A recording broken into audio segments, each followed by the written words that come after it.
Chapter 443. 174 by Lian's True Strength _1. The words at the top of the mobile screen drifted past. Su Nanjing had also been tormented by this app, and once doubted whether Jiang Fulai and Jiang Shijue were even human. He fell silent for a moment before putting his phone back in his pocket. Then, with a touch of impoliteness, he asked, "Bai Lian, could I have a look at your question bank?" Bai Lian. She handed her phone to Su Nanjing. Su Nanjing respectfully didn't tap anywhere else but opened the overall rankings, saw the familiar L, checked his familiar following list, and finally opened Bai Lian's homepage. No. 192 by Jian 23875. From the get-go, Ming Dongheng had told Su Nanjing a few things about Bai Lian. The Su family, out of respect for Jiang Shijue, and those close to Jiang Fulai, didn't conduct extensive investigations. Ming Dongheng had said that Bai Lian's grades were average. Su Nanjing believed it until now. Nanjing. Xiao Bingguan stopped the car at the intersection, and seeing that Su Nanjing hadn't come over for a while, he came over to urge him. Upon seeing Bai Lian, he greeted her politely, "Miss Bai." Su Nanjing slowly looked up and returned the phone to Bai Lian. "What's the matter with you?" Seeing Su Nanjing's unusual expression, Xiao Bingguan asked. He knew Su Nanjing was there to talk to Bai Lian about tutoring. Su Nanjing took a deep breath. Her ranking on the Prep Camp app is 192. What? Xiao Bingguan looked at Bai Lian's phone in astonishment. Bai Lian nodded her head. Yes, 192. What about it? Even Tang Ming had made it into the top 50. Bai Lian felt that compared to others, her ranking was also within a normal range. Schools here probably don't understand the significance of this ranking. Jiangjing University is open to the whole world, and the foreign exchange students inside are often lured by other students to stay in Jiangjing, making the competition fierce. Being from Jiangjing himself, Xiao Bingguan withdrew his gaze in shock. Therefore, on the app, domestic students who make it into the top 500 have a chance to get into Jiangjing University, and the top 200. It means you're not only capable of getting into Jiangjing University, but also of choosing a very good major. Both these guys had a rough time getting into Jiangjing University, coming from a business background. Especially in Xiao Bingguan's eyes, being from a place like Xiangqing with less developed teaching resources and information, breaking into the top 200 meant she had an incredibly daunting talent. Upon hearing this, Bai Lian understood the reason. You're that strong. Su Nanjing clicked his tongue and came back to his senses. I'm actually the one benefiting. When you apply for a research position in the future, you'll go straight to our senior management. He casually made a promise to Bai Lian, which made Xiao Bingguan take another look at Bai Lian. Bai Lian gripped her phone but gave no response, only asking Su Nanjing, "What did you need me for today?" Su Nanjing. "Just passing by to check on you." "Tutoring?"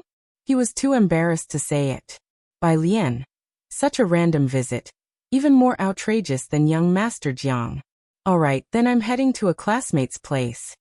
Seeing that Su Nanjing had no particular business, Bai Lian waved to him, and turned to go to the Zhang family's home. Su Nanjing stood there, watching her walk away. After Bai Lian left, Xiao Bingguan exhaled. Nanjing, she really is. No surprise, Su Nanjing murmured. 192. Should have figured it out long ago. Anyone young Master Jiang takes an interest in, where's there not a freak? How could those two know that Bai Lian hadn't even finished this month's questions? This 192 ranking was merely the result of Bai Lian refreshing the app for one day after a rest on her weekend. Thinking this was Bai Lian's limit, they had no idea that this wasn't her true strength. Today the Zhang family didn't have much product to unload. Only Bai Lian and Pu Xiaohan had come, and everyone else had gone back to do homework. The two sat in the courtyard eating the fruit washed by Mother Zhang. Xiaolu will probably finish shooting by the end of the month, Mother Zhang said to Bai Lian with a smile. When she mentioned Yan Lu, her eyes shone with pleasure. She'll be back in Xiangqing after the shoot. Yan Lu had been filming for nearly 4 months. Her acting skills and foundation were solid, and she carried herself well. It was only her line delivery that sometimes couldn't keep up. She held her own even against seasoned actors. If it had been up to her alone, her scenes would have been completed long ago, but due to other actors, It was delayed until today. Bai Lian finished a cherry and nodded. I see. Keeping diligent with her studies, Yanlu usually didn't bother Bai Lian. Bai Lian hadn't checked on Yanlu's progress recently, but Mother Zhang had seen her several times. She and Xiaoza owe a lot to you. Mother Zhang looked at Bai Lian and then at Pu Xiaohan. And you guys, her classmates. Mother Zhang didn't continue, but Pu Xiaohan and Bai Lian understood. Auntie Yanlu and him, they've done nothing wrong. Pu Xiaohan handled her camera, filming the backyard. She spoke unhurriedly. And, Zhang Xiai's, he's a good person. Chapter 444. 174 Bai Lian's True Strength _2. Zhang Shi's imprisonment this time was largely related to Yanlu. Yet Zhang Shi's parents never blamed Yanlu. Bai Lian listened quietly, picked another cherry from the plate beside her, and finally opened WeChat. She sent 2 images to Warden Jian. New song Warden Jian. So soon? On the other side of the mobile phone, Jian Zhongyo put down his pen and picked up his phone. Not far away, a man and a woman stood up. Teacher? Lu Jiao Shuhe, keep practicing, I've got something to deal with. Jian Zhongyo raised his hand to signal them to carry on, then turned and walked back to his house on the campus. On his way back, he opened up Bai Lian's lyrics and composition. The first image was the lyrics. When Jian Zhongyo looked at it, he was struck by the unusual fact that Bai Lian had not used her usual neat font. Instead, she had written with a wild and uninhibited style, as if the brushstrokes were flowing clouds and streaming water. Even though it was just an image, he could sense the unrestrained spirit of the person who penned the lyrics. Although Jian Zhongyo was not a calligraphy student, his background in a calligraphy family meant that he naturally recognized. This was clearly Liang's style. Who transcribed this for Bai Lian? Jian Zhongyo marveled to himself, and then focused on the content. Following the first, second and third songs, the title of the fourth song was 4 characters. Rewriting the past, seeing the roadside flowers bloom for you again, the old path of bygone days once more we tread. Jian Zhongyo read through to the end, and his eyes rested on the last 3 lines. Sun never setting, so beautiful in place of. He took out his keys, unlocked the door to his room, and decided to check out Bai Lian's song in his small recording studio. The arrangement of a song was too important. Jian Zhongyo had yet to play any of her compositions, but from the lyrics, he had an idea of the general style of the music, and was afraid he might not be able to handle it. As he looked at the last few lines, he took out his guzheng and asked Bai Lian, "What does this mean?" Bai Lian replied swiftly, "The name sounds good, I'm thinking of snatching it for myself." Jian Zhongyo. This child, why is there such a scent of bloodthirstiness? Bai Lian, what do you think? Can you arrange this song? This song was entirely different in style from the previous 2. Jian Zhongyo looked at the lyrics and melody, feeling inspired and faintly sensing a lethal edge, a song that could possibly be firing in style. Jian Zhongyo marveled at the composition, and thought it deserving for a high school senior to have written. He dared not claim that he could do a good job arranging it. This one was a bit of a challenge. Warden Jian, I'll try my best. After trying out some sounds in the recording studio, Warden Jian went back to his room to get his laptop. Far away in Jiangjing, Sister Xian received Bai Lian's message. "Warm your hands." She passed the cup of water to Yanlu, smiling. "I need to go back to the company to arrange your next song." Yanlu exhaled a puff of white breath. "Ms. Bai writes that fast?" Sister Xian nodded. Not far away, an assistant with the script approached. "Yanlu, the screenwriter wants you to take a look at the new script." Yanlu gave her thanks and took the script. Sister Xian watched the scene contentedly. Yanlu had made a stand now, stabilized in the Great Yong film crew, and her acting was recognized by everyone, as the crew addressed her respectfully as Teacher Yanlu. "Okay then. You keep reading, I'll head back to set up the publicity campaign. By the time you're done shooting, it should be time to release the new song." Sister Xian informed Yanlu before returning to the company.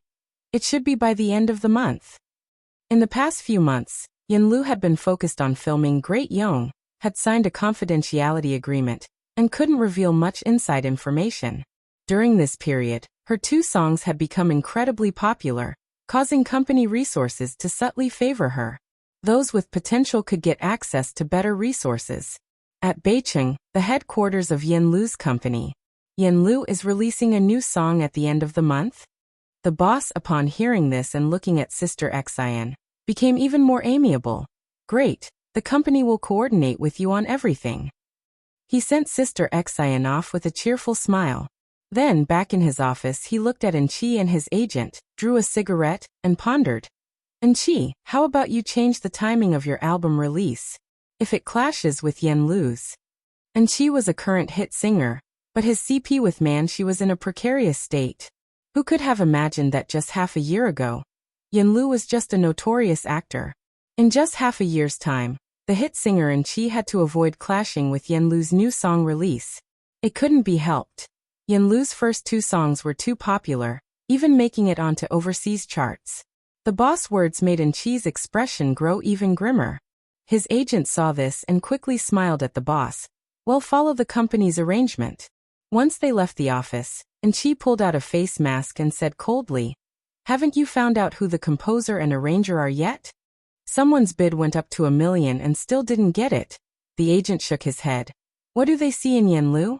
Wouldn't any singer sing it better than Yin Lu with that kind of arrangement and composition? Chapter 445. 174 by Lian's True Strength _3. Compared to professional singers, Yin Lu's singing skills are quite ordinary.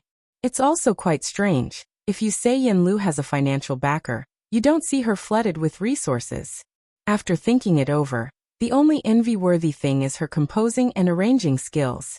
What do you think if you were still hyping a CP with Yin Lu? Would she tell you who they are? The manager asked Enqi softly.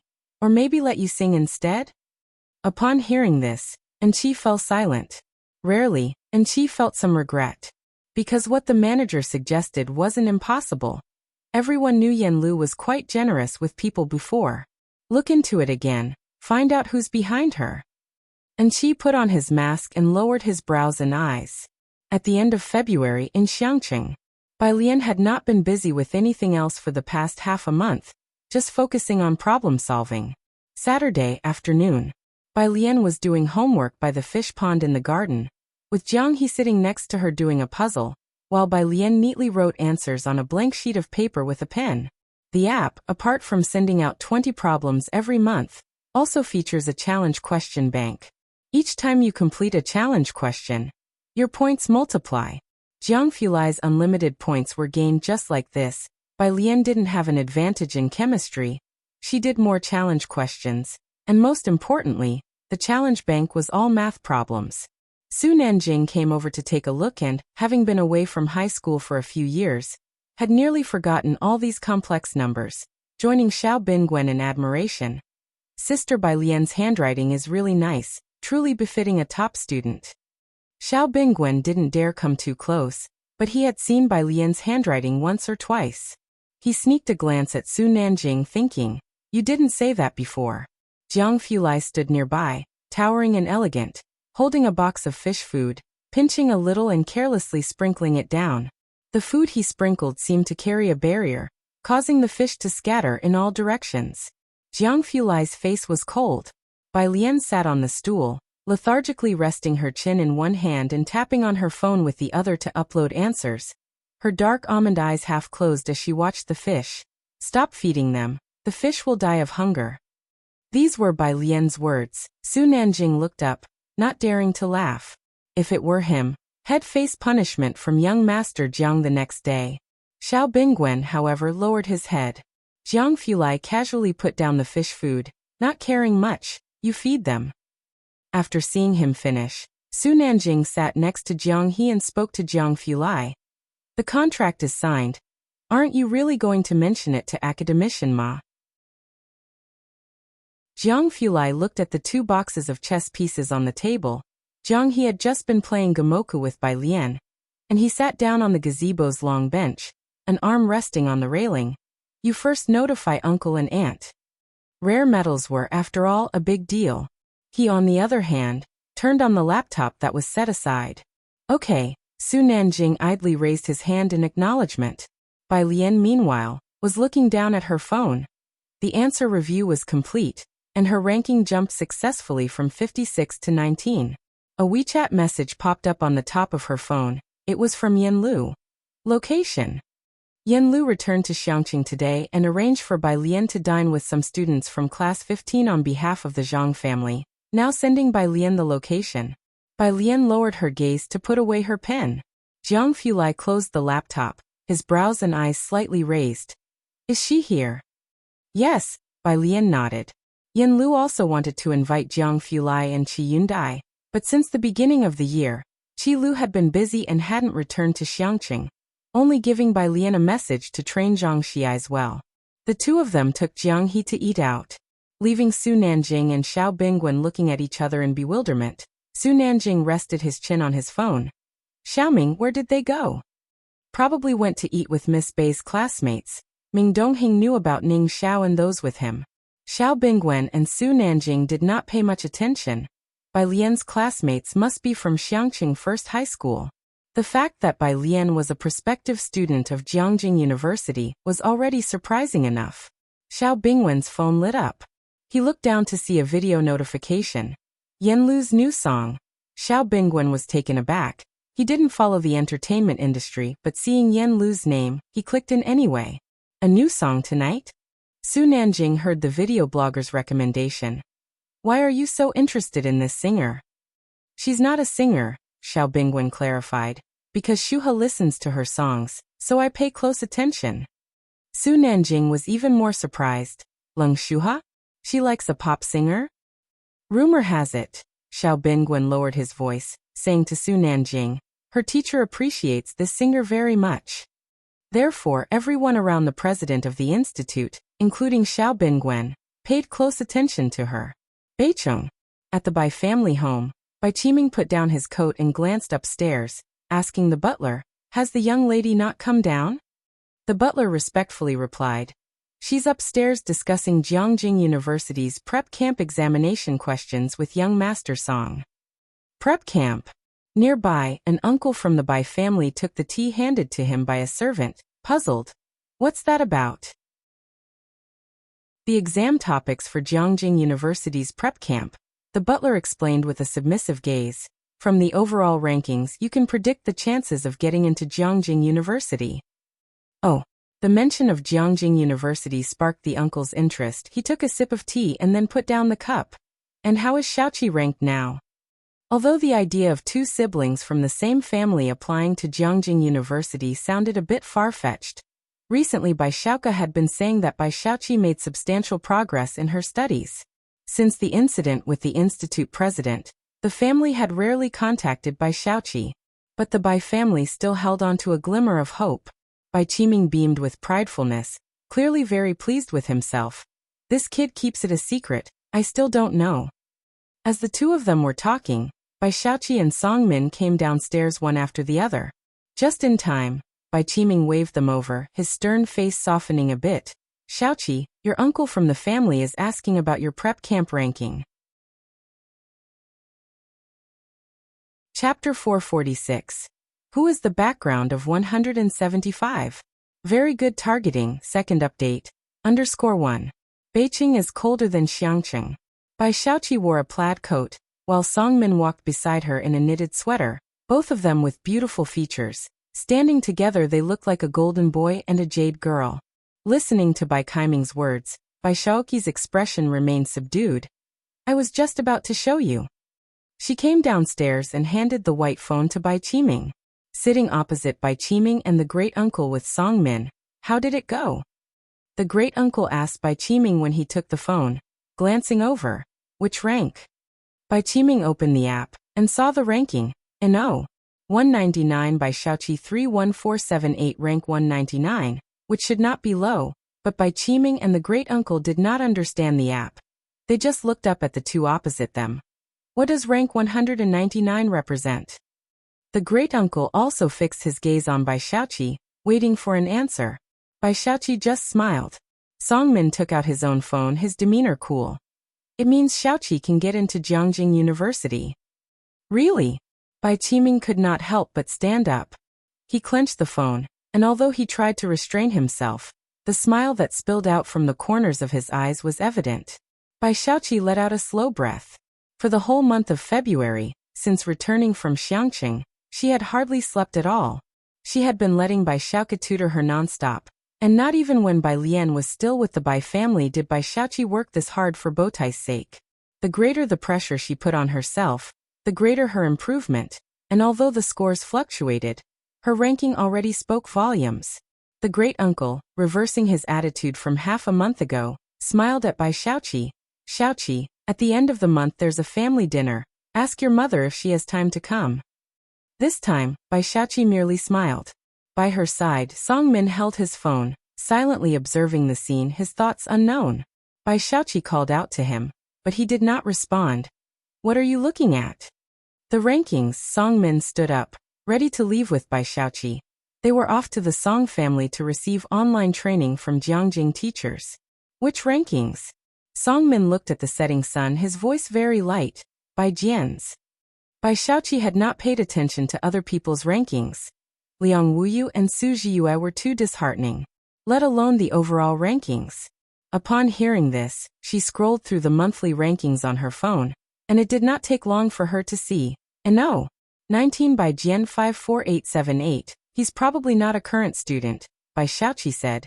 Even Liang Wuyu doesn't have standard answers. Song Min thought the same after all. What current student would already be writing these answers?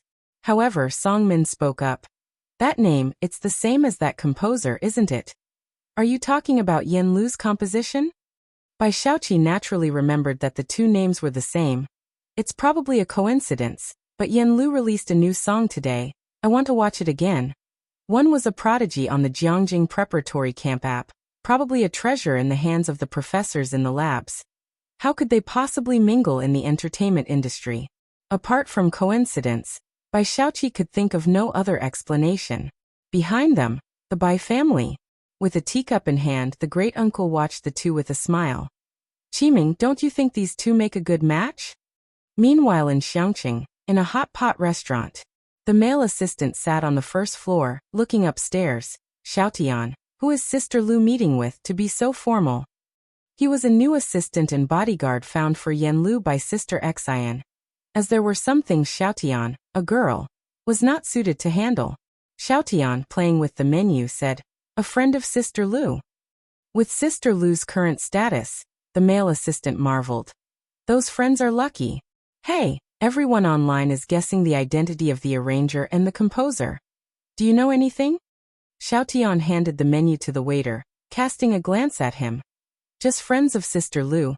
You should know how tough her journey has been. I think Director One has been really kind to Sister Lu. The male assistant scratched his head. That's because Sister Lu is talented, Xiaotian replied nonchalantly. Stop asking, or Sister Xian might give you a thrashing. All right then, the male assistant said, his eyes catching the sight of two adults and a child, suddenly commenting. Xiaotian, don't you think these two have an even stronger aura than Sister Lu? Xiaotian looked up to see a somewhat familiar back.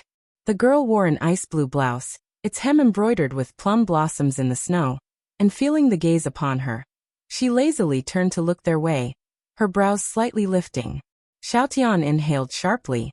It was that miss who had visited the set before. Upstairs. Today, Yen Lu had invited a group of young people. Zhang Mama had not come. Pu Xiaohan, Ning Xiao Wengqi, the cultural committee member, along with Bai Lian and Jiang Fulai, there were 11 of them in total. Yen Lu wore knee-high boots, a mid-length coffee-colored coat, her hair cut short and dyed smog blue, casually pinned to one side behind her ear, revealing a snow-white ear. Efficient yet charming, this was the look for her new music video. Chapter 447. Who is the background of 175? Very good targeting. Second update, _2. Compared to a few months ago, Yen Lu was now beginning to show a formidable aura. As soon as Wang Qi entered and saw Yen Lu, his face turned red and he didn't dare to speak. At the moment, he only sat together with Pu Xiaohan and the others. When Bai Lian and Jiang Fulai arrived, it was Yen Lu who opened the door for them. She was invited by Qi Yundai to call the two of them. Miss Bai, young Master Jiang. Her gaze finally landed on Jiang He. Xiaoniao bro. Pu Xiaohan stood up before Yan Lu could speak, and waved at Jiang He. Come sit here. Jiang He walked over reluctantly. As soon as Jiang Fulai entered, the atmosphere in the private room quieted down. He sat next to Jiang He with Bai Lian beside him, and Yan Lu sat next to Bai Lian. It was just enough to fill up the round table. Pu Xiaohan put some meat on his plate with serving chopsticks and suddenly said, "In a while when the good people come out, there won't be enough seats." "We can do without Birdie bro," Wang Qi suggested. Pu Xiaohan's eyes lit up. That makes sense. Jiang He. Jiang Fulai glanced at Jiang He, feeling quite cheerful. He sat beside Bai Lian, his eyes lowered as he looked at his phone, with a cold air about him, but he did not disturb the others, and the classmates gradually became bolder. Bai Lian was talking with Yan Lu. Great Yong has finished filming and is now doing post-production dubbing. Yan Lu had some regrets. My line delivery is too weak. Bai Lian lowered her head and sipped a cup of clear tea, her voice dispersing. Director Wan said you performed well. Listening to Bai Lian's words, Yan Lu couldn't help but tip her head to the side, observing Bai Lian intently, recalling what Director Wan had said to her. You know about your friend, right? She has a very special temperament. When you hit a bottleneck and don't know how to act, think about your friend.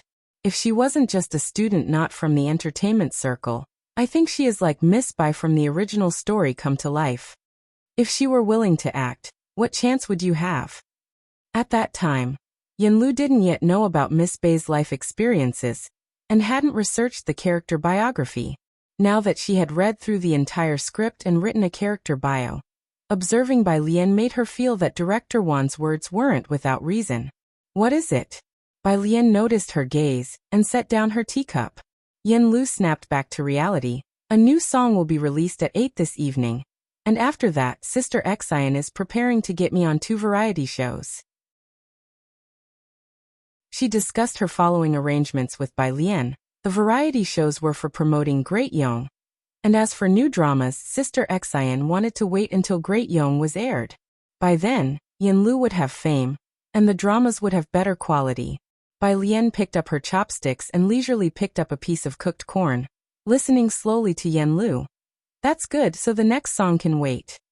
With those words, Yan Lu suddenly remembered she was still a high school student. Miss Bai, you should focus on your college entrance exams first. Many were looking into who might be supporting Yan Lu from behind. But who could know that behind Bai Jian, there still lay a diligent high school senior studying for exams. 8 o'clock in the evening. As soon as Yan Lu's new song, Rewriting the Past, was released, it shot up to the top of the new song charts on various music apps and landed on Weibo's hot search. Unlike the previous 2 songs, the top hot comment below said, "After listening, I feel like I can get into Jiangjing University." Thanks to the hype of the previous 2 songs, this one became particularly popular among student groups, especially those who were studying for exams or about to enter the examination hall. As modern technology becomes more and more advanced, individuals face it as if they are facing the endless universe. There are too many people who find it hard to bear the feeling of helplessness. This song is like a wild festival, igniting the blood deep in people's bones. This song had a huge impact, even more fervent than the last, Gambling with Liquor. Beicheng and Qi Studio. His cigarette glowed intermittently in his hand as he looked at the overwhelming news, his expression darkening. An actor like Yan Lu, being able to press a singer like him to this extent. If someone had told Qi half a year ago that Yan Lu would threaten him, he wouldn't have believed a single word. Next to him, Qi sat down, put out the cigarette. Qi's manager cursed as he finished a phone call. He looked down at Qi. "Qi, hold off on releasing your song. Her momentum is too strong. If you release it now, it will be suppressed by her new song." It went without saying who she referred to. Qi naturally knew about the heat on Weibo. She hadn't surfaced much in recent months, and internet memories were short. The incident of her accidental, finally came to an end. The price was that she hadn't gotten many high-profile endorsements in these months. She pressed against her brow, opened her phone, and frowned while looking at Yan Lu's Weibo. Yan Lu was nearing 10 million followers, not a lot, but Qi saw that the top 3 hot searches on Weibo were all about Yan Lu. Her lips pressed tightly, realizing that rising to fame is really simple. She clicked on a hot search, scrolling through the comments. The phone of Enchi's manager rang again, and after he answered, his face darkened completely. Come Here Friend has decided to invite Yen Lu. Come Here Friend is a variety show that invites friends over to chat and cook a meal together, and it was currently very popular online. The manager had had drinks with someone from the variety show twice. It was unexpected that they would invite Yen Lu. Everyone knew that Yen Lu's Great Yong was in editing and would likely air during the summer break, and this top 3's production would 99% be a hit. The entertainment circle serves dishes according to the playback of productions, and this time it was Enchi's turn. Enchi stubbed out his cigarette and stood up. Manzai's finger stopped on a comment as she was scrolling and suddenly paused. Am I the only one who thinks that a melody portion of this song's arrangement sounds very similar to the musical performance at the Music Academy 1 year ago? Enchi, look at this. She handed her phone to Enchi. Enchi glanced down. There were no clear boundaries for plagiarism in music arrangements in the industry. After all, commonly used chord progressions like 4-5-3, 6-2-5-1 were still being used by people. As long as the internet trolls got moving, it would be fine. Enchi, holding the phone, asked the manager, have you figured out who's backing her? The music industry's pie is only so large. Yen Lu, a non-original singer, had touched the interests of many singers, like Bai Jian and Jian. Newcomers previously unknown in the industry, easy targets. Chapter 448. Behind the Scenes Mastermind, the teacher found for Alien_1. Logically speaking, there are no secrets in the circle. The word and music composer and arranger behind Yen Lu really just came out of nowhere. Looking back, there's no similar style to be found. Nowadays, with hip-hop and rap prevailing, there are only so many people in the traditional music circle. The agent suspected it was a couple of top-tier artists who created alternate accounts to pave the way for Yen Lu. But no matter how long they investigated, they couldn't match these two with any known lyricist or music arranger in the circle. It's as if these two really did come into existence just for Yen Lu. Other than hanging their names on Yen Lu's new releases, almost nothing is known about them in the circle. Not their gender, not their age, nothing. The production quality of each of Yen Lu's songs is top-notch, as well. The flute, pipa, and guzheng sounds, taken individually, each would be worth listening to on repeat. It's simple why Yen Lu's third song immediately blew up. From the lyrics to the music, to the arrangement, to the singer, everyone involved seems like an expert. But oddly, no leads could be found. They didn't even know where Yen Lu recorded the songs. To say Yen Lu doesn't have a powerful backer seems baffling. Yet to say Yen Lu does, well, she hasn't even landed any global endorsements yet, save for a single new product. Solid foundation paste. Neither Enchi nor Manchi was interested in it. First, her ambiguous history with CEO Lu was all over the place, and there was no talk in the circle of her being particularly close to anyone. The agent shook his head. Yen Lu's background was easy to check. These past few months Enchi didn't dare to act rashly, but Yen Lu hasn't made any significant moves besides releasing songs. This time, not willing to be overshadowed by Yen Lu's new song, Enchi decided he wouldn't remain passive any longer. He lowered his head. I understand. Enchi knew people at the Jiangjing Music Academy. Do you have a summary of your school's performance competitions over the years? Xiangcheng. In the private room, Pu Xiaohan and others were also watching Yen Lu's new song. Wang Qi, sitting beside Pu Xiaohan, excitedly shared the link in the class group and put on his headphones. Come to your senses, Pu Xiaohan said to Wang Qi with a smirk. Weren't you a fan of Manchi before? You almost got into a fight with Zhang Erbi. How come you're a fan of Sister Lu now? Wang Qi had a deep memory of that slip-of-the-hand incident. He quickly gestured to Pu Xiaohan, relieved only after making sure Yen Lu hadn't noticed them, and said somewhat embarrassedly, youthful ignorance, you know. From their few encounters, he felt Yen Lu was a decent person and quite charming. Understandable. Let's eat. Pu Xiaohan picked up some food for him with her chopsticks. Delicious, isn't it? While eating, Wang Qi scrolled through the comments under the song. After listening, Fans started analyzing the lyrics of the song. Top tier as usual. He immediately noticed the second hottest comment. The name, The Never Setting Sun, is indeed nice. When will we take it back? Smirking. He laughed and then liked the comment. After everyone finished eating, Yanlu offered to take the people from class 15 to karaoke. She knew that during her filming period, these kids often helped out at the Zhang family. Pu Xiaohan was the first to refuse. Sister Lu, let's wait until after our college entrance exam. Recently, everyone's been tortured by Alien, and the study god's notes to the point of sleeplessness. The learning atmosphere in class 15 has been good lately, probably moved by Lien and Ning Xiao's study schedules. There was also Lu Lingxi's heartfelt advice during the class meeting. High school and college indeed provide the best opportunities to break out of your original social class. It's hard to enlighten these students, but Lien makes a good poster child. That's true. Wuxia sullenly crushed his can of cola. I'm also trying hard to study. Alien, when you guys ascend later, can you take me with you? Lien raised an eyebrow, giving him a look. Wuxia was genuinely a bit sorrowful. I'm seriously afraid that after the exams, you'll either go to college in Beijing or Jiangjing, leaving me here chanting Makabaka. Listening to their conversation, Yanlu realized that the group around the table were candidates preparing for exams. After finishing their meal, Lien and Yanlu lagged behind. The other students were discussing problems up front. Jiang Fulai was following close to Lien, listening to Wuxia and Pu Xiaohan discuss a math problem for a while. For about a minute, he couldn't help but glance at Wuxia and Pu Xiaohan. Touching the back of his head and sensing a chill, Wuxia said, "So if you substitute the trigonometric function, why is this problem so perverse? 2/3 times the square root of 3. Before he could finish, Jiang He, who was being led by the hand by Pu Xiaohan, looked up slowly and said, 2/5 times the square root of 3. Huh. Wuxia and Pu Xiaohan stopped their discussion. Chapter 449. Behind the scenes mastermind, the teacher found for Alien_2.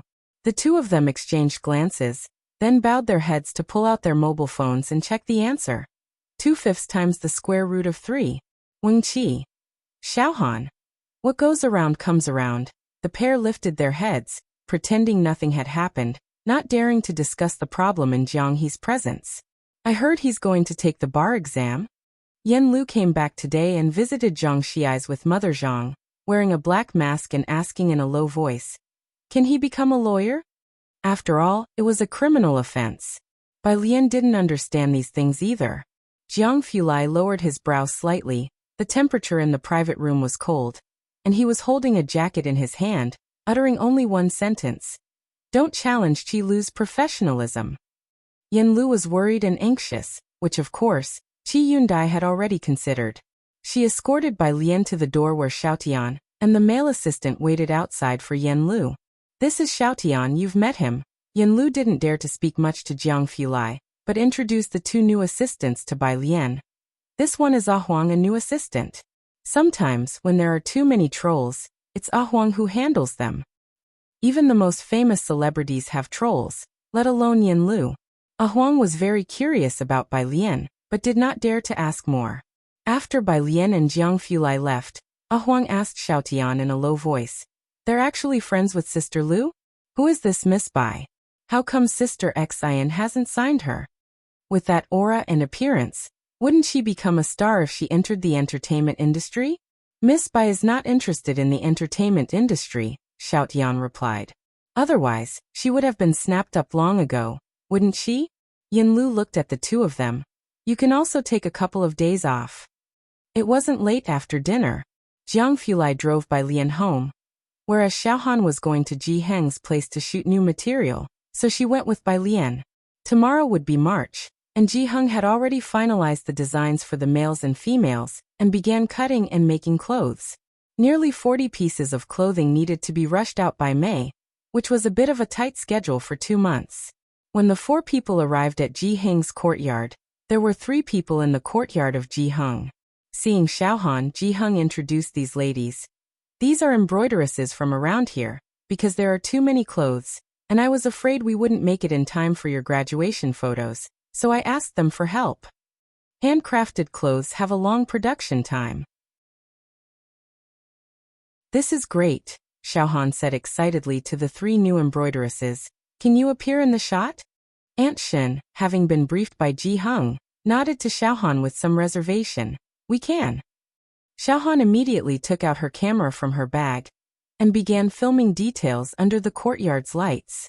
She planned to edit a video from the start of Ji Heng making the clothes until the whole class was dressed and had their graduation photos taken, which would be very meaningful as a keepsake.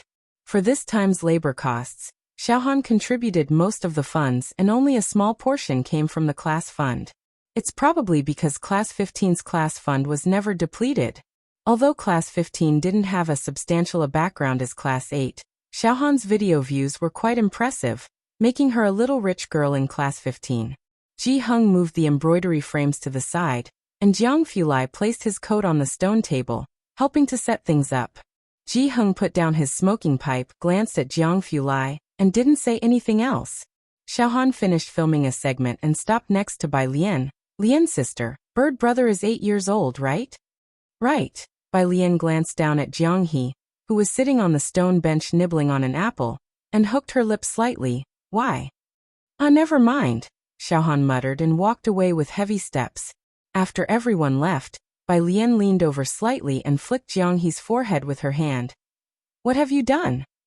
That evening when they parted ways, she had noticed Class 15 looked as though they had taken a hit. The little bird brother refused to answer. Rewriting the Past topped the new song chart overnight. Besides the composition and arrangement, the lyrics of the song also trended on the hot search. The sun never sets. Xiao Bingwen looked at the last line of the lyrics and found it interesting as well. Next to him, Director Qin, who was speaking respectfully to Su Nanjing, heard the words and laughed, not quite understanding music, but this phrase he caught on to. Haha, stealing the idea, I love it, oh go have a listen. Director Qin didn't usually listen to songs. He just tuned into the radio when driving. He didn't pay attention to Yan Lu's new song. Now, however, he started searching for this new song on his phone. Beside him, Xiao Bingwen watched Director Qin, thinking that such an idea was really like something a Chen family member would have, a bandit-like idea. But the lyricist probably didn't mean it that way, right? Jiangjing. Su family. The evening still featured a family dinner. Ever since the Guohuai incident, all the people Su Jueming had planted next to Su Nanjing had been removed, which Su Jueming had anticipated. He would not have resorted to this if Su Nanjing hadn't made such a big move this time. With no one left inside, it became difficult for him to keep tabs on Su Nanjing.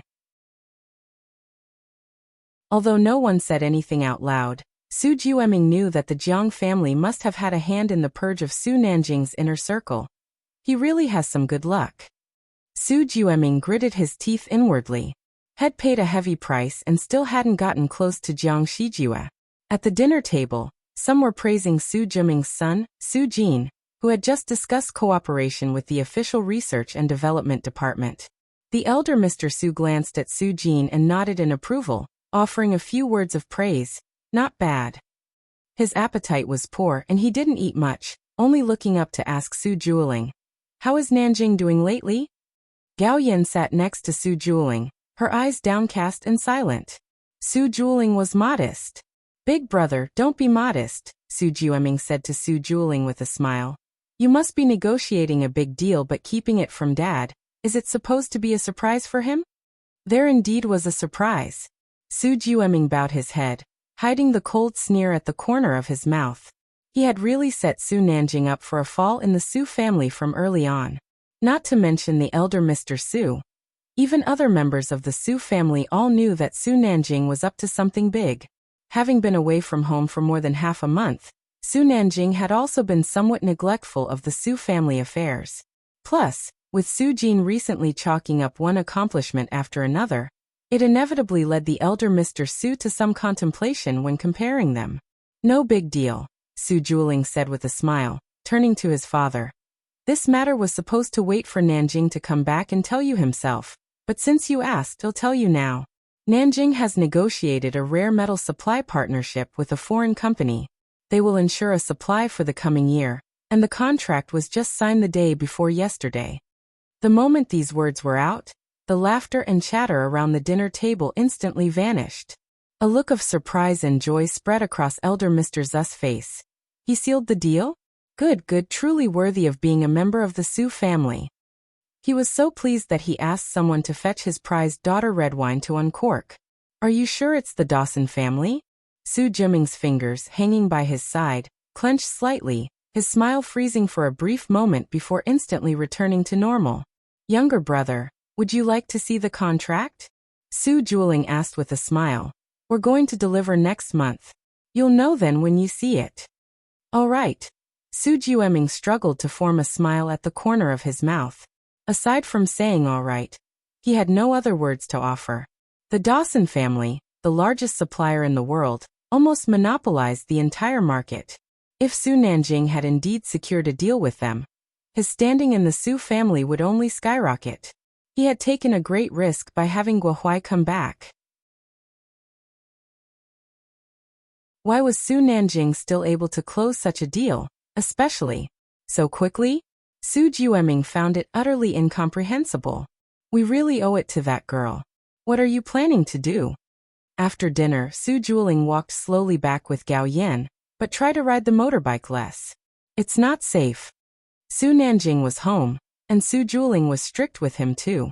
What can I do? Sighed Gao Yan, hugging her military coat closer. I wanted to make her my goddaughter, but she didn't want to. Su Juling turned his head, a look of surprise in his handsome eyes. The one you mentioned last time is her? Yeah. Gao Yan pondered and then pulled out her phone from her large pocket, calling Su Nanjing. Su Nanjing answered quickly. Gao Yan gave Su Juling a signal to be quiet before asking. Didn't you ask me to find a teacher last time? I asked Principal Liang for recommendations and confirmed with several of them, or else. She rolled her eyes, as if mentioning it casually. Shall I send them to Xiangqing?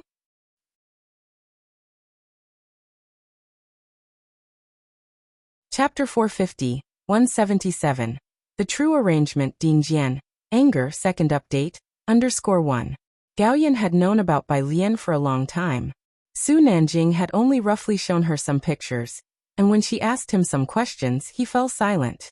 Gao Yan had always wanted to take the opportunity to see for herself, but she didn't know when she would come to Jiangjing. After she spoke, there was silence on Su Nanjing's end. Gao Yan raised an eyebrow, her tone leisurely. Do you think the person recommended by President Liang is no good? But this is the best teacher your mother, could hire, and she agreed to help me only because of CC. Gao Si, Jiang Fulai's biological mother. It's not that, thanks Mom. On the other end of the phone, Su Nanjing looked up, sighed lightly, but it seems we might not need it now. Bai Lian's academic performance was such that an ordinary tutor wouldn't suffice. Not needed. Gao Yan did not understand. She walked along the corridor, and the lanterns above her were not very bright. Su Nanjing said helplessly, Bai Lian's grades might be better than mine.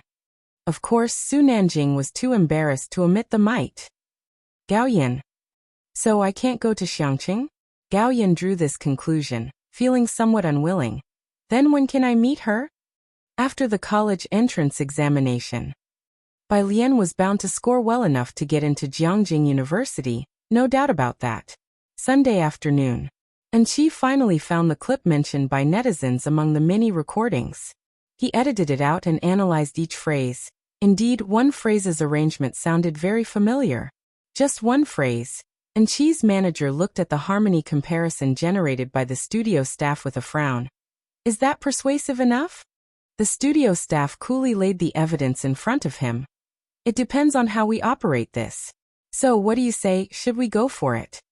And Chi's manager did not think for long. Most of the company's resources were currently invested in Yanlu. Major music platforms were promoting Yanlu's new song. And Chi's resources had decreased significantly, and even Come Here Friend was inviting Yanlu, threatening in Chi's top brother status. Resource allocation was finite. Contact all major entertainment bloggers and get everything ready to launch. And Chi's manager made the final call. Remember, after all accounts have posted, to immediately get the top comments pushed to prominence. That way, the first thing the public would see would be the top comments, swaying even those with doubts. They had done this kind of manipulation before. Monday, Yan Lu's song had just been released Saturday evening, and Xiangqing No. 1 High School's radio station began playing Rewriting the Past right after classes on Monday morning. This song was more popular than anyone could have imagined, from its lyrics to its melody. Bai Lian was eating with a group from class 15 in the big cafeteria. Tang Ming, carrying his tray from a distance from his own class, sat down next to Wuxia and finally exhaled a sigh of relief. People in our class are asking me for your and the study god's avatars. Bai Lian slowly ate her meal, head down. For what? Wuxia was surprised. For worship, Tang Ming said with resigned emotion. I've already been stuck on their bedside. Wuxia pondered. Is that even a thing? Today there was a group meeting, and Jiang Fulai was usually tied up with laboratory work. After finishing her meal, Bai Lian picked up her phone and started reviewing questions, only to see a meme sent by Hewen. Pig's life is hopeless. JPG. It was clear she had been scolded. Bai Lian replied with a meme of her own, and reopened the Prep Camp app to check the new question. 1 o'clock in the afternoon. On Weibo and various short video platforms, major marketing accounts started posting the same video. The video content was simple, isolating a section of Yan Lu's music and comparing it with a snippet from 2 years ago, noting a similar style and chords. Army of online commentators were quick to jump in. So similar, are you saying we're blind and can't see it? I've been wanting to ask. Why is Yan Lu's song so popular? She's not even an original artist, now we see the scandal, eating melon. How many haven't listened to Yan Lu's song? I must be the first on the internet, right? Check the lyricist and composer, there must be more juice to it. Yan Lu had stepped on quite a few toes, so as soon as the marketing accounts published it, many in the industry secretly added heat to the topic. There's a saying, when the wall falls, everyone pushes. But by the afternoon, scandal and rewriting the past arrangement became a trending phrase across various platforms. Following that, netizens also dug up Yan Lu's previous dark history. Her new song was already very hot, and now with these revelations, it dominated the public discourse for a time. Class 15 spent the afternoon attentively in lessons. After school in the afternoon, the school's broadcasting station was still playing Yan Lu's song. Chapter 451. 177. The True Arrangement Dean Jian. Anger 2nd update, _2. Lotus Road Xiaohan and the others made their grand exit. Yang Lin heading to the milk tea shop while Bai Lian followed Ning Xiao and the rest to the Zhang family's backyard, where a truck was already parked at the entrance. A group of students finished moving the flower pots in just a few minutes. Mother Zhang brought out 2 plates of watermelon and set them on a small table in the yard, organizing everyone to have some fruit. Let's have dinner here today. In 2 days, Xiaolu will be going to record a program and won't be able to join us. She tied an apron around herself. Sure. Bai Lian took a slice of watermelon and took out her phone to message Ji Heng. I'll just let my grandpa know. As Bai Lian was looking down to text, someone knocked on the yard door. Yan Lu tucked her hair behind her ears to answer it. As soon as Ah Huang saw Yan Lu, he spoke anxiously. Sister Lu, were you not on your phone? Sister Xian said she couldn't reach you and sent me to check. I went to visit a grave this afternoon and didn't bring my phone.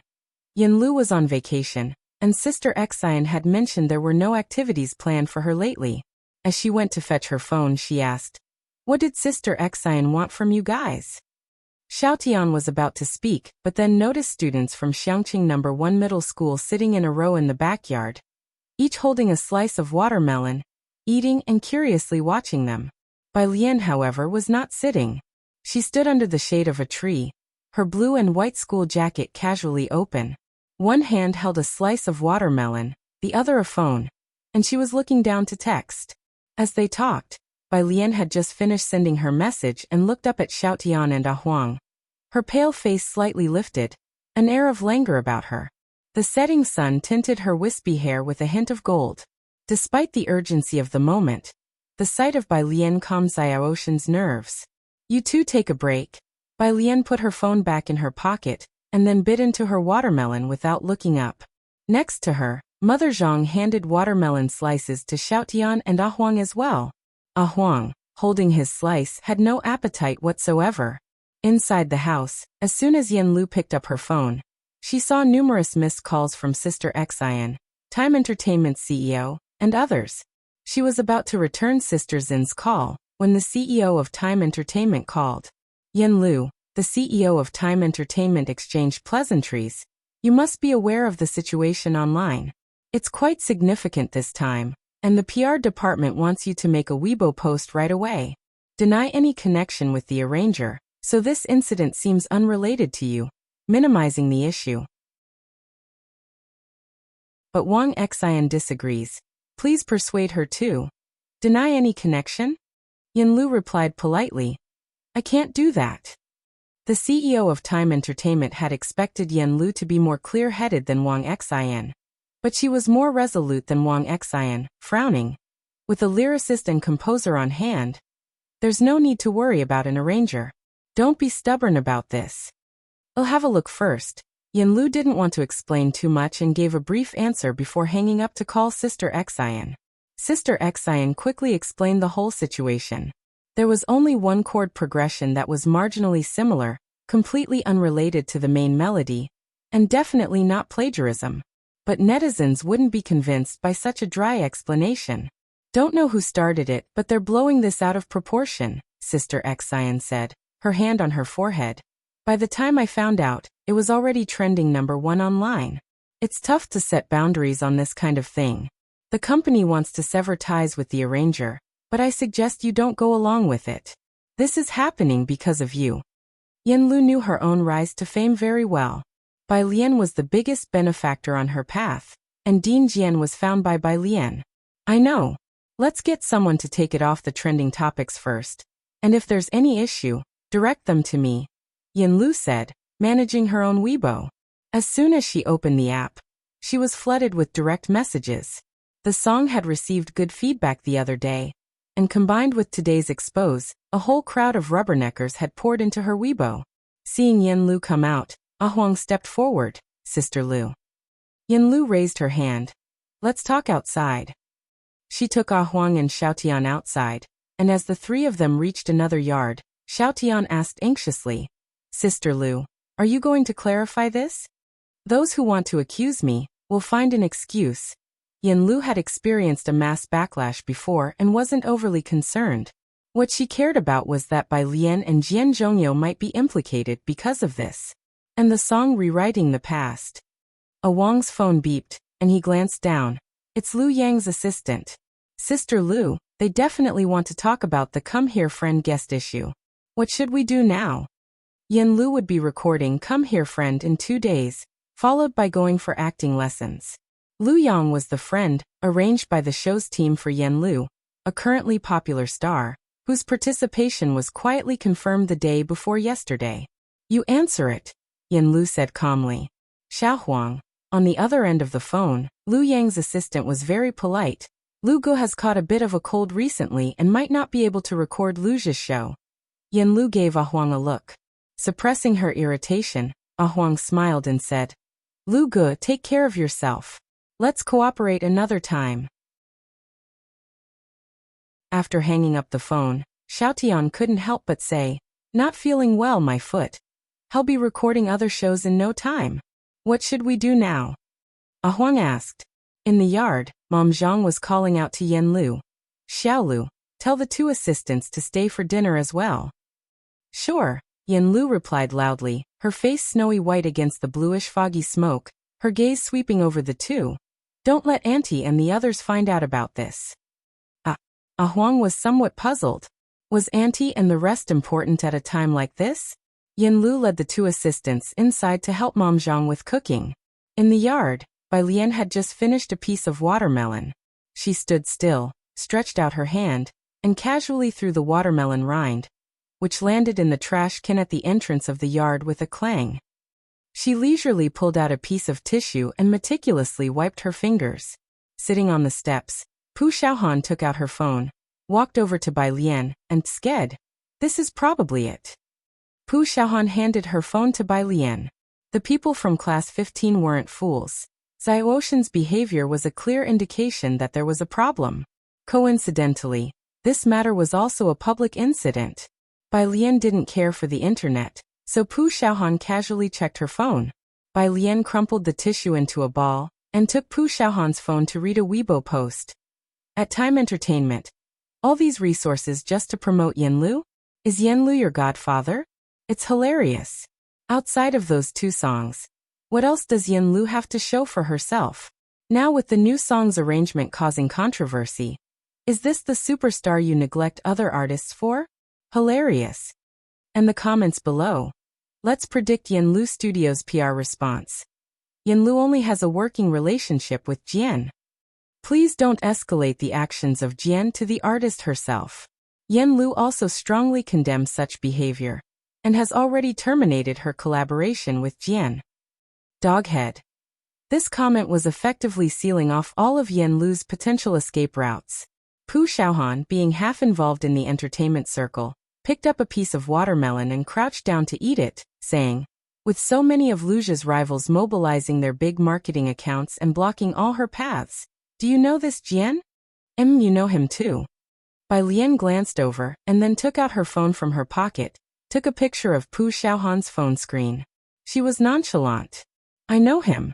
Pu Xiaohan quickly ran through who she knew, thinking there was only one possible person she was aware of, and then it hit her. Holy crap. Jian Zhongyao?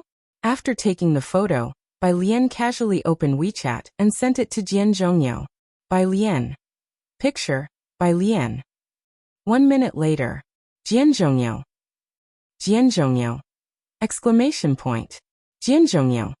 Angry. Chapter 452.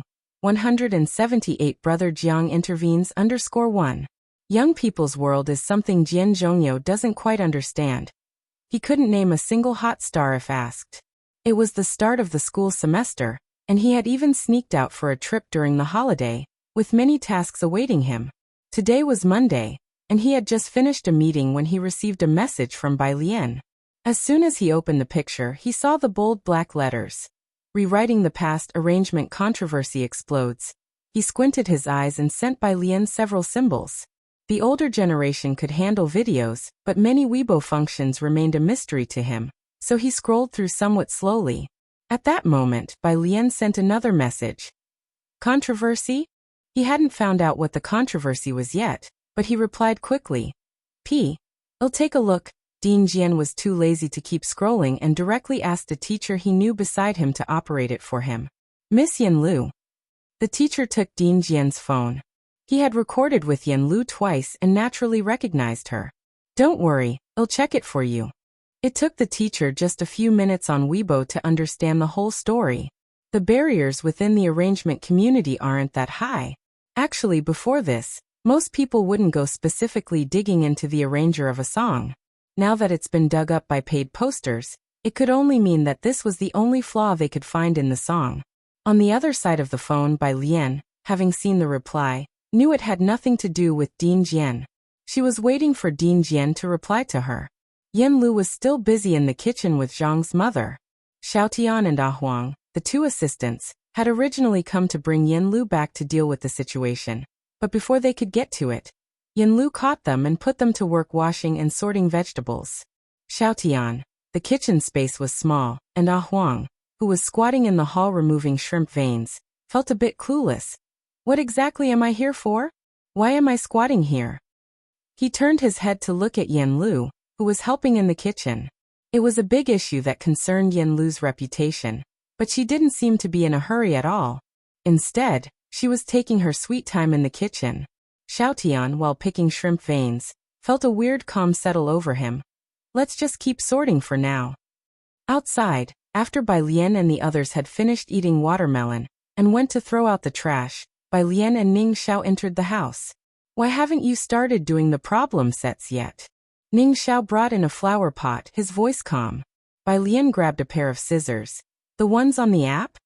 At the beginning of the month, the app had released new problems, and Ning Xiao had already started solving them. Bai Lian hadn't started, and many people were stumped by a particularly current problem on the app. Yes, I was just looking at the Langland Seagull Zero. Bai Lian stood by the window, started trimming the branches.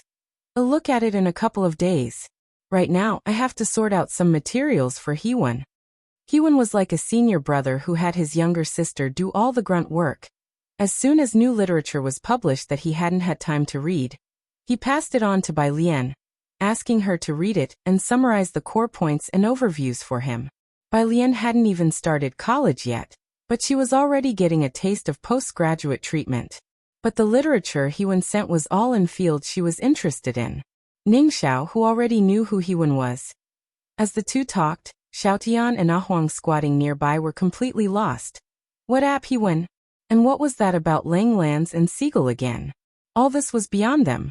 The two were utterly confused. Eventually, they got back to talking about Grandma and Uncle Wang. How the boy's grandma was sick, and the uncle was taking care of her at home. That was what normal students talked about. Today the house was crowded, but with the help of Yen Lu and the two assistants, Zhang's mother quickly prepared the meal.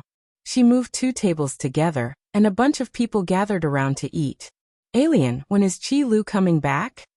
At the dinner table, Zhang's mother recalled that the last time they had a meal, Zhang's father was there, and so was lawyer Qi Lu. When Zhang's mother mentioned Qi Lu, Yen Lu also looked at Bai Lian.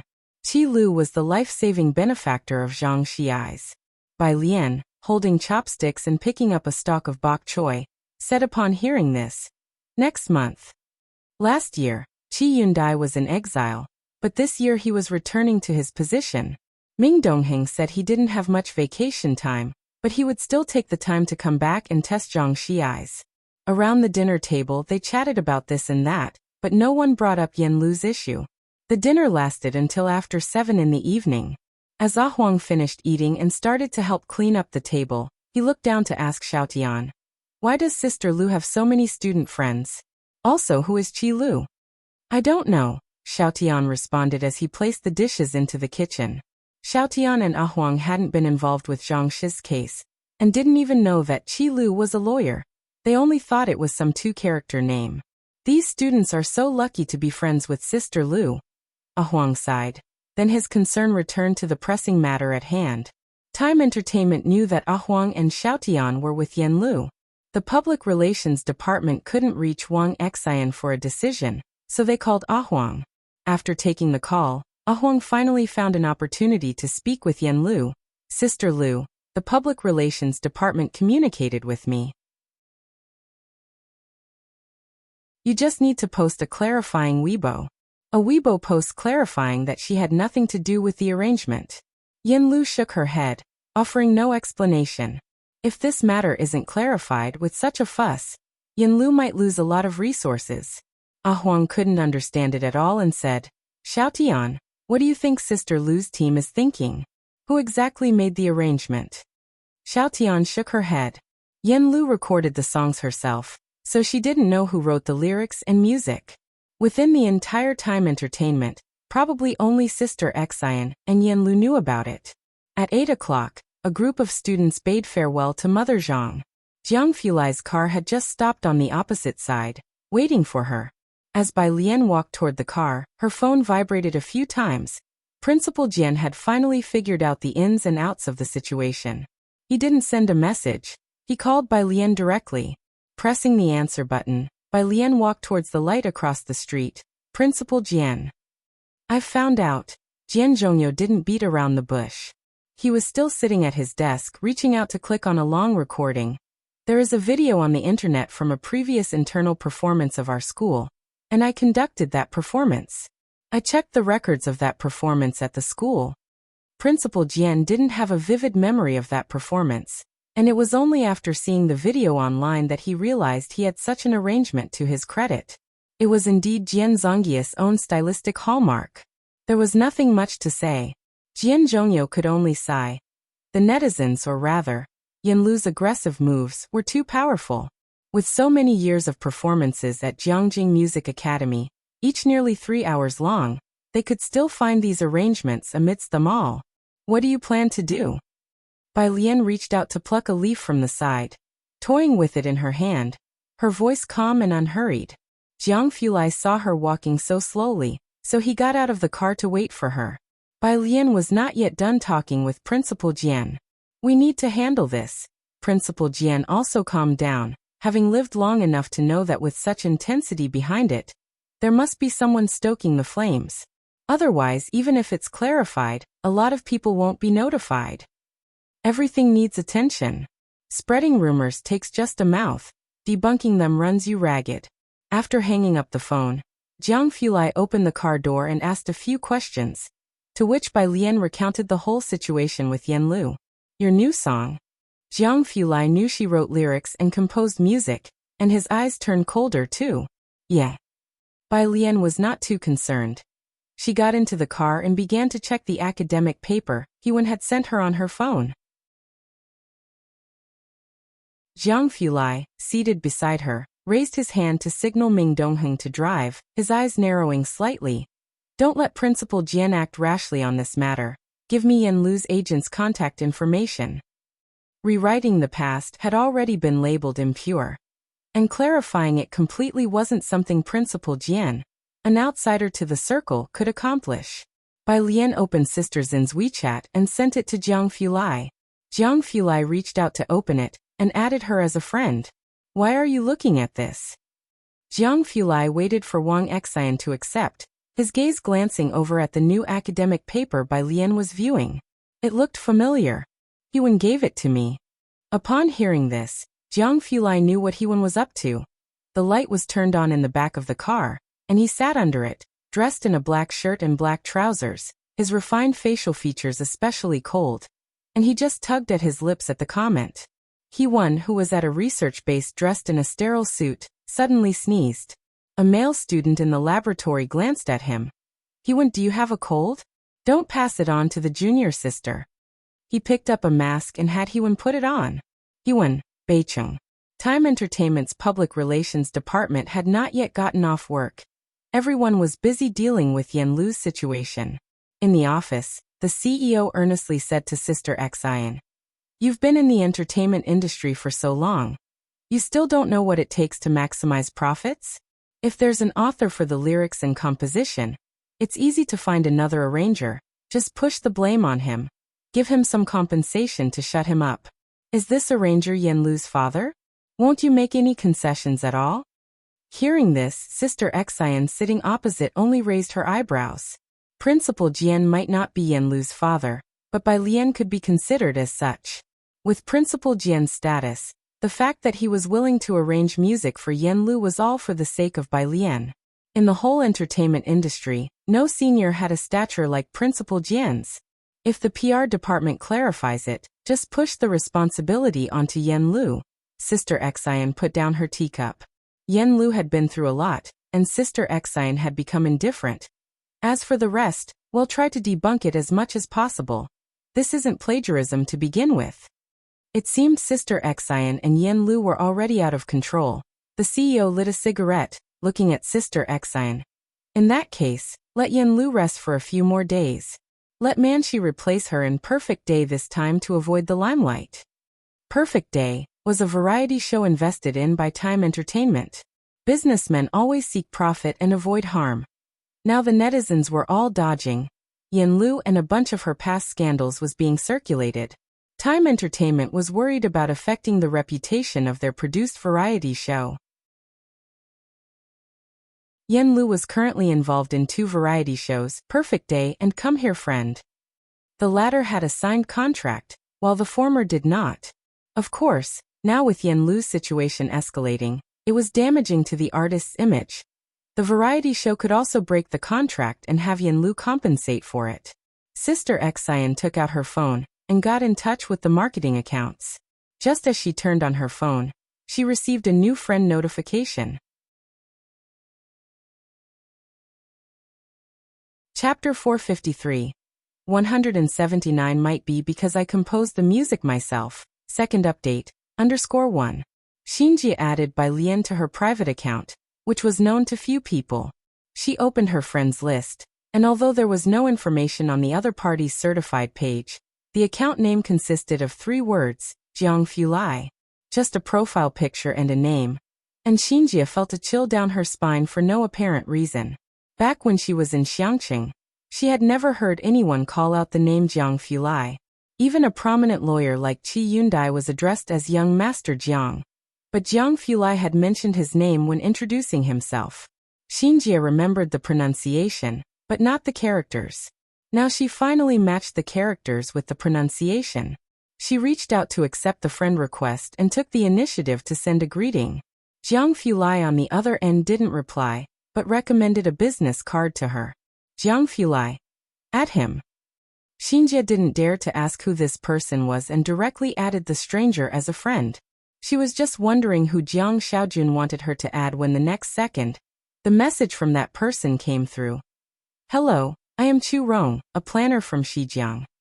Shijiang, one of the top 3 marketing firms in the country, mostly deals with national brand projects.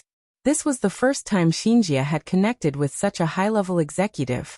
On the other side of the phone, Jiang Fulai had sent Bai Lian back home. Today wasn't late yet. Ji Heng was still embroidering in the courtyard, the large light illuminating and casting a long shadow behind him. His mobile phone was also next to the embroidery frame. He was video calling with Ji Xiaojun and Shen Qing. You're back early today. Hearing the sound of the door opening, Ji Heng raised his head slightly. Yes, Bai Lian put down her backpack, washed some fruit in the kitchen to share with Ji Heng, and sat beside him. She greeted Shen Qing and Ji Xiaojun while speaking to Ji Heng. Grandpa, do you know about the Landau Zener crossover? What crossover? Ji Heng's wrinkled hand paused, his mind still lingering on the wave-particle duality of light. Had Bai Lian mentioned she wanted to switch subjects beforehand? He calmly made another stitch, deftly directing the conversation. There's something I need to tell you. Go ahead. Bai Lian bit into a pear, speaking unhurriedly. Your uncle is now in Jiangjing. Ji Heng knew Bai Lian was an excellent student, probably the smartest among the Ji family. Have you thought about what you want to do in the future? Bai Lian, quantum mechanics. Her answer was crisp and decisive. Ji Heng, are you going to study this? Wave-particle duality? What's that? On the other end of the phone, Shen Qing was full of confusion, and Ji Xiaojun also leaned in. Bai Lian looked encouragingly at Ji Heng, who set down his needle expressionlessly. All of this is related to quantum mechanics. In short, a photon is a superposition of waves and particles. To put it in plain terms, do you know about online games? You know there is a rock ahead, but it won't spawn until you get close. The moment you walk over, it immediately spawns. Shen Qing didn't understand, but she felt something odd and involuntarily rubbed her arms.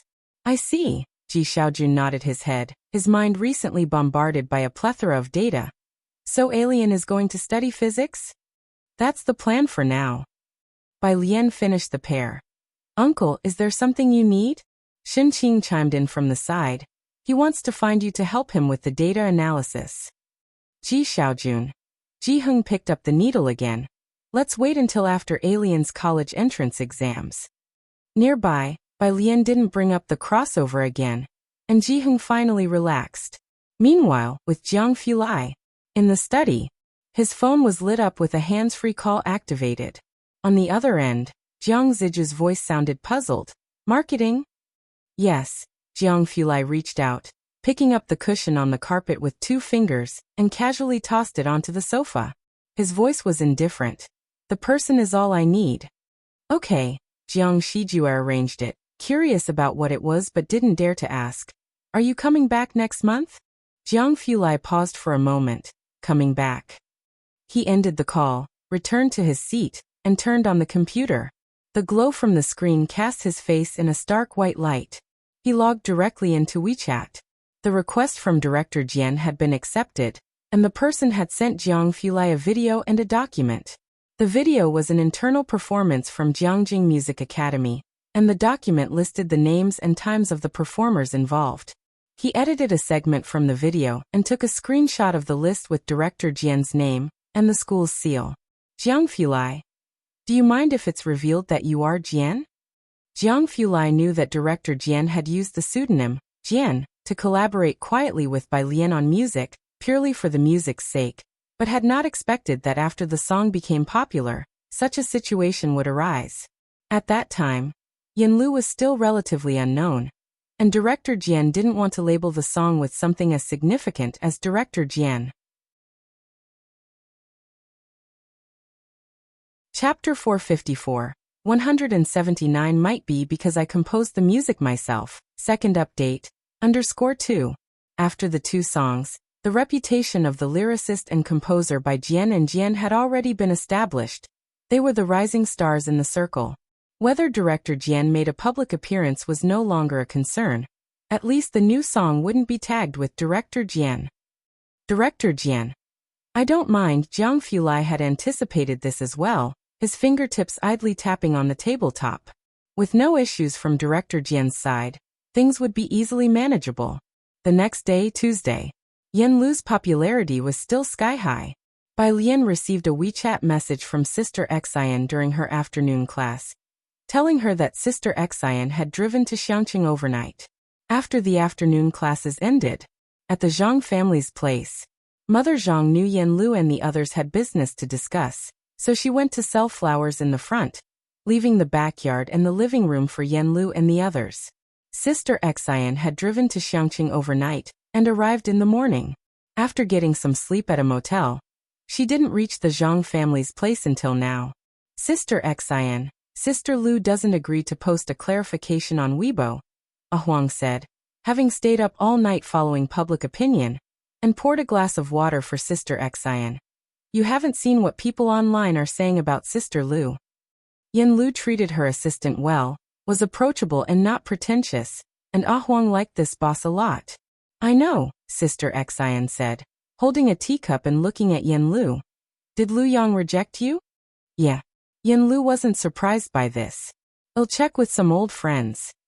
Sister Xian took out her phone to call a friend within the circle, looking for someone to step in temporarily. As soon as the person on the other end heard it was about Yanlu, who had been at the peak of controversy these past few days, they politely declined. Are you guys sure about recording in Xiangqing? Isn't that a bit too far? We're shooting in Xiqing recently. After hanging up the phone, Sister Xian also felt somewhat helpless. It was then that the back door was pushed open, and upon hearing the sound, Sister Xian quickly stood up.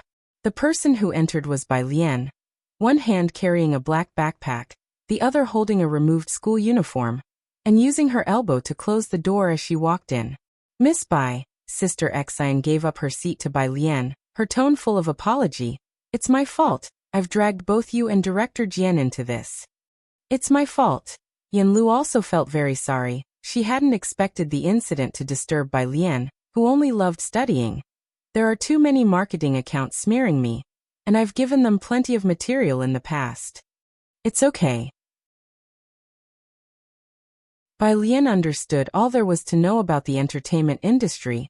She didn't care much about it. Even Pu Xiaohan, who focused on making videos, was being slandered, let alone a public figure like Yanlu. Teacher Jiang will arrange for clarifications later. Sister Xian paid attention to Bai Lian's expression, and seeing that she didn't mind, Sister Xian finally relaxed. I know. Jiang Fulai had mentioned this to her the night before, but Sister Xian still hadn't seen Jiang Fulai remove the trending search, nor had there been any movement from Chu Rong in her contact list. For Sister Xian, the important thing wasn't the dirt on Yanlu, but rather Bai Lian and Director Jian. Since neither of them would hold a grudge against Yanlu because of this, she could rest assured. Across from her, Huang watched Sister Xian and Yanlu treating Bai Lian, the high school student, with such respect that he was inwardly surprised. As Sister Xian was speaking, her phone lit up. She glanced at it, and her face lit up with excitement. Yanlu, Teacher Mei is willing to be the guest star for this episode. Teacher Mei? Yanlu was very surprised. How could he come? Bai Lian also looked up when she heard the name. She had been to the set of Great Yong. The Teacher Mei in question was the actor who played Bai Zhongyu. Maybe he sees potential in you? Sister Xian, handling her phone, was clearly very excited. I'll talk to his agent about the variety show first. Bai Lian looked away and lazily at her phone, as Jiang Fulai sent her a WeChat message. Do you want to register on Weibo? By Lian. Question mark. Jiang Fu Lai. Screenshot. After opening it, Bai Lian saw a topic about Bai Jian. She didn't have a Weibo account, but after 3 songs, the fan count for the Weibo topic had already surpassed 100,000. She was rarely lost in thought, and as she downloaded Weibo, she suddenly remembered that she was leaving more and more of herself in this era. As Bai Lian was registering on Weibo, Jingjing was pondering. When Jiang Fu Lai received Bai Lian's Weibo account, it was a simple one-letter name, Jian. Just like Jiang he felt a little guilty every time he saw this character. After following Bai Lian, his phone rang. It was from Chu Rong. Young Master Jiang. Chu Rong's voice was very respectful on the other end of the phone. When Shi Jiang was close to running out of business, it was the Jiang family that invested in it. The marketing accounts and the popularity have all been arranged. Their team had planned out the strategy overnight. Chapter 455. 179 might be because I composed the music myself. Second update, _3. Ensure Yen Lu won't be stained by this incident, and use the opportunity to push the song to another level of popularity. Although Chu Rong didn't quite understand why such a minor incident in the entertainment industry would warrant the attention of Jiang Fu Lai, who was said to have been hands-off for quite some time. Jiang Fu Lai walked to the isolation room, his voice faint. Okay, I'll have Dean Jian post on Weibo. Jian Zhongyo did have a Weibo account. When Jian Zhongyo received the message from Jiang Fu Lai, he was still at school. He stopped in the middle of the path, logged into his Weibo account, which he had just registered the previous night at Jiang Fu Lai's request, with only a few bot followers, but it was already verified. A big V verified so quickly? A teacher beside him looked at Jian Zongyi's V verified account, and didn't understand. Jian Zhongyo hadn't even posted a single Weibo. I don't know. Jian Zhongyo opened Weibo and posted as per Jiang Fu Lai's request. Beicheng. Time Entertainment. Manshi and Enchi's teams met up. Manshi and Chi's agent smiled. Perfect day will still be yours, right? Manshi pressed her lips together, nodding with a cool smile. I guessed as much. And Chi's agent then turned her head with a smile. I thought they would clarify that Yen Lu had nothing to do with the arrangement. I didn't expect Wang Xin to be so stubborn, actually refusing to agree. And Chi removed his sunglasses. Are you sure she doesn't have someone backing her? With the situation turned out like this, we haven't heard of any PR firm stepping up for her. His agent, who was antsy just yesterday, finally relaxed. Don't worry. Rumors had been circulating on the internet that Yen Lu had the support of a high-level executive from Zhongguang Group. Compared to Zhongguang Group, Time Entertainment was like an ant to an elephant. Although paparazzi had been stalking Yen Lu for months, they hadn't caught a glimpse of the rumored sugar daddy. Yen Lu's issue was still trending on Weibo without any forceful measures to remove it from the hot search. It seemed the rumors were just that, rumors. The group was quite relaxed together. Enchi's agent laughed and said, Enchi, why don't you and Manshi go out for a meal in a couple of days? I'll arrange for someone to take pictures. To ride this wave of public opinion, Enchi's studio had spent a lot of money. As they were talking, outside, an assistant hurried in with a phone in hand. Mr. Enchi, something's wrong, look at the hot search. Making a big deal out of nothing, Enchi's agent frowned. What happened? Everyone in the room took out their phones and opened Weibo. Weibo was a bit slow. Netizens thought the Yen Lu incident had come to an end, but little did they know that at 6 o'clock today, another bombshell dropped. The top hot search was time to eat melons, followed by the word explode. Click in and you see that several major marketing accounts had reposted a Weibo post from someone named Jian, with the emoji of eating melons, Vjian. Maybe because I composed the music myself. Image / at Black Friday. Screenshot, so similar. Do you think I'm blind not to see it? Was this the mysterious composer? Everyone was taken aback. Then they went to check Jian's Weibo verification. Jian Zhongyo, Dean of Jiangjing Music Academy, National Team's chief Guzheng player, Royal Music Academy. Looking back at Jian's 2 screenshots, the first was the comparison made by netizens of that music performance. The second was a list of that performance with 3 words in the column for the guidance teacher. Jianzhongyo. And there was an official stamp behind it. The top trending comment was very direct. What the hell? The legendary self-plagiarism? Isn't the biggest bombshell that Jian is actually Ding Jian? The arranger is Ding Jian Dam, who wrote the lyrics and composed the music. Who could have made Ding Jian willingly arrange the music? Why not take a look at his following list? Chapter 456. 180 Regretting Not Doing It Sooner. Mysterious Composition _1. Netizens mostly came for the excitement, and the vast majority of them did not recognize Ding Jian. But there were some professionals in the comments section providing explanations, along with striking and vivid contrasts. The status of the dean of Jiangjing Music Academy might not be known to those who don't study art or mingle in this area, but when you compare him with the president of Jiangjing University, it becomes crystal clear to everyone.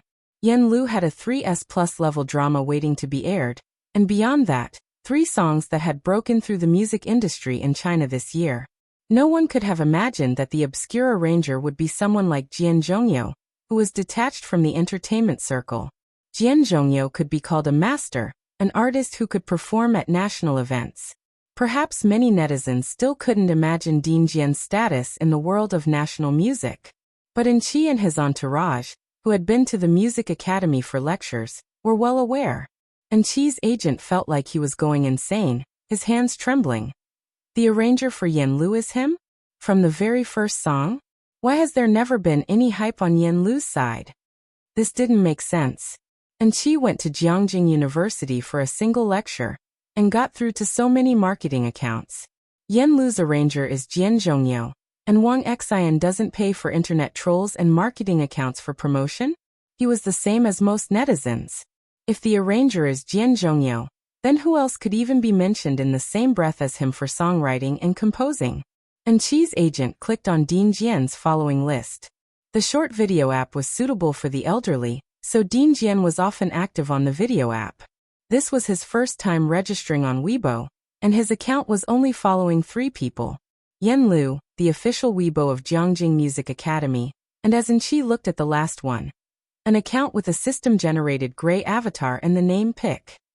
The Weibo account was obviously newly registered, with no posts, but already had 100,000 followers. Beside him, Qi also stood up incredulously. The arranger is Ding Jian. Then everything made sense. Right, he also follows Yen Lu, Qi's agent said, somewhat dazed. No wonder Wang Xian would rather Yen Lu be suppressed than issue a clarifying Weibo post, even letting Yen Lu give up perfect day. This all-in gamble had resulted in a total loss for their side, as the millions invested earlier had completely turned into traffic for Yen Lu. That was the top artist in national music, a height in art they in the entertainment industry could never reach in their entire lifetimes. Thinking about the earlier marketing Qi had done because of his visit to Jiangjing Music Academy, the agent couldn't help but glance at Manxi beside him. Manxi was a first-tier actress created by Time Entertainment, and at the beginning, he had chosen her for Qi over Yen Lu because of her popularity. Now, however, the agent was beginning to regret it.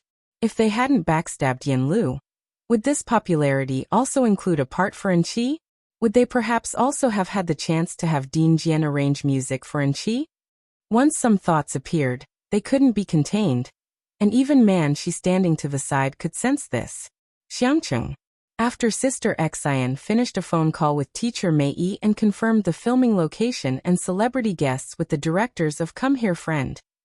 With teacher Mei Yi coming, you won't have much pressure, Sister Xian said, coming back from the yard with her phone in her hand. Will you be filming here? The show crew might give you a script. A script? Bai Lian heard for the first time that even variety shows required scripts, and she looked up, surprised. Sister Xian was also helpless. There's only teacher Mei Yi among the celebrity guests. The other groups probably have several friends from within the circle. Yen Lu's everyday life is dull, while other artists watch shows have numerous friends, talk about life. She spends every day reading books and studying acting with her teacher. I'm afraid she'll invite teacher Mei Yi over, and they'll spend a couple of days reading books. Can you imagine the audience watching them read for 2 hours? As she spoke, Sister Xian looked toward Bai Lian. Since she met Bai Lian, Yanlu had been reading books more diligently than the average high school senior. In the Great Yong drama's promotional clips, most of the snippets of Yanlu were of her reading books or scripts and observing her seniors. Take them to visit Wallow Street, Bai Lian suggested. However, as a phenomenally popular tourism street, it was always crowded and might not be suitable for long-term shooting. Bai Lian tilted her head, looking at Yanlu, as her fingertips tapped on the table, slowly starting to think. Perhaps because she felt guilty about not keeping a closer eye on Zhang Xi's, Bai Lian had been feeling remorseful about his year in prison, and became even more caring towards Yanlu and Zhang's mother. Sister Zin's phone rang again. It was the CEO of Time Entertainment. As soon as she picked up the call, the delightful voice on the other end rang out. Sister Xian, look at you, not letting us know sooner that the arranger is Dean Jian.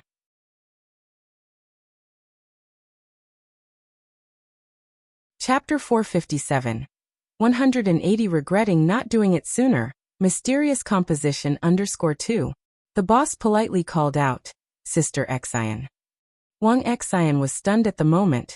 She didn't know about Jiang Fulai's and Director Jian's plan, but when the boss mentioned it, she realized that Director Jian must have clarified the situation online. She responded with a few words, and then the boss suggested introducing a few more good friends from the industry to Yanlu to help her with the recording of the show, which Wang Xian rejected. All right then, I'll talk to the friends from the show and get Yanlu on for a couple more episodes. The boss didn't mind. By the way, who is the composer and lyricist for the arranger Director Jian? He was fishing for information. Regardless of the upcoming drama's performance, people in the circle all knew that Yanlu would be popular just by her songs, given the quality of the composing and lyrics, and with Director Jian arranging lately, there's no one in the music industry who could compare. Sister Zin's gaze fell on Bai Lian, skillfully deflecting the conversation. The boss of Time Entertainment was also tactful, not probing further. She was on the phone, while Xiaotian and Ahuang next to her hadn't received the Weibo notification. But their WeChats were bombarded with inquiries from numerous friends.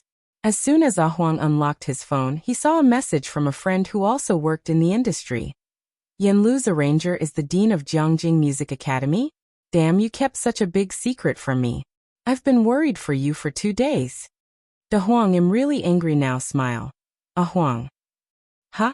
At night, 10 o'clock. Back to street bar. Bai Lian sat on a high stool, leisurely writing down her homework. The first batch of old doctors will soon get their licenses. Mao Kuan was tapping on the bar, signaling the bartender for a cocktail. Xiaoqi hasn't returned yet. The pharmacies in first-tier cities have all rejected the solid element paste. The solid foundation paste had low profits and the market was intentionally suppressing it, but it sold well in Xiangqing among locals and tourists. The rest relied on Mao Kun's ability to move merchandise at the underground fighting ring. Only the medicine usage there was too vigorous to break into the mainstream market. But he said he's going to do something with sinking. Mao Kun didn't understand these things. The Luo family is the domestic medicine emperor, financed by our country to suppress other Chinese medicine markets. Sun Chun explained as she came over with a tray. So Mr. Xiaoqi decided to first penetrate the lower-tier market, only going into rural and 18th-tier city pharmacies. He's already found dozens of distributors. The people of Xiangqing all knew about the large-scale purchases of Chinese herbs, and many of them had not gone out to work this year, staying to grow medicinal herbs in Xiangqing. Once the market opened up, everything else would be easier to handle. Bai Lian was listening on the side, not quite understanding, but after Sun Chun's explanation, she got it. This was a long-term battle. There wasn't much Bai Lian and Mao Kuan could do to help. Bai Lian only asked them to teach her the set of acupuncture techniques for myopia once they got their traditional Chinese medicine licenses. I have a fight scheduled for Saturday, Mao Kuan mentioned to Bai Lian after their conversation. Sis, are you coming to watch? Mao Kuan didn't fight very often now, but the fighting ring had invited him because he was so popular. A fight? Bai Lian wrote down another line under the light, remembering what Sister Xian had said. Is it hard to get tickets for the fight? That's for outsiders, I'm practically one of the family at the ring. Mao Kuan took a sip of his cocktail. He had never been to high school, but he was curious, are high school assignments really that numerous these days? Every time Bai Lian was at her busiest, she had to write homework, always homework. Having finished her work, Bai Lian did not check her answers, but leisurely turned the page. Can you bring people into film? She explained that Yin Lu needed to record a TV program. Wallow Street was too crowded and Yin Lu couldn't visit often, but Bacter Street was full of international folks, and no one would recognize a domestic, minor celebrity. There were also many interesting things. Sister Xian thought Yin Lu was too dull, and worried the show wouldn't have a good effect. Mao Kuan didn't know. He muttered into his phone for a while, then said to Bai Lian, but they can only have 5 tickets. However, the footage needs to be screened by the fighting ring after post-production, since many things in Bacter Street shouldn't be revealed to the public. I'll have Xiaowu follow them, so they won't cause any trouble. Xiaowu was now a well-known small-time player in Bacter Street. 5 tickets meant that most of the variety show crew couldn't come. Got it. Bai Lian nodded in agreement. Behind them, Sun Chun returned to the bar, picked up a lemon, and thought to herself, bringing people here to shoot a variety show, aren't they going to be scared to death? Are you about to leave? Bai Lian suddenly remembered this and turned her head to look at Sun Chun.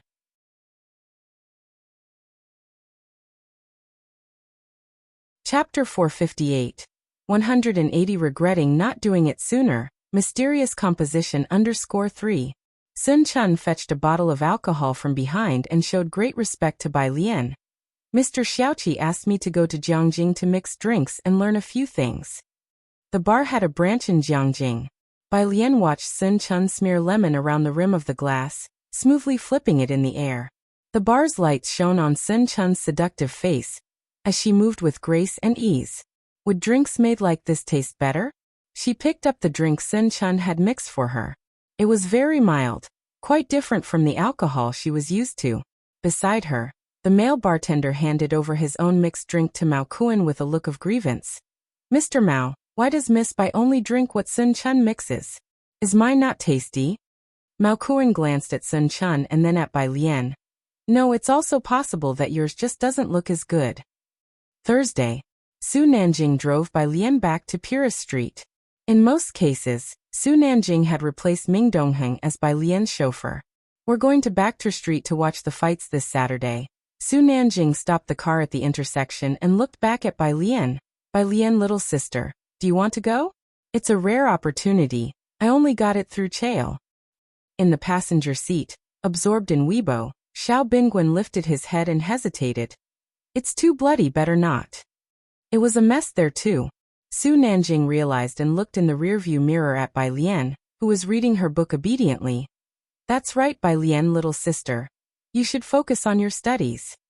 Bai Lian lazily responded with a hum. The car speakers were playing a loop of 3 songs by Yin Lu, connected via Bluetooth by Xiao Bingwen. As Su Nanjing started the car, he asked, do you like Yin Lu that much? Xiao Bingwen returned to WeChat to message Lung Shuha. Xiao Bingwen. I can't believe your teacher is involved. Lung Shuha. She has the talent. It's rare for someone to have arrangements done by the teacher. I wonder who the composer is. You don't get it. Xiao Bingwen held his phone.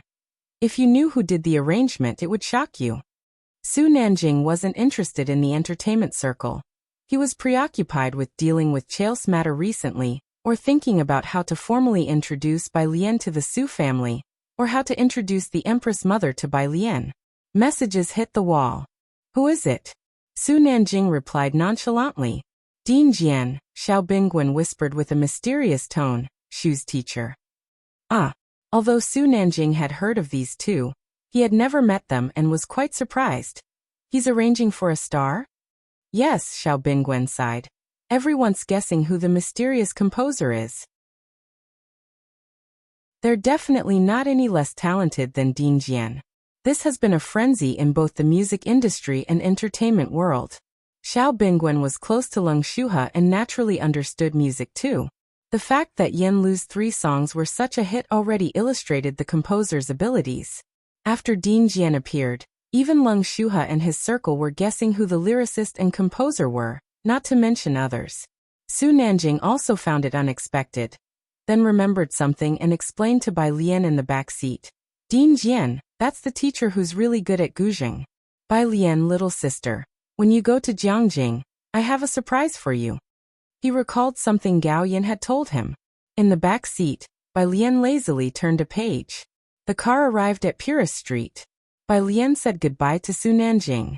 Next to Puris Street's trash cans, a blonde-haired man squatting and smoking stood up when he saw Bai Lian. With a cigarette dangling from his mouth, he pulled a few tickets out of his pocket and handed them to Bai Lian. Bai Lian reached out to take them. Inside the car, seeing Bai Lian interacting with a ruffian with yellow hair, Su Nanjing couldn't help but sit up straight, his gaze following as the yellow-haired man gave Bai Lian something. Hey, Su Nanjing sat up, his eyes narrowing slightly, and tapped Xiao Bingwen's shoulder. Doesn't the thing in her hand look familiar?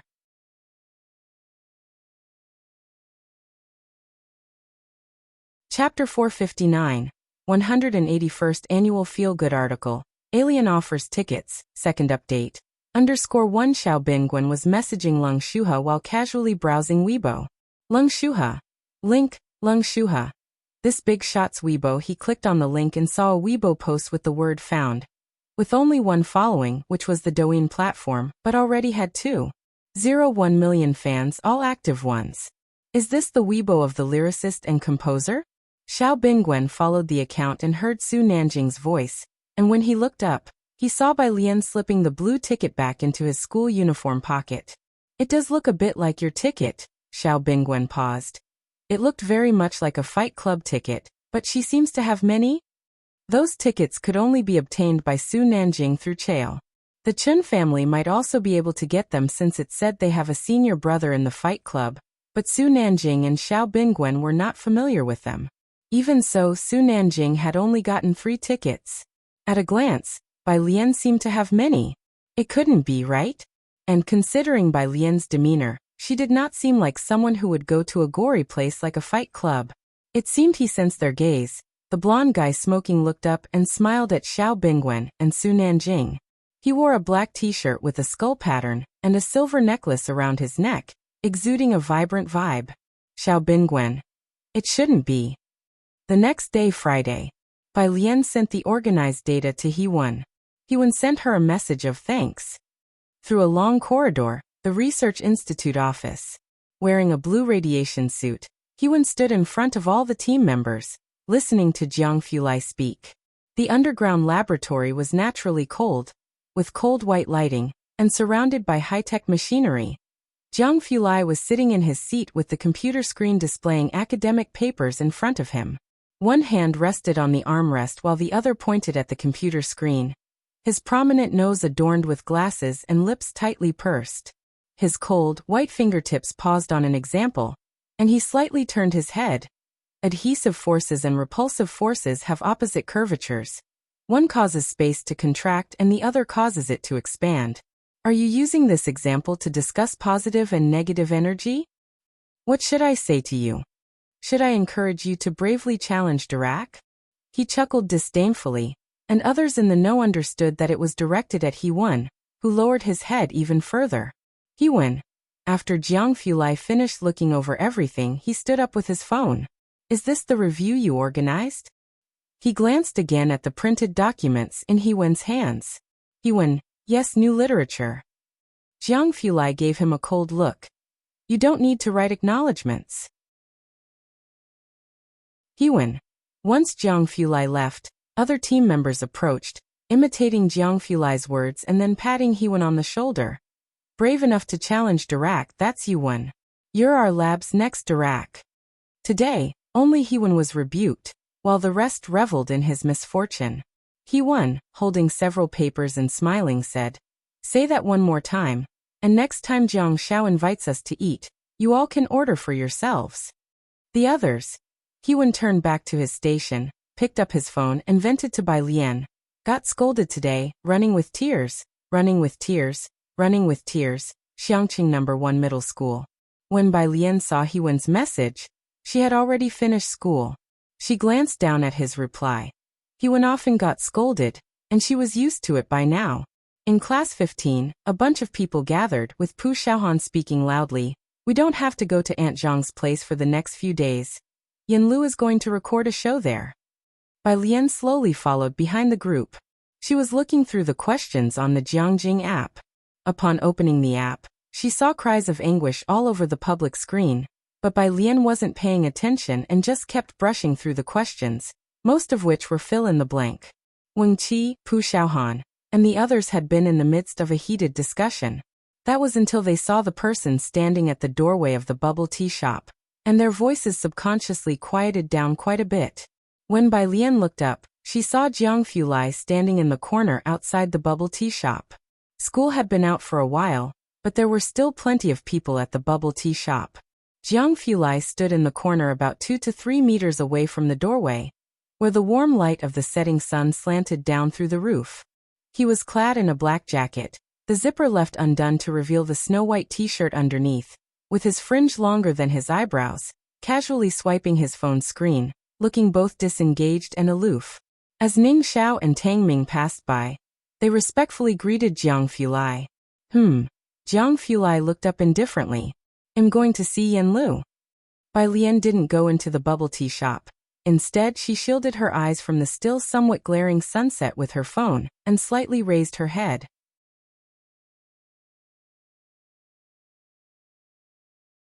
Chapter 460, 181st Annual Feel-Good Article, Alien Offers Tickets, Second Update. _2 Zhang Mama's house is just ahead. Jiang Fulai walked a bit further ahead, blocking the sunlight. Let's go then.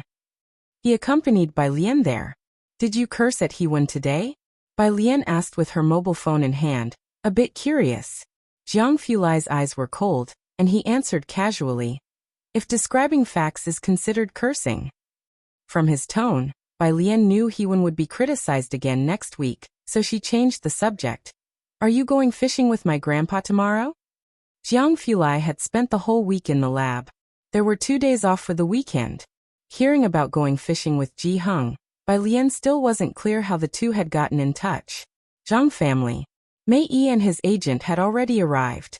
The agent was a middle-aged man, slightly overweight. He looked around the Zhang family's backyard and whispered to Mei Yi, "You've got a good eye." Mei Yi came to Xiangqing to record a show with Yanlu. His agent had disagreed at first. Back then, the old storms of the book world were too intense, and he didn't want Mei Yi to get caught up in them. Who would have thought that under those circumstances, Yanlu would not only make a comeback, but also turn it into her own popularity? These past few days, she had been the center of attention on various social media platforms. The netizens even jokingly referred to it as the feel-good hit of the year. Mei Yi, who was 30, was dressed in a sporty outfit, looking handsome and poised. Upon hearing that, he simply smiled and did not speak. However, this show's main goal is to create opportunities with Yanlu. Mei Yi's agent was also aware of Yanlu's personality. Wang Xian said she's dull, and the show's effect would probably be quite ordinary. Besides that one street, there's nothing particularly interesting in Xiangqing. Just take it as a vacation. Mei Yi and Yanlu weren't familiar with each other to begin with, and describing it as ordinary was already putting it mildly. Cameras were being installed in the hall and Yanlu's room. They were starting to record the show tomorrow. The director of Come Here Friend was talking to Sister Xian. Don't worry, we'll try to edit it to make it more interesting. But apart from Mei Yi, doesn't Yanlu have any other friends inside or outside the industry who can appear on camera? Next to them, A Huang and Xiaotian were helping clean the living room, and upon hearing this, thought of that group of students from Xiangqing No. 1 High School. They did have friends, just not famous ones. I'll ask, but they probably don't want to be on camera, Wang Xian said with a smile somewhat wistfully. She also has a few friends outside the industry. If Bai Lian were willing to appear on camera, the viewership would definitely be extraordinary. And then there was Jiang Fulai. Without mentioning anything else, just them showing their faces would basically outshine the current trending celebrities in terms of looks. But to ask them to appear on camera? Who could have that much clout? All right then, the director said somewhat regretfully. He looked down at the program recording plan he had given to Yanlu: shopping, moving flowers, selling flowers, studying. There wasn't anything fresh and eye-catching to show. He really wanted Yan Lu to invite Dean Jian over. That would guarantee explosive ratings, but both Yan Lu and Wang Xian avoided the topic of Dean Jian. Of course, the director was disappointed. Zhang Mama had returned to her hometown the past 2 days, leaving the place to Yan Lu, who came out with a flower pot. Speaking to Mei, "Well, go shopping first tomorrow morning, then buy groceries in the afternoon to cook." Mei's agent listened to Yan Lu's lackluster plan without surprise. "Why don't you invite a couple more friends over? Otherwise, it'll be awkward having just you and Mei eating alone." Mainly because Mei was a guy. Yan Lu was about to reply. Someone knocked at the door from outside. She set down the flower pot and went to open the door. Mei and his agent both glanced toward the door. Outside stood 2 people, a man and a woman. The girl, dressed in a loose school uniform, casually twirled a mobile phone in her hand. Her almond eyes slightly squinted, looking very laid back. Her skin was exceptionally pale, her hair lazily held up behind her head with 2 wooden hairpins, backlit by the glow of the evening sky, wearing no other adornments. She seemed as though she were standing in a colorful comic book. She slightly tilted her head to speak to the man beside her. The man by her side wore a dark coat, looking cool and distant. His features were pleasing, but too aloof, with a strong presence that made it difficult for one to look directly at him. "Miss Bai, young Master Jiang." Yan Lu opened the door, greeting the 2 in a soft voice. In the living room, Sister Xian saw Jiang Fulai and Bai Lian outside, dropped the conversation with the director, and ran out to greet the 2. The director, seeing Bai Lian and Jiang Fulai for the first time, was taken aback by their appearance. Having been around the entertainment circle for so long, such looks were rare, not to mention their charisma. "Who are they?" the director asked Mei. Mei's gaze fell on Bai Lian. "They're friends of Yan Lu." He had seen Bai Lian on set before, and everyone present was shocked by that sighting. Seeing her once was unforgettable. Mei's agent wasn't much involved with filming and hadn't met Bai Lian or Jiang Fulai. He asked, "Non-celebrity friends? Are they here to steal the spotlight, or does Time Entertainment plan to debut them?" With their looks, Time Entertainment would have struck gold. If they were non-celebrities, he was ready to make an offer. At the doorstep, Bai Lian didn't seem to have any intention of coming in. She stood there, talking to Yan Lu. "You're just going to buy groceries and cook tomorrow afternoon? Didn't Sister Xian say that would be boring?" Sister Xian, feeling helpless, deliberately lowered her voice. "The director said the same, but there's nothing we can do about it. This is all we have here. Miss Bai, would you like to bring some of your classmates over tomorrow afternoon?" Jiang Fulai, with one hand in his pocket, just stood by Bai Lian without speaking. "No need." Bai Lian shook her head, taking several tickets out of her uniform pocket and handing them to Yan Lu. Bai Lian had heard that right now there were a lot of fans of the white tank top. It was surely better than Yan Lu entertaining the viewers with book reading at home. "What are these?" Yan Lu, unfamiliar with them, instinctively accepted the tickets. Bai Lian curved her lips slightly. "You can go here tomorrow afternoon. These are tickets, and someone will meet you at the entrance to guide you. It shouldn't be boring." Jiang Fulai glanced down. It wouldn't be boring, but it might randomly scare someone to death.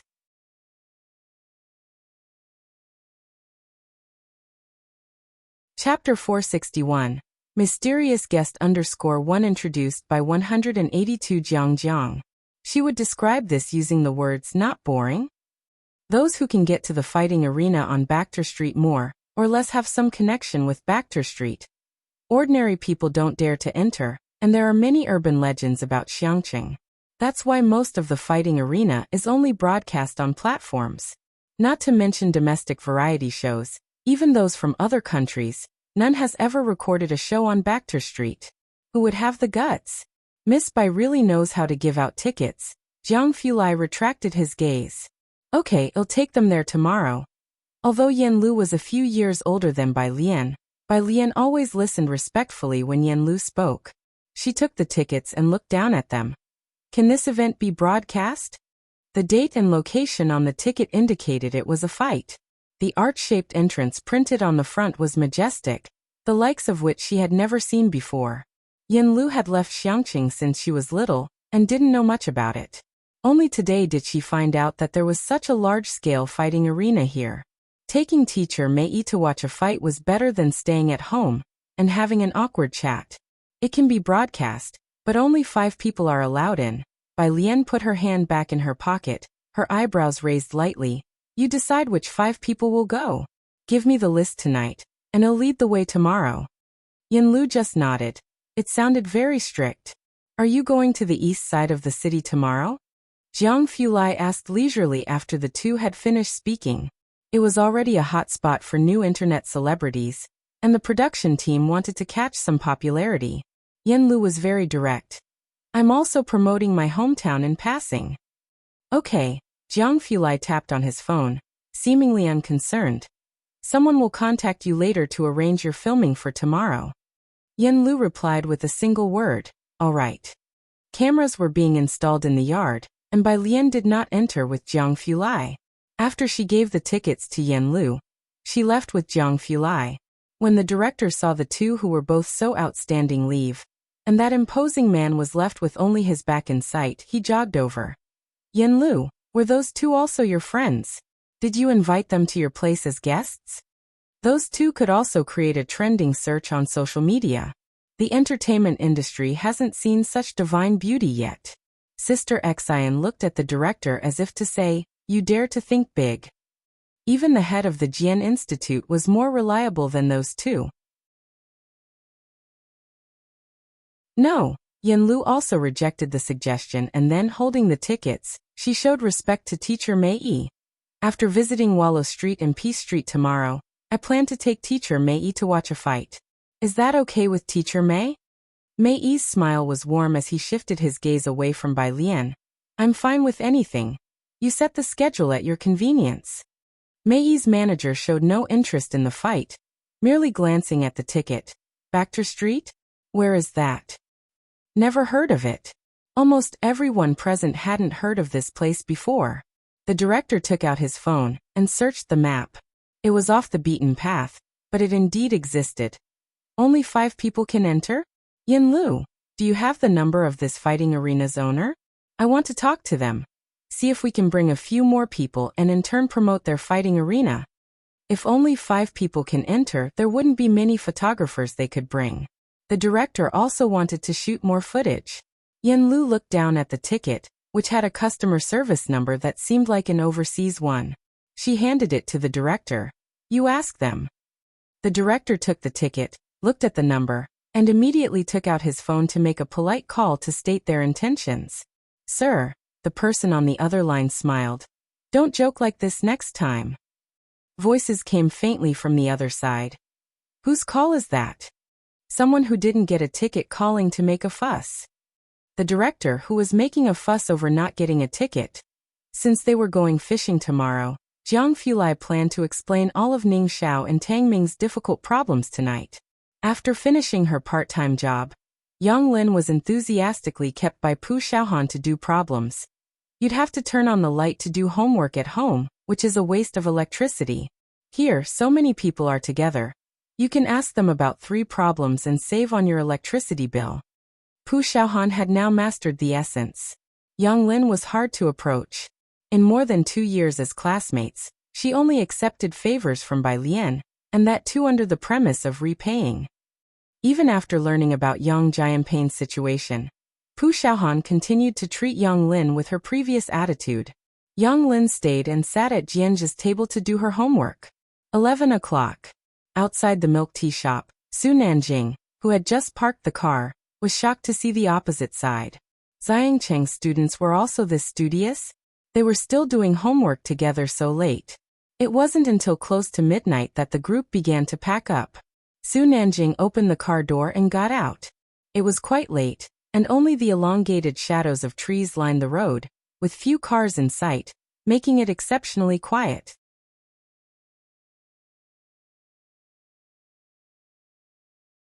Chapter 462. Mysterious Guest _2 introduced by 182 Jiang. You send them home. Jiang Fulai glanced at the car Su Nanjing drove today, a 4-seater, referring to Pu Xiaohan, Yang Lin, and Tang Ming who lived in the same direction. It was too late today, so Jiang Fulai didn't let them go back on their own. Jianzhe picked up his phone. "I'll call a car to go back, don't worry, I'm of age." Jiang Fulai nodded slightly. He himself was taking Ning Xiao and Bai Lian home, as they were also in the same direction. Yang Lin wore black glasses, her hair longer than her eyes, and she silently picked up her backpack, quietly refusing as Pu Xiaohan quickly wrapped an arm around her, stopping her from leaving. "I'm scared to ride with two men." Su Nanjing Tangming. Tangming's home was very close, just a 5-minute ride. Due to Pu Xiaohan's fear, Su Nanjing went out of his way to drop her home first. Only after seeing her turn on the light and wave from above, did he drive towards the tube building. Pu Xiaohan lived in a complex where the car could stop downstairs, whereas Yang Lin's place was in the tube building which the car couldn't enter. At midnight, the streets were still bustling with people gathering together. Some were shirtless, others sat on the ground playing cards, and some were cleaning up trash. Seeing a pricey car pull up, many people looked over. Su Nanjing got out with a pack of cigarettes and followed Yang Lin inside after turning off the engine. Yang Lin turned to look at him frowning, and Su Nanjing bowed his head to light a cigarette, with smoke rising. "Sister Bai Lian asked me to escort you to the building in trance." By the time Bai Lian got home, it was past midnight. She returned later than usual, and Ji Hung had not waited up for her, having gone to sleep early. A lamp was left on in front of her door, and the courtyard lights were dimly lit. Bai Lian glanced at Ji Heng's room, guessing he had fallen asleep, so she didn't bother him and opened the door while looking at her phone. On her phone, Yin Lu had already sent over the list of 5 persons along with their identity documents. She took a screenshot and forwarded it to Xiaowu. Ordinary people needed a pass to enter Bacter Street. After replying, she went to take a shower. After her shower, she used a white towel to dry her hair, and walked over to the dressing table beside her bed. She lit the sandalwood with a lighter, and a faintly scented smoke began to curl up.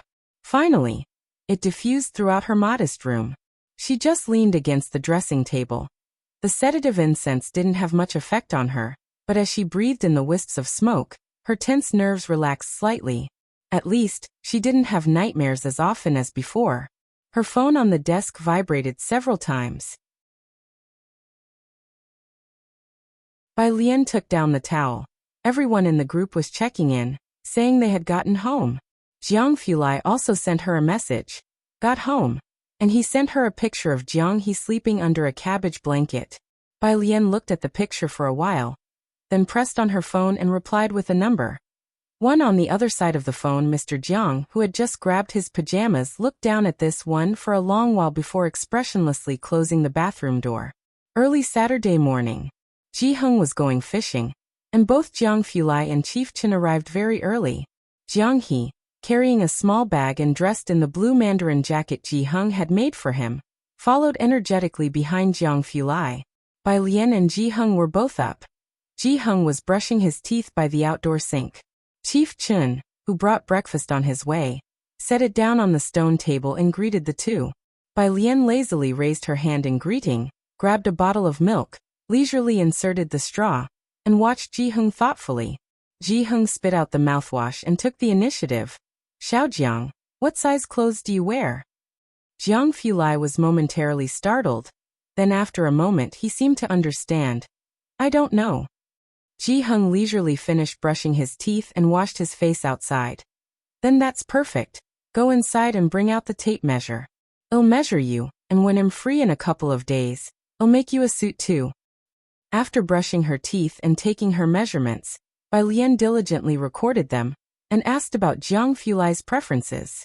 She was too busy to chat with Bai Lian. It wasn't until after eating that a few people prepared to leave with their fishing gear.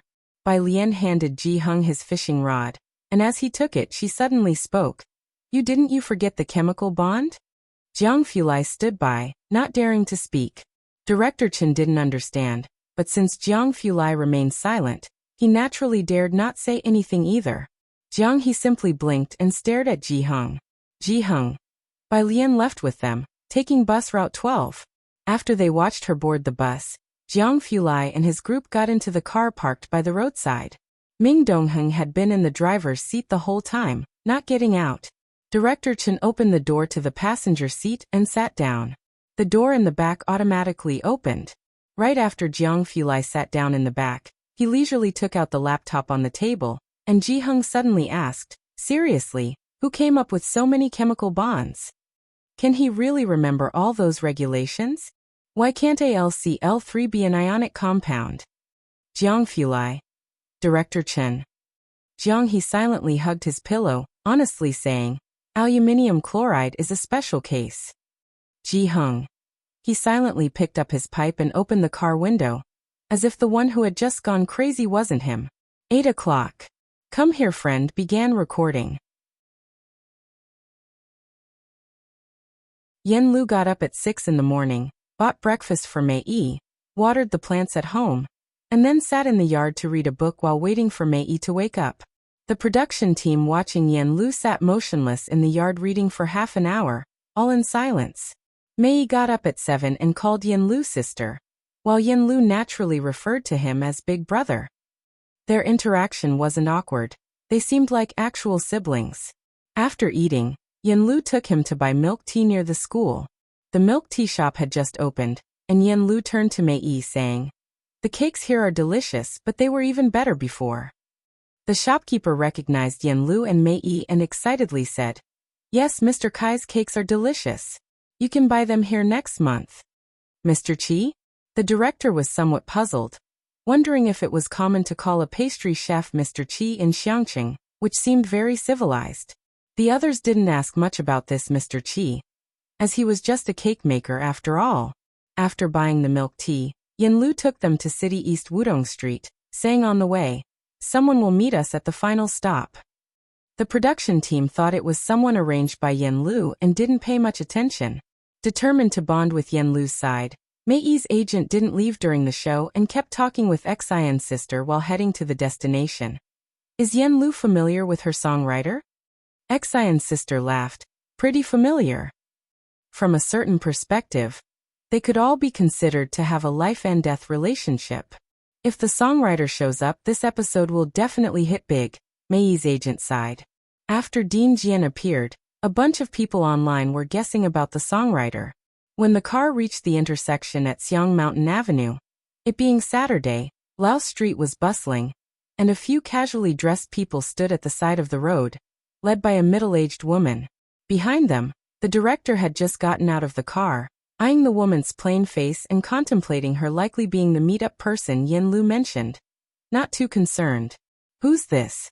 Mei Yi's agent turned to look at Xian's sister, curious.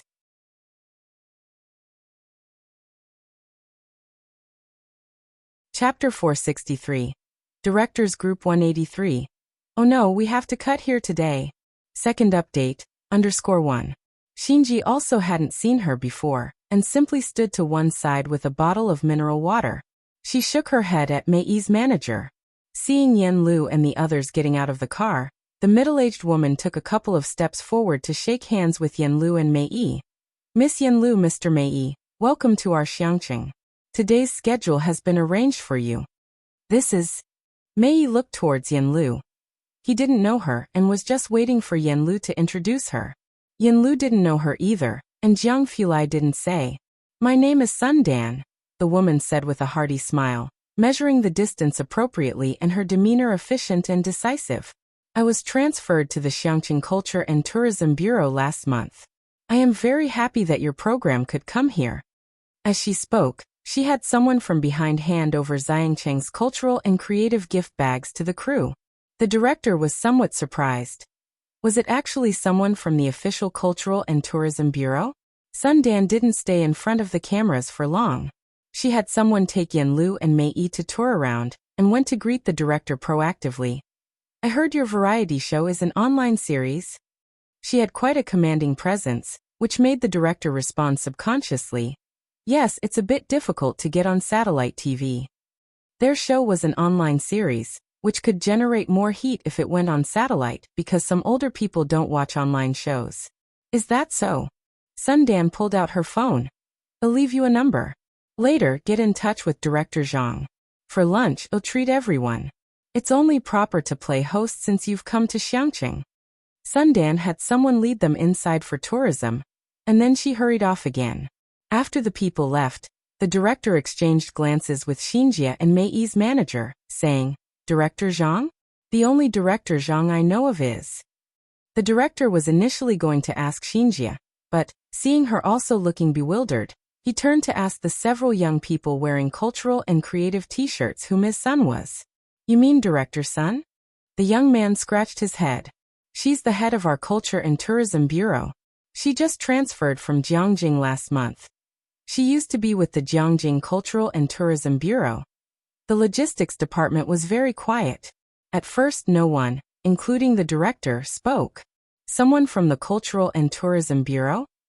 2 minutes later, the director realized what had happened and subconsciously looked at Xinjie.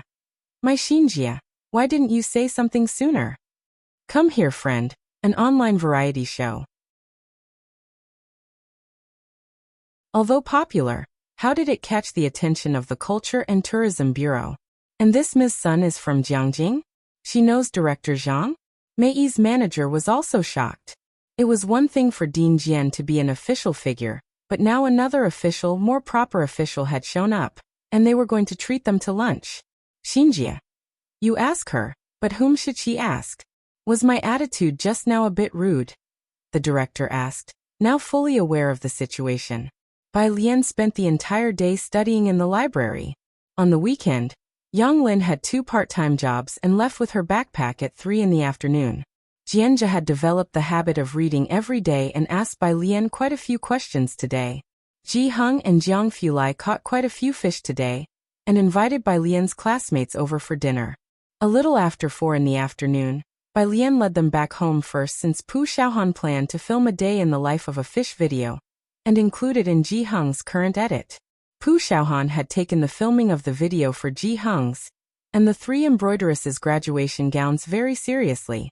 It required 3 months of filming, and she planned to make a 20-minute video. Thus, there was plenty of material to gather. In the yard, Bureau Chief Chen was still showing the fish he caught to the children who had come back, one by one on the ground. Shouting, "Look, these are the fish I caught," Bureau Chief Chen told Tang Ming. Tang Ming gave a deep hum in response. Bureau Chief Chen looked at him oddly. "Are you okay?" Not getting the feedback he was hoping for, Bureau Chief Chen simply stopped talking to him. Ning Xiao was even more silent than Tang Ming, so Bureau Chief Chen went to talk to Pu Xiaohan. "This one I caught. This one is by Master Jiang. This is Uncle Ji." Pu Xiaohan was very considerate to Bureau Chief Chen. She captured footage of the fish he caught with her camera.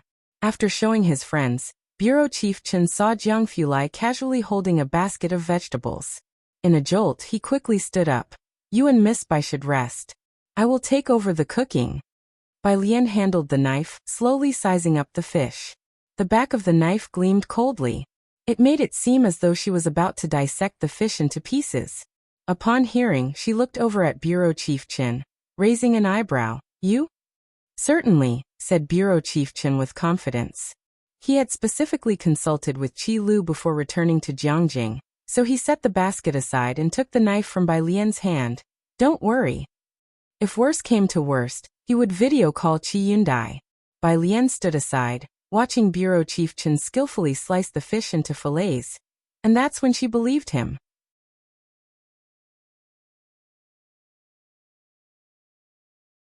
Chapter 464.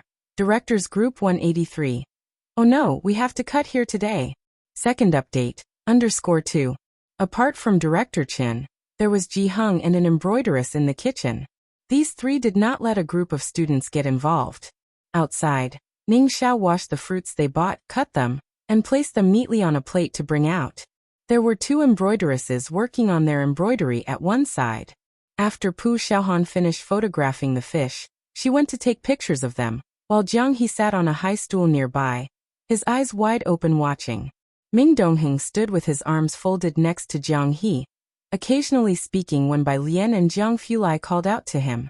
Tang Ming, playing Go with Wing Qi, finally couldn't help himself and asked Wing Qi across from him. "Don't you think I'm really cool?" Wing Qi. Okay, Tang Ming got it. After Ning Xiao finished with the fruit, and saw there was nothing for him to do, he took out his phone and asked Jiang Fulai a question. Bai Lian looked down at the time on her hand, 5:40. then looked up and said to Jiang Fulai, "I'm going to lead the way for Yen Lu." "All right," Jiang Fulai nodded, tapping Ning Xiao's phone screen and glancing at Ning Xiao for only a moment. Ning Xiao fell silent completely. Purist Street's entrance. The film crew's 2 vehicles were both parked there.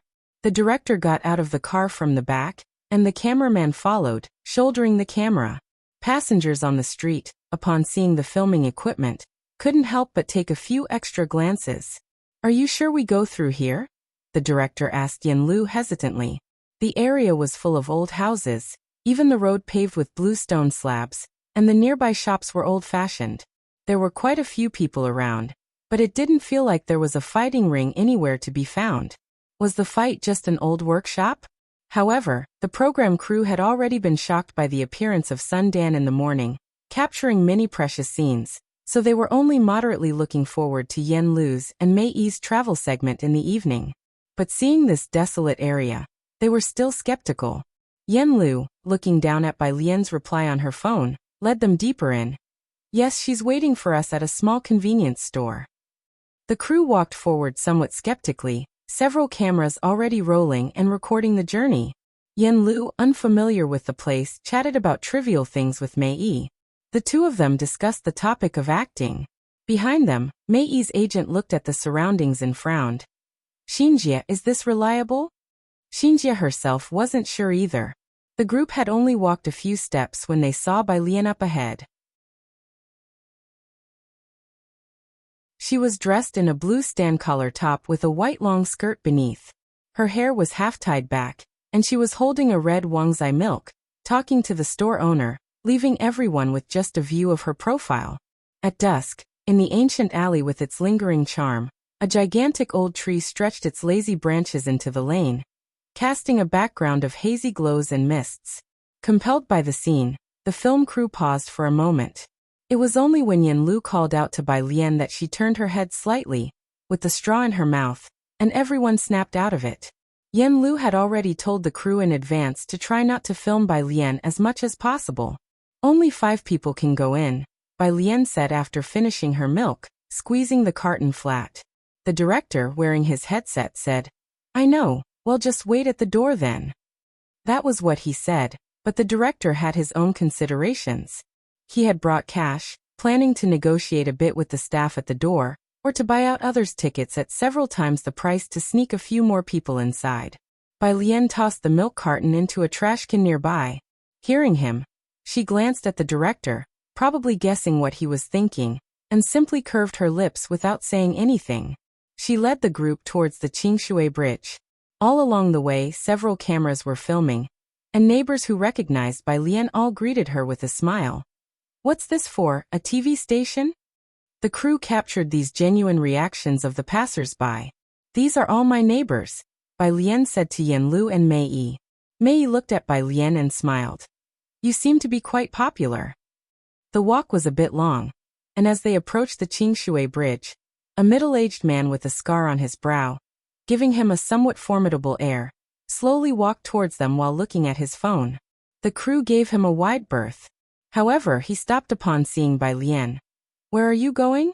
Didn't Ning Xiao say you would be having dinner at your grandfather's house?" "I'm taking people to Bacter Street. They'll be back soon," Bai Lian answered him slowly. Then she turned to introduce him to Yen Lu and Mei Yi. "This is Uncle Wang, my classmate's uncle." "Hello." Mei Yi and Yen Lu greeted politely. "I see." Wang Yufeng looked at the director and his crew, grinning. "Then you go ahead. I have to get fish soup from your grandfather's house." All around were Bai Lian's neighbors. The cameraman, knowing Wang Yufeng was one of the locals, didn't film him but focused on Mei Yi and Yen Lu instead, although some of the other cameras captured Wang Yufeng's figure from behind.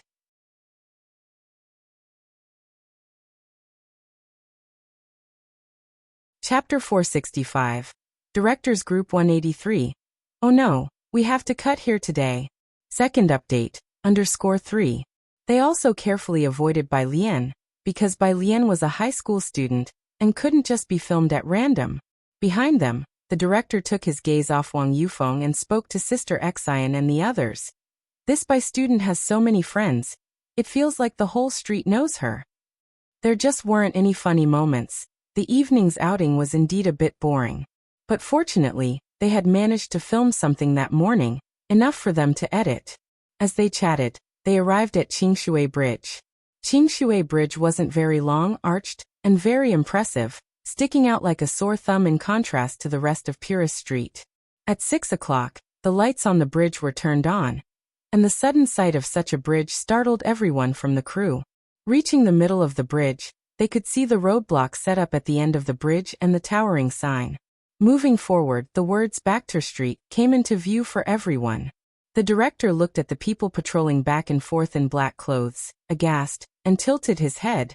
Sister Exion, what is this? Sister Exion. Great, the director saw a Sister Exion who again knew nothing. In front of them, Yin Lu and Mei Yi were still under the camera, and although shocked, both were well-trained actors, trying their best to keep their expressions normal. It seems even Yin Lu doesn't know about this place. Have you been here before? Mei Yi asked Bai Lian as he looked down. He was tall and had long legs, a refined gentleman, very well known as an unassuming guy in the circles. Bai Lian, holding her phone, had already seen Xiaowu talking to someone. She explained. To get to the fight club you have to go through here. By the time she finished speaking, Xiaowu had already seen them and he hurried out. Sis. Then he grinned at Yin Lu and the others. Are you taking them in? Yes, Bai Lian lazily instructed. Although Baxter Street often saw fights and brawls, no one dared bother the people from the bar and the auction house. Call me if there's any trouble. With his striking red hair, Xiaowu assured her, don't worry. As the two talked, the crew nearby was silent, not daring to utter a word. Xiaowu had already prepared access passes for 5 people ahead of time. He asked the 5 people to come out and enter with him. These 5 were Yin Lu, Mei Yi, the director, and 2 cameramen. The director stiffly followed Xiaowu, and suddenly one of the staff members remembered something. Director, didn't you say you'd bribe them to let us all in? Director. Annoying, what's with all this bribing? Do you think you're the only one who can talk? After watching them go in, Bai Lian slightly turned her body and lifted her chin toward Sister Exion. Do you want to wait here or go back?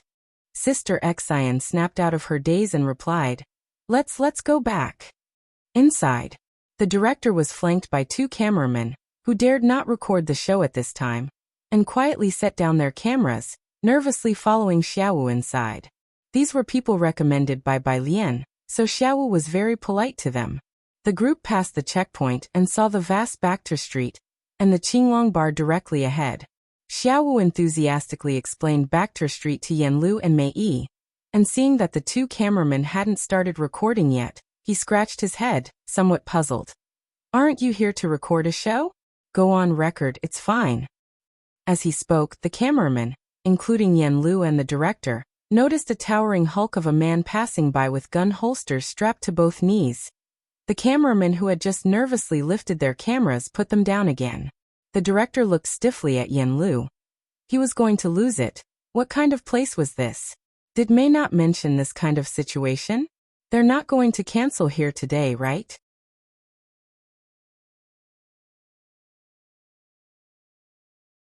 Chapter 466. 184 Yin Lu really has a big shot behind her _1. Shoot! Xiaowu fished out a pack of cigarettes from his pocket, casually pulling one out and signaling the 2 photographers. The director and photographers all picked up on the casual vibe that felt like someone saying at a dinner table, Eat, you guys eat. Mr. Xiaowu. Mei finally came back to his senses, his eyes gentle. He tried to be as polite as possible when he asked about the gun holster on the man's knee. Can we really film freely here? Would they just pull out guns randomly? No need to call me mister. Xiaowu was uncomfortable with such polite language. He enthusiastically introduced himself to them. In Baxter Street. Nicholas. Street Fighter. Mao 5. All titles self-proclaimed. The frightened director showed a rare expression of confusion on his face. Just film those 2, Xiaowu, after consulting Mao Kuan, bit his cigarette and patted the director on the shoulder in a buddy-buddy manner. People here are not particular. As long as you don't film their faces directly, you're mostly fine. See? Next to the street is the street of local customs. Shoot whatever you guys want. Xiaowu said it so nonchalantly, but every pat made the director shrink a little. Film faces directly? Does he look like someone who dares to even take a second look at them? Filming faces directly was giving them too much credit. There's an old saying, since you've come already. The director had the two photographers turn on their cameras, and they gingerly lifted the cameras to follow behind Yan Lu and Mei Yi. The director walked with Xiaowu outside of the frame. They were still a bit away from the fighting ring, and Yan Lu and Mei Yi felt a lot of pressure too. The two went into a local shop where the owner lazily sat in the back, surrounded by a variety of items such as bows, knives, climbing ropes, everything. Upon seeing the camera, the owner's eyes narrowed and he was about to get up, but then his gaze settled on Xiaowu next to the camera, lingering on his black attire for a moment before he lazily sat back down. After filming local life, the group finally reached the fighting ring through a long, narrow alley. All along the way, many people curiously stared at the crew holding cameras. But on this street, you never know, anyone might be carrying a pinhole camera or a chewing gum bomb. Those openly holding cameras looked foolish and not threatening. Of course, that's because when they saw Xiaowu, they recognized him as someone from the Qinglong bar, so they treated it like a show. The crew finally realized there was no danger, and started to relax. As they followed the winding path, the crew finally saw the semicircular fighting ring. In the middle, a huge stone was carved with the motif of the fighting ring, and on the right hung a poster of a man with a mask. At the entrance stood 2 rows of burly men with dark skin, obvious daggers and guns inserted in their knee pads, eyes like eagles, and a bloodthirsty aura about them. The director, recalling that he was the one who called this place yesterday asking them to help with the promotion, he pinched the philtrum of his nose. "What's wrong with you?" Xiaowu stuffed his hands in his pockets, tilting his head in confusion as he looked at the director. "Director, Bachter Street. Nicholas. Street Fighter. Mal 5, do these people have?" As he spoke, he ran his hand across his neck. Xiaowu nodded. "They are mercenaries. They've definitely done it before. No need to call me mister. What mercenary hasn't tasted blood on the blade's edge?" This was it. The director swallowed hard. Would they triangulate on him? Qingshui Bridge. After Xiaowu brought Yan Lu and his group inside, Bai Lian headed back. Originally, these people aimed to spend big on extra tickets to get in, but now, let alone spending money, they didn't even have the courage to stand at the entrance. As soon as Bai Lian left, they all followed her. They had arrived in a buzz of excitement, but now were silent. All instinctively took out their phones and searched Bachter Street, where online information on Bachter Street was scarce, without any formal introduction, and most mentions of the name were hushed and full of taboo. There was no need to search, really. Just seeing the boundary, passing the guards at the entrance was proof enough that this place was not meant for ordinary people. Bai Lian walked at the forefront of the group, pulling out her Bluetooth headset to put on, starting her audio reading. Yuan happened to message her at this moment. Both highly intelligent, they had also become friends online, especially since there were many things that Yuan didn't dare complain about to others, only to Bai Lian. "Yuan, dude, are you also in Xiangqing?" Yuan normally addressed Bai Lian with great respect as boss, but later got used to being brief and changed it to dude.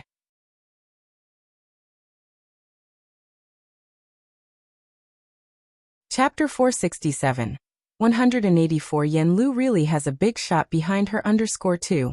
Bai Lian had told him her name, but he never changed it, calling her oldie.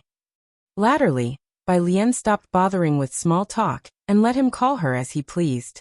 Bai Lian typed with one hand. She was now proficient at it, but her responses were still brief. 1 Yuan. I got a holiday and there was a hefty subsidy for the new year. Do you have time to come out?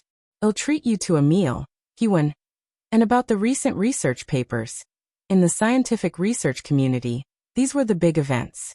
Yuan had talked about it with his team members, but some things could only be gotten by those on the same wavelength. When Jiang Fulai introduced Bai Lian to Yuan, it was also because he felt that the two had extraordinary talent in mathematics. Bai Lian. 1. After replying to Yuan, she switched back to the reading app. Sister Xian was walking to Bai Lian's left. She was the only one who took things relatively in stride, since she was directly involved in Zhang Shi's case. From Qi Yundai to Bai Lian, every person involved was extraordinary. The group said their goodbyes on the road outside Purist Street. Only after Bai Lian's figure had vanished at the entrance of the alley did Mei Yi's agent lean in closer. Staring at the mouth of the alley, his heart still pounding, he said, "Sister Exine, that friend of teacher Yen Lu, who is it?" Two honorifics in one sentence. Mei Yi's agent started to address her with teacher, even. "Yen Lu is still a newcomer," Sister Exine said with a helpless smile, correcting Mei Yi's agent's address.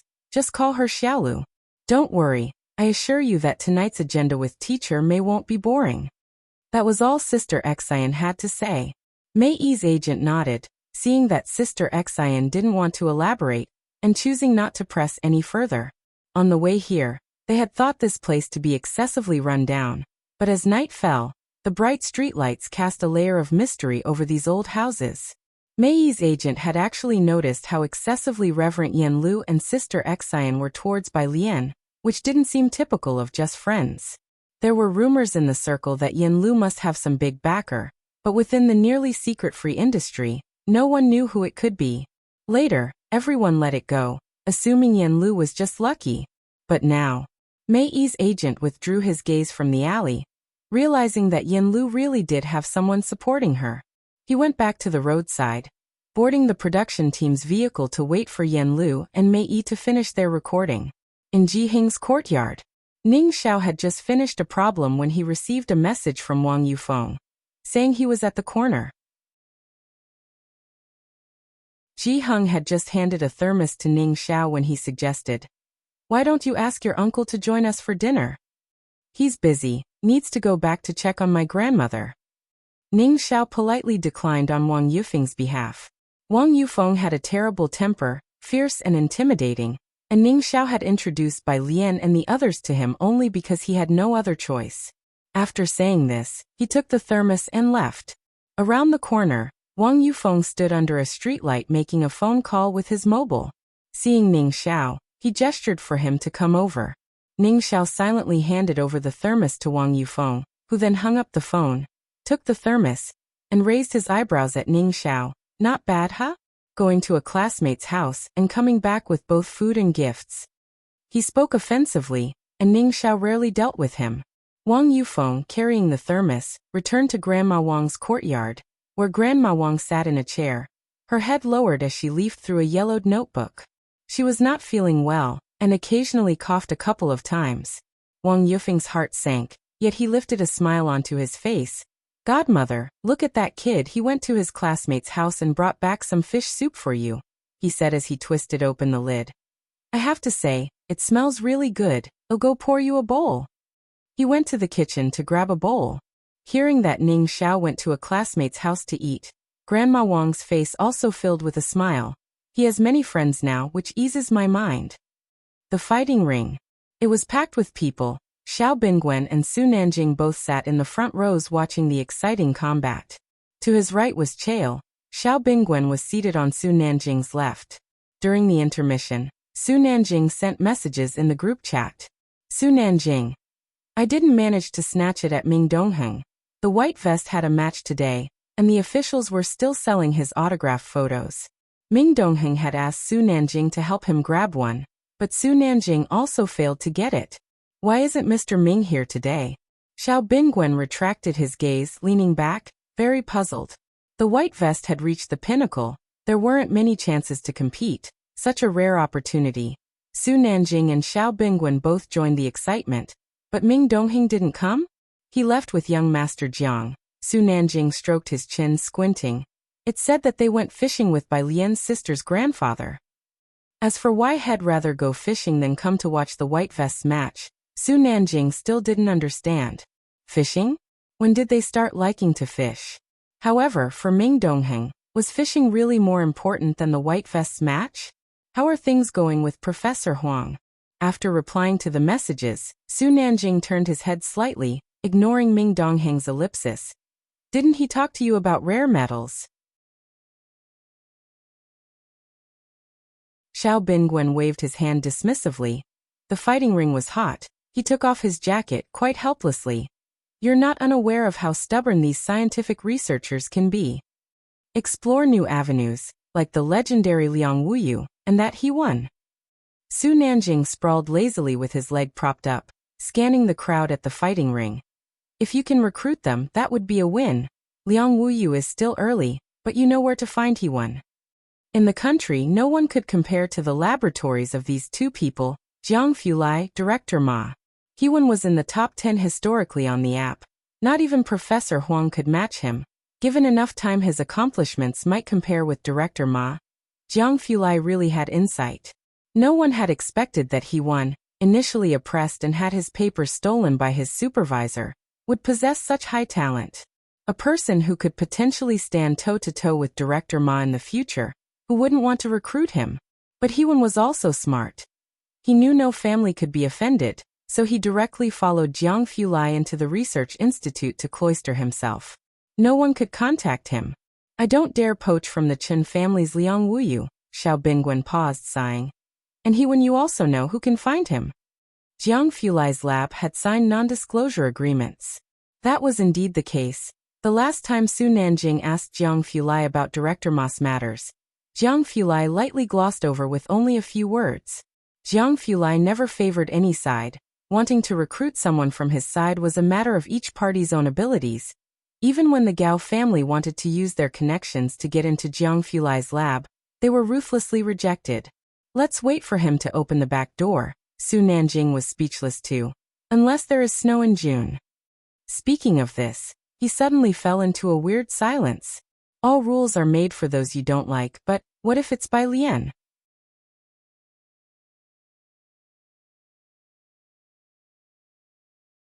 Chapter 468. 185 Lucky Show Crew, Epic Meetup, Second Update, _1. The fight came to an end, and the surrounding crowd all stood up to applaud as if on cue. Xiao Bingwen rose to his feet and joined in the applause, vaguely spotting two camera lenses on the opposite side. Someone dared to bring in cameras here? He narrowed his eyes slightly, looking again. And he happened to see someone who definitely should not be here. Yin Lu? Why was she here? Xiao Bingwen struggled to accept this. And she even brought a camera? Was this some sort of entertainment venue? Su Nanjing noticed Xiao Bingwen's odd reaction and followed his gaze. What's wrong? I think I saw Yin Lu. Xiao Bingwen couldn't associate someone from the entertainment industry with this place, he pondered thoughtfully. No way, it's one thing for her to come here, but why would she bring a cameraman? Were the people at the fight club this easygoing? At the very back of the crowd, Yin Lu and Mei Yi hadn't left yet. Xiao was taking them to the backstage for filming. Backstage. Mao Kuren sat on a stool, took off his mask, and when he saw Xiao, Yin Lu and the others, he waved his hand at them and grinned. Hey! The director had gone from initial shock to now being numb to it all. He frantically directed the two cameramen. Shoot, shoot, shoot, capture the expressions of Mei Yi and Yin Lu. And all these in the background too. Get them on film. He had already anticipated the reaction after tonight's episode aired. The director was not afraid of dying at the moment, but rather counting in his mind how many trending searches they would hit when the episode was aired. A life completely different, bloody and truly bizarre, unmatched in the entertainment industry. Who else could do this? Having finished shooting the fight club, Xiao then took them to the auction house. This is our biggest auction house, but you've missed the auction. Even though there was no auction today, many people were setting up the venue for an auction in a couple of days. When the director came out, he turned to see the glowing name behind him. White Tiger Auction House. White Tiger. The director paused. He wasn't familiar with the fight club, but White Tiger Auction House seemed somewhat familiar. But the director couldn't remember at that moment. He followed Xiaowu out towards the exit on Back Street, which led to Qinglong Bar. Xiaowu, holding his phone, was fixing his red hair when he stopped and looked at Yin Lu. Bai Lian just arrived at the bar. Do you guys want to go take a look? The director and the cameraman were eager to try it out. There was a Qinglong Bar in Jiangjing too, but the one in Jiangjing wasn't open to just anyone. The director had heard from big shots in the circle that anyone you met at Qinglong Bar was a power player. Mei nodded in agreement as well. The bar's lights were dim, and smoke swirled around. With people coming and going, the director's keen eye spotted quite a few in the corner fiddling with guns. He felt a chill in his heart and hurriedly withdrew his gaze. Mei Yi and Yan Lu immediately spotted Bai Lian sitting at the bar. When Mei Yi and the director had arrived on Bachter Street, they had realized that Bai Lian was no ordinary person. Seeing her sitting here now wasn't surprising. "Miss Bai," Yan Lu approached with the others. A row of people took their seats. Bai Lian greeted them courteously, still dressed in the evening's gown. Leaning back on the bar stool with one hand lazily supporting her chin, the other knocking on the bar. "How was your time?" she asked Mei Yi and Yan Lu. Mei Yi saw the bartender hand Bai Lian a desk lamp and hesitated for a moment before answering. The fight was thrilling, and the auction house was luxurious. "Today's cooking is moved to tomorrow. Thinking of seeing Zhang Xiai's the next morning." Yan Lu postponed cooking until noon. "I'll be cooking with Teacher Mei. Do you and Xiaohan want to come over? I'll ask the cameraman to try not to film you all." "That's fine, but I'm busy at noon." Bai Lian casually picked up a pen and pulled out a homework sheet, starting to write. The light shone on her profile, showing her seriousness. Dressed in light casual wear, Mei looked very refined. And after thinking for a bit, "Then let's do evening." "Okay." Bai Lian didn't think too much and slowly wrote another line down without lifting her head. Elusive Xiaoqi appeared after Yan Lu and the others had finished talking with Bai Lian to discuss the Chinese medicine appointment for tomorrow. The director and Mei Yi didn't interfere. They went out to book a booth and ordered drinks. It was their first time seeing someone doing homework in a bar, complete with a desk lamp, so out of sync with the chaotic atmosphere of the bar. Approaching 8 p.m., Mei Yi and his party finally left Purist Street, reeking of smoke and alcohol. "Director." The film crew had finished for the day. Mei Yi's agent finally turned to Mei Yi and the director, unable to contain his curiosity. "What's really inside there?"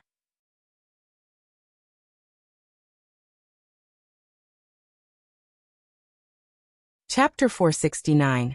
Fortune 185 Show Crew Epic Meetup, Second Update. _2 I can only say. The director took a sip of alcohol, his face flushed red, he pressed his brow, tone deep. "This time our program crew struck big, and you guys too." These were the thoughts of Mei Yi's manager when they saw Sun Dan in the morning, and he whispered, "After the program airs, Lu Yang's team." He clicked his tongue and did not continue. The director looked at the car ahead, murmuring, "Yan Lu, this friend, is not simple. But it's true, even President Jian composes for her. Should have figured, is President Jian someone you can just invite at will?" Indeed, the manager sighed and then remembered something important. "Tomorrow are we taking that Ms. Bei's friend out for a meal?" "Right," the director nodded. Bai Lian's classmates were all from Xiangqing. None of them as interesting as Sun Dan from Bachter Street, he reminded Mei Yi. "Never mind about the program's effect.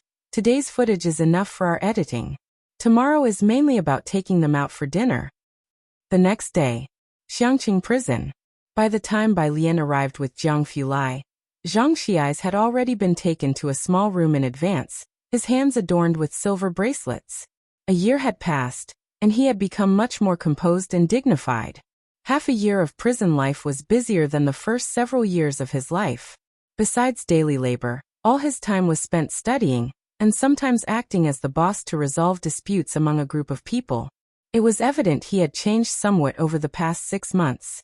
But as soon as Bai Lian and Jiang Fulai arrived, the face he had been maintaining immediately fell. He slumped and said with an aggrieved face, "Sister Bai, Brother Jiang, I've lost my vocabulary book." Perhaps it was because Zhang Xiai's had beaten the previous boss. He had a notorious reputation in the prison.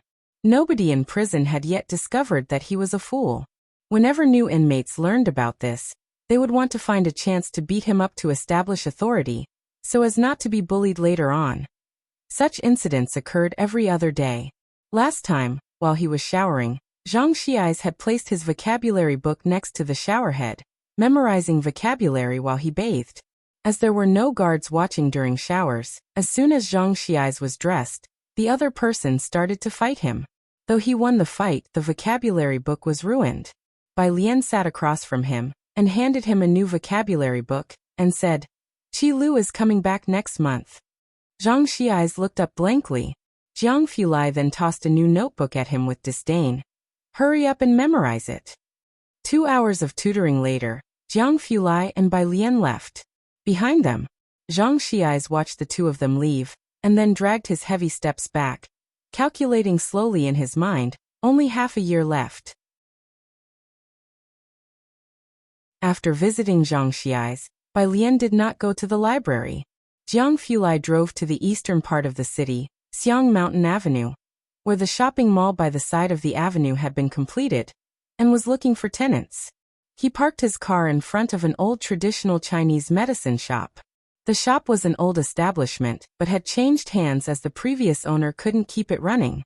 Jiang Fulai looked up, his eyes resting on the 4 bold characters written above the shop, Xiankong Pharmacy. The calligraphy flowed seamlessly and penetrated deep into the wood, and the writer's carefree elegance seemed to shimmer through the strokes. Around 9 nearing 10, people kept coming to buy solid foundation paste at the shop's entrance. The city's tourism department had even listed solid foundation paste as a Xiangqing specialty, inexpensive and cost-effective. Visitors always took back a few bottles, and those who had used it and knew of its effectiveness often asked others to purchase it for them. Before even entering, they could smell a faint scent of traditional Chinese medicine. Several staff members were inside the main hall, and on the left side were tables, with an old traditional Chinese doctor sitting at one of them. As soon as Bai Lian and Jiang Fulai walked in, the dimly lit hall seemed to brighten up a bit. The hall manager hurried over. He dared not look at the man behind Bai Lian, who seemed to keep others at 1,000 miles distance, only bowing respectfully to lead Bai Lian to the back. Ms. Bai. In the back, a middle-aged doctor had arrived earlier, surnamed He Henjiwei. Jiang Fulai took a look around, then sat down beside her, his wrist lightly resting on the armrest, his eyes and expressions cold. He leisurely poured himself a cup of tea, his mannerism impeccable, without a word, although the sense of pressure was strong. Doctor He observed Bai Lian without revealing his thoughts, indeed as described above. Young. Beside him, Jiang Fulai's gaze swept over lightly, and Dr. He felt a mysterious pressure, which made his scalp tingle, and kept him from looking at Bai Lian any further. Bai Lian put her backpack aside. Taking out her silver needles unhurriedly, her gaze lowered. Weren't there supposed to be 2 people? Where is the other teacher? Dr. He's voice paused. My younger colleague had something come up, so it's just me today.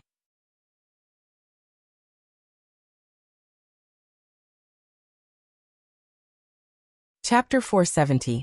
Fortune 185 Show Crew. Epic Meetup 2nd Update. _3 It wasn't that there was something wrong, it's just that Hen Jiwei thought it was a joke to have a girl teach them acupuncture, so he didn't show up.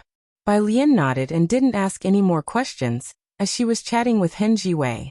The conversation drifted towards acupuncture, and since modern acupuncture differed from that of ancient times, Bai Lian was careful not to teach indiscriminately. Jiang Fulai hadn't been there long when Jiang Ziji's call came through. He ended the call with a solemn expression and said goodbye to Bai Lian before heading out. He returned to his own place. Jiang He was staying at Ji Heng's, but at the moment, only Xiao Bingwen and Su Nanjing were there. And Su Nanjing had come back late last night, and had just woken up. Seeing Jiang Fulai return, Su Nanjing stood up and looked outside. How come it's only you? Where's little sister Bai Lian? At the herbal medicine shop in the east of the city. Jiang Fulai replied casually as he put down his coat. Herbal medicine shop? Su Nanjing was somewhat surprised. Was Bai Lian going to buy medicine? He hadn't associated Bai Lian with herbal medicine, but he didn't ask any further. By noon, Bai Lian thought that Hen Jiwei's understanding of modern acupuncture was about right, so she got up and grabbed her backpack. Initially skeptical of Bai Lian, Hen Jiwei became quite enthusiastic after talking to her all morning. Miss Bai, aren't you going to have lunch here? It was already lunchtime. Bai Lian looked down at her phone, which showed a location sent by He-Wan, and shook her head. No, I'm not. The tourist area on the eastern side of Xiangqing had a lot of good food. The restaurant He-Wan had chosen was on P Street, and Bai Lian arrived at a small tavern after a short walk. Sorry, the staff member hesitated when he saw Bai Lian and then spoke. We're fully booked today. How about coming back tomorrow? I have a friend inside. Bai Lian reported the table number Hewen had sent her. Table 28. Inside the quaint little tavern. Table 28 was close to the first-floor window, with the wooden window supported by a thick beam, offering a view of the slow-flowing river outside and the arch bridge ahead. Hewen rarely dined out. He found this popular restaurant in Xiangqing online. Dressed in a blue hoodie and dark jeans, his fair complexion stood out as he was looking down at his phone. He returned to WeChat to check the message he had sent Bai Lian. Bai Lian hadn't replied yet. He reopened the document and leisurely browsed through the files, until he heard the waiter's voice overhead. "Miss, table 28 is here." "Senior?" A jolt of excitement hit Hewen, and he immediately stood up, looking over as the waiter stepped aside to reveal the person behind him. It was a very young girl. The girl, dressed in a long green dress, casually glanced his way with her dark almond-shaped eyes, which reflected Hewen's stunned expression and her lazy brows. Some say that a research paper is the best beauty treatment in academia. Hewen was more than passable in looks, quite sought after in his circle, certainly more decent compared to the likes of Director Huang, who had gone bald in middle age. Therefore, for a moment he didn't associate this excessively beautiful person in front of him with Bai Lian. Hewen hesitantly uttered one word, "Senior." Bai Lian casually pulled out the chair opposite him, sat down, picked up the red tea that had already been poured, and took a sip with her head down. "Chem." "Senior?" The passing waiter was startled. "Really a senior? The goddess of the Tian Shan Mountains?" The waiter couldn't help but turn his head to look at the excessively exquisite-looking girl, taking in a sharp breath. No way, right? After Bai Lian and Hewen finished their meal, it was still early. She had just started eating when Su Nanjing called, his voice casual over the phone. "Little sister Bai Lian, where are you? I'll come to pick you up. Jiang has something to deal with." She needed to go to the library to do her homework in the afternoon, and was going to Yan Lu's place in the evening. Bai Lian gave Su Nanjing the address. "I looked at the summary you sent. It's a type of the Riemann hypothesis." Hewen talked about academic issues with Bai Lian as they ate slowly. The lab confidentiality meant he couldn't say much. "But it's not very rigorous." The waiter, because of the senior comment, came over several times to pour tea and try to find out the scoop. He was all at sea. Finished with the meal, Bai Lian was going to wait on the roadside for Su Nanjing. Hewen offered to walk her there and finally couldn't resist tilting his head, politely asking, "Senior, how old are you?" When the paper was submitted, the information for the second author had been filled in by Jiang Fulai, so Hewen didn't know Bai Lian's details. He just thought she was like him, from some lab and about his age. Until now. Bai Lian followed the landmarks and stopped at an intersection, waiting for Su Nanjing. Hearing the question, she turned to look at Hewen, high school senior. "Hewen." When Hewen didn't reply for a while, Bai Lian slowly took out her Bluetooth earpiece. "What's up?" "What's up? Whose high school student is discussing such a complex mathematical model with others?" Even Hewen, a scholarly overachiever, was at a loss. He looked up, about to speak to Bai Lian. SSSHH. The sound of tires skidding across the road. A silver convertible sports car stopped beside them, and Su Nanjing, one hand on the steering wheel and the other taking off his glasses, looked at Bai Lian with a corner of his mouth hooked. "Bai." He caught a glimpse of the guy next to Bai Lian just then.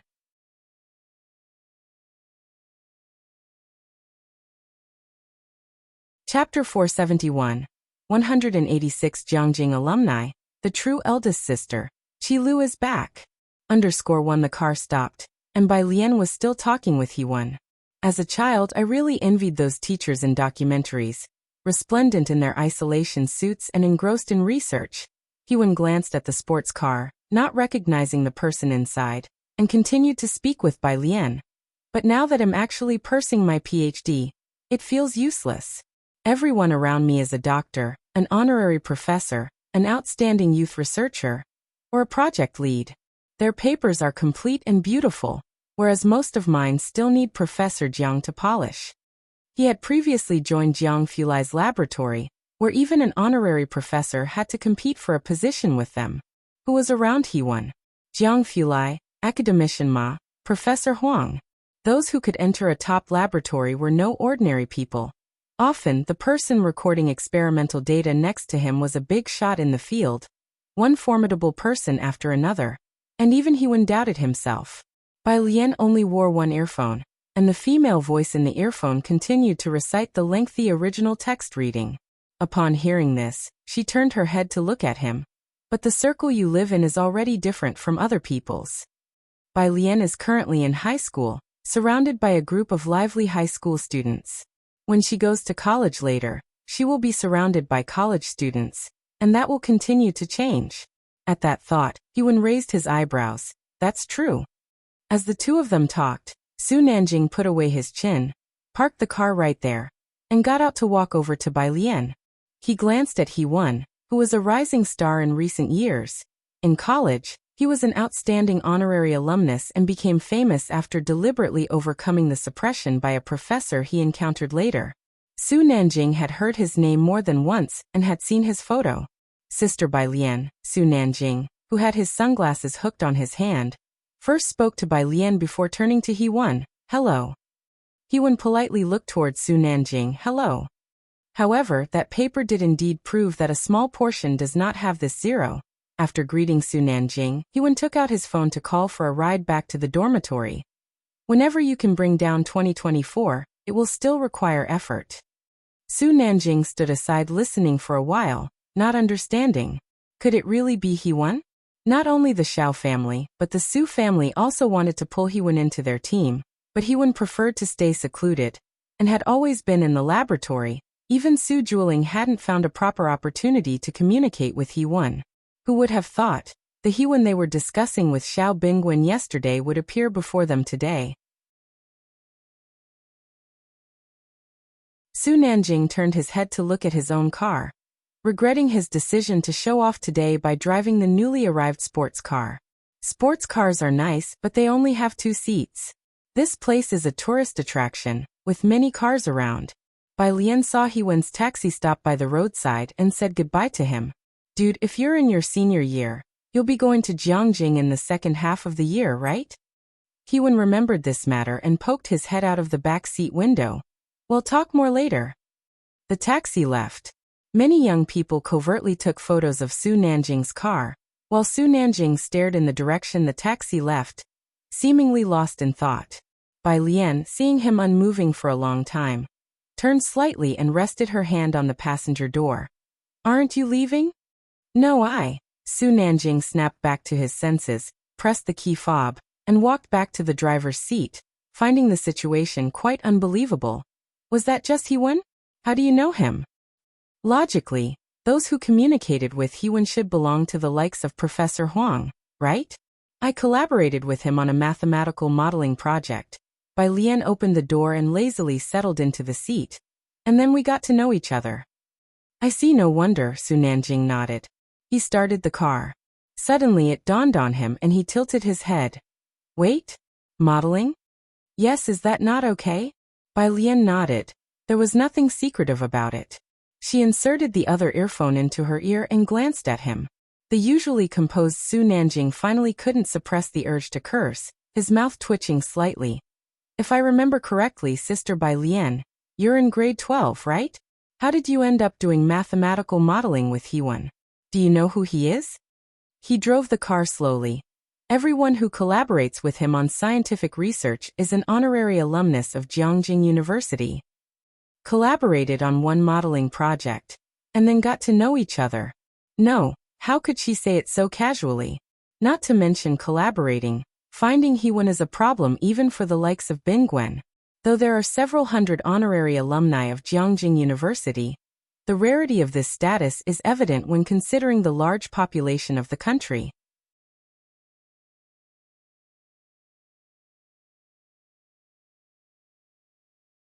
Chapter 472, 186 Jiangjing Alumni, the true eldest sister, Qi Lu is back.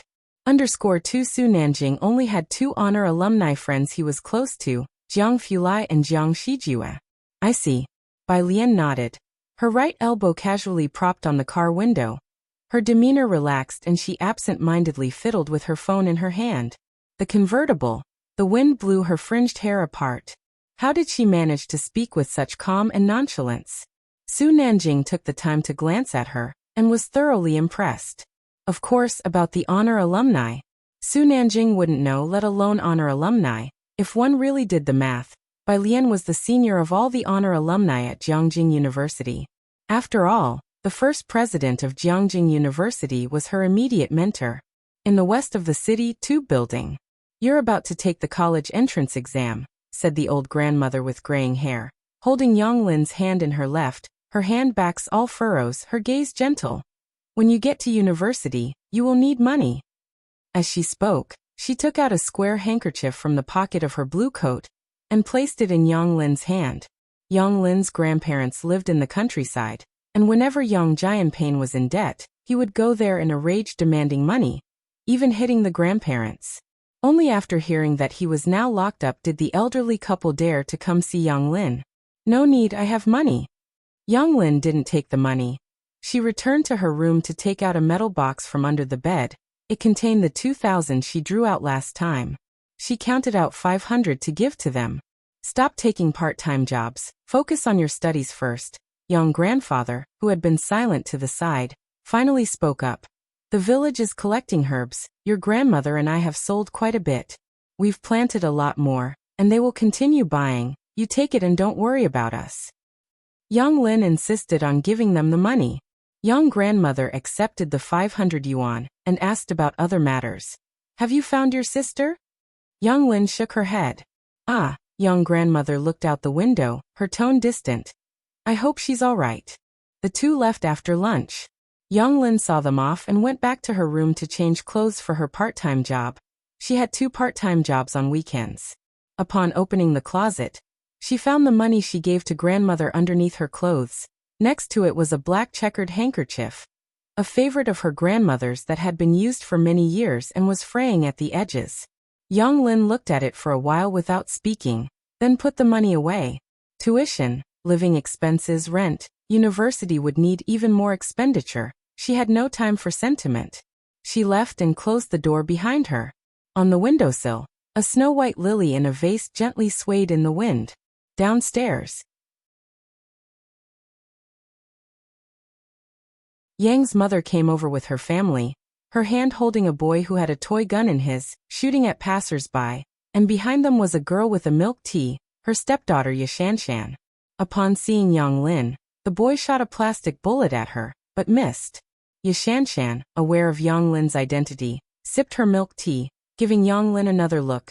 "Hey, do you know Bai Lian and Tang Ming?"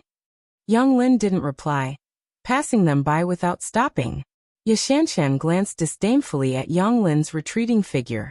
"Shanshan," Yang's mother turned to her stepdaughter. "Who are Bai Lian and them?"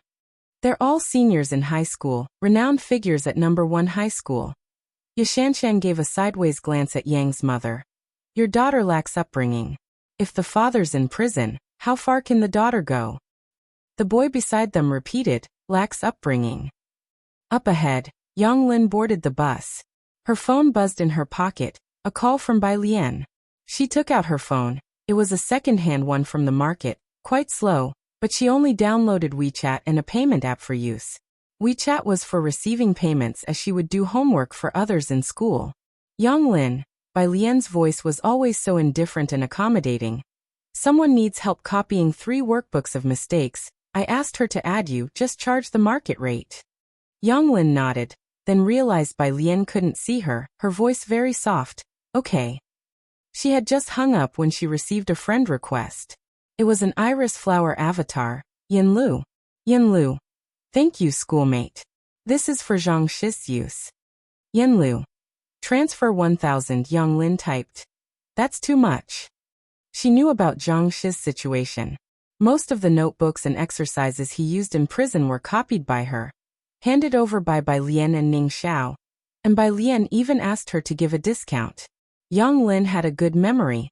After copying these notebooks and workbooks once, she almost understood it herself.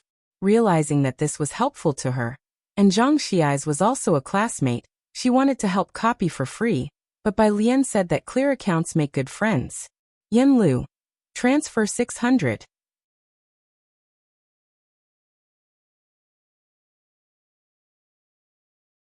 Chapter 473. 186 Jiangjing alumni, the true eldest sister, Qi Lu is back. _3 Yen Lu. 3 of them are this thick, and others wouldn't even copy it for 500 a book. Thank you, classmate. Yang Lin glanced at Yen Lu's profile picture, roughly knew who she was, and accepted the task. After accepting it, she leaned against the bus window, contemplating buying a phone for the elderly. With Yang Jianping in prison, everything started to get better. Evening. Inside the Zhang family kitchen. A small kitchen cluttered with everyday items, showing signs of daily life. At this moment, there were cameras set up at various angles. Yen Lu and Mei Yi were cooking, chatting about Great Yong, and reminiscing about the past while familiarly preparing the meal.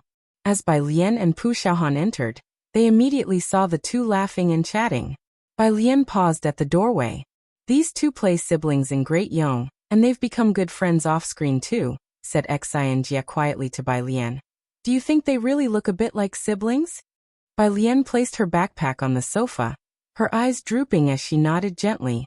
To avoid making these students uncomfortable, only one photographer was left in the hall, while others relied on the cameras installed in advance. The director's team was watching the footage from a small room outside. Most of these students wouldn't show their full faces on camera. It's really strange, said the director from the small room outside, watching the screens displaying the faces of Bai Lian, Pu Xiaohan and the others. Are these friends of Yen Lu so natural in front of the camera? Especially this boy. He pointed at the sullen-looking Ning Xiao, who had found a spot to read as soon as he arrived. How can he be so natural? It's no wonder for Bai Lian. She could be calm and do her homework in a bar on Bachter Street. Now even if someone walked in front of her with a sniper rifle, the director wouldn't be surprised. But how come Pu Xiaohan and Ning Xiao are all so relaxed, one after another? Recording a variety show. The fear is that poor camera presence or a forced performance could mar the show. But none of Yen Lu's guests appeared restrained or forced. They were all incredibly natural. Mei Yi's agent, who was also watching Ning Xiao on the screen, squinted slightly. It is indeed strange. Inside the room, Bai Lian took out a collection of incorrect homework answers from her backpack and set it aside, asking Yen Lu to pass it on to Yang Lin. Then she went to the table and picked out a lily that had been trimmed from a bunch of lilies. Her phone, which had been set aside, started to ring at that moment. It was Qi Yundai. Qi Lu. Bai Lian trimmed off the excess leaves, then handed the flower to Pu Xiaohan beside her. She walked to the window, where she heard a beep from the phone. It was identifiable as the timer sound from an oven. But Ming Dongheng had said that Qi Lu was very busy recently, and wouldn't be back until next month. Miss Bai, I'm near the school, Qi Yundai explained and then remembered something. Has Zhang Shi's study progress dropped? Bai Lian leaned against the windowsill, a mini camera above her head. She explained for Zhang Shi eyes. Too many people are looking for trouble with him. His textbooks can't keep up with how often he changes them. For instance, this vocabulary workbook. Qi Yundai let out a cold laugh. Bai Lian remained silent, only lighting a virtual incense for Zhang Shi eyes in her heart. There are some details about the store in Jiangjing that I need to discuss with you in person, Qi Yundai said, bringing up official matters. When are you free? I'll show you the contract. Sun Chun and Xiaoqi had already arrived in Jiangjing. Xiaoqi had also found a suitable new store, and Qi Yundai wanted to personally oversee the contract. These contracts he had to draft himself. Qi Yundai's colleagues all thought there was a super tycoon backing Xian Kong. I'm at the Zhang family's place. Bai Lian turned around. On the phone, Qi Yundai heard that Yen Lu and others were cooking. He took off his chef's hat in one swift move. Good timing, I'll come to you. Wait, Yen Lu is recording a show here. Bai Lian walked outside to find Xi and Jia. I'll ask them. In the yard, Xi and Jia had just located the director and was telling him to definitely protect the likenesses of these high school seniors. She was afraid that some netizens who like to stir up trouble might target Ning Xiao, Pu Xiaohan, and the others. Hearing Bai Lian's words, the director was very surprised. At the start of the program, Xi and Jia had mentioned that Yen Lu didn't have many friends. Now one after another was showing up, each more enigmatic than the last. Who is it? Asked the director.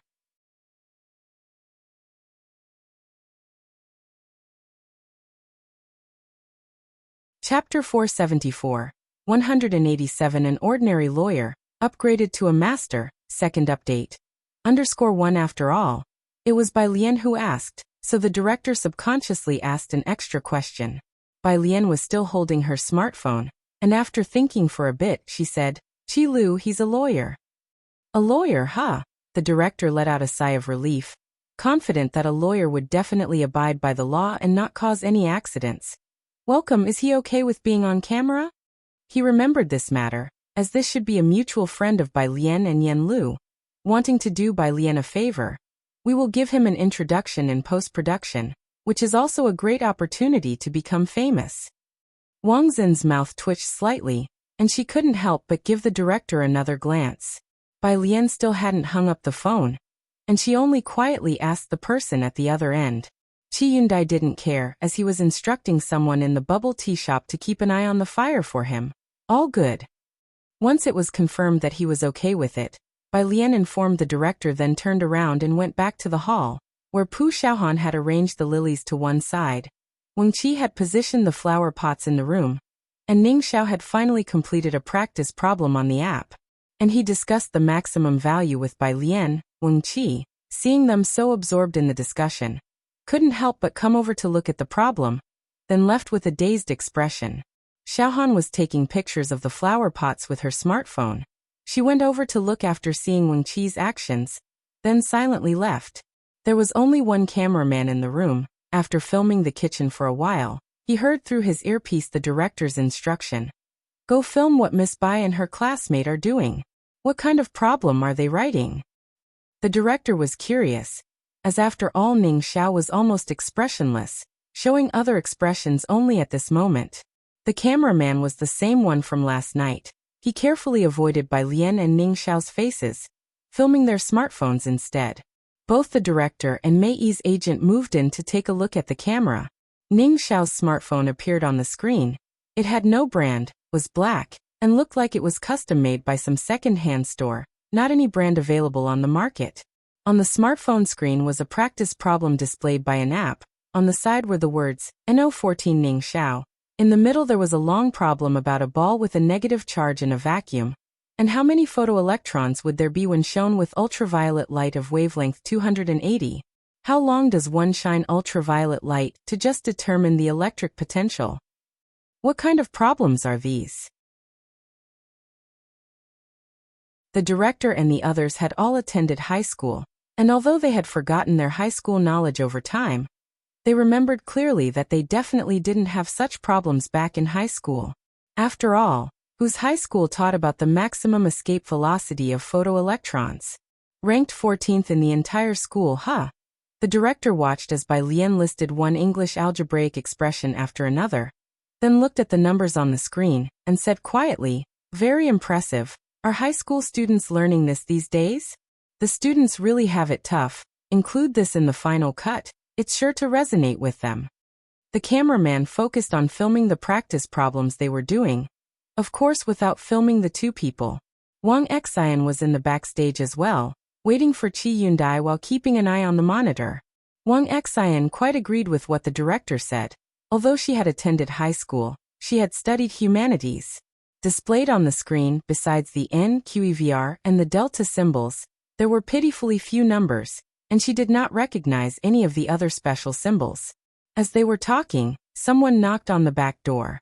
Qi Lu has arrived. Wang Xian quickly came to her senses and went to open the door. Watching the monitor, the director felt a headache coming on.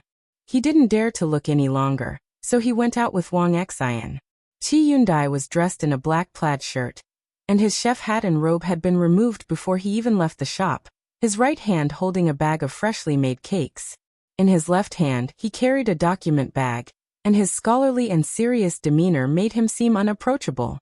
Wang Xian was very respectful of Qi Yundai. She made way for him. "Qi Lu, this is our director for Come Here friend, Director Li." "Hello." Qi Yundai had a businesslike demeanor as he extended a hand to the director. "Qi Yundai." "Qi Yundai?" Director Li hadn't heard the name before, and planned to ask for Qi Yundai's details later during editing to boost his fame. Hello, Lawyer Qi. The director enthusiastically put the microphone on Qi Yundai and instructed him in a relaxed manner. Lawyer Qi, make sure you are comfortable with the mic, don't be nervous, just treat it like a normal gathering. Qi Yundai made an sound. The director watched as Qi Yundai and Wang Xian went inside. Miss Bei's friend doesn't really have the air of a lawyer. The director turned and spoke to Mei Yi's agent. He doesn't have the kind of demeanor that Zhao Jingzhou has. Who's Zhao Jingzhou? Mei Yi's agent laughed. His popularity online rivals that of leading actors and actresses. If you invited him, you could also trend online.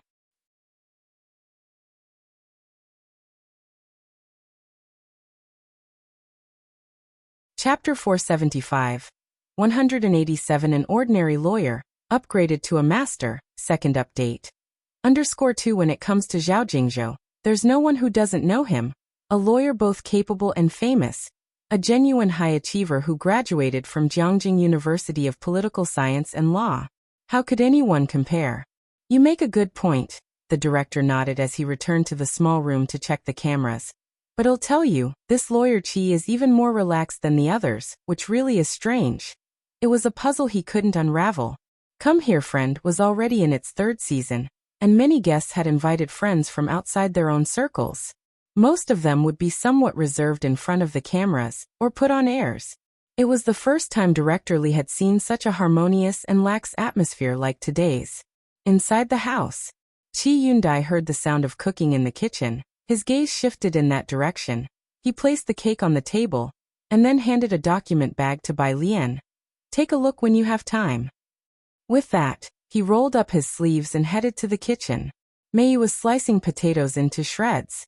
He had cooked before, and among ordinary people his culinary skills were considered good. Even the potato slices he cut were acceptable, at least better than Yan Lu's. Qi Yundai looked disdainfully at the big chunk of potato and turned his head to Mei Yi. Is your house short of beams? Yan Lu, who was washing vegetables, turned around with great respect. Lawyer Qi, you've arrived. After pondering for a moment, he offered an explanation for Mei Yi. Teacher Mei is really good at cooking. Theoretically, everyone can cook, Qi Yundai commented precisely. Theoretically. As everyone knew, Qi Yundai was an underling of young Master Jiang.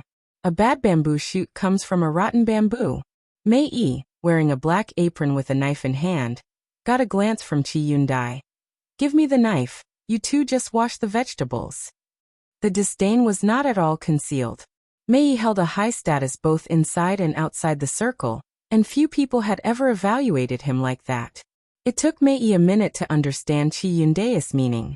This meant that he had cut the potato shreds so thick they could be used as beams. Mei Yi. He silently stepped aside and watched Qi Yundai swiftly turn the knife, and then start slicing on the cutting board, cutting each potato shred extremely thin. Mei Yi had thought his own slicing was quite satisfactory until he saw Qi Yundai's potato shreds, only a millimeter thick, which plunged him into silence. In front of the cameras outside, the director looked back hesitantly and asked the staff, Sister Xian said he's a lawyer, right? Or did he mishear chef as lawyer? Should be. The staff member, uncertain while watching Qi Yundai chopping away, replied. In the end, it was Qi Yundai who cooked the meal. The attentive Mei Yi assisted in preparing the side dishes, and even picked up a few tricks by following Qi Yundai's lead.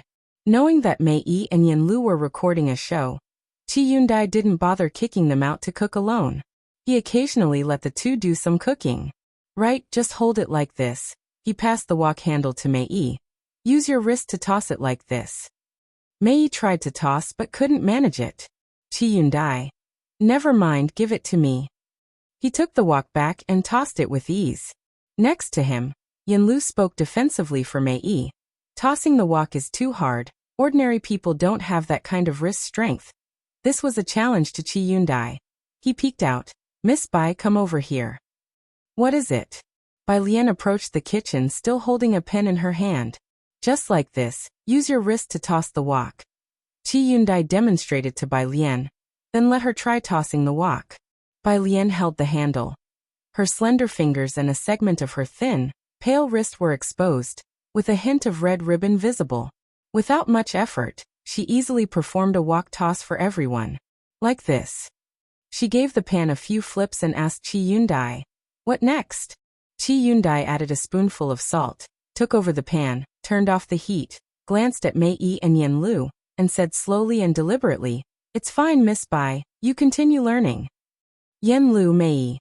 After Chi Yundai finished cooking when the kitchen was empty, Mei Yi forgot about the presence of the camera and sneakily gave the pan a flip. During the meal, a bunch of fresh flowers was placed in the center of the table, hiding a microphone and camera. Ever since Yen Lu returned, Bai Lian and Ning Xiao had shared 3 meals with her. Yen Lu knew Bai Lian and Ning Xiao were tutoring Zhang Xiais, something she felt she could do even less of than Ning Xiao. So every time Yen Lu suggested having a meal together, Bai Lian wouldn't refuse. Mei Yi livened up the atmosphere at the dining table.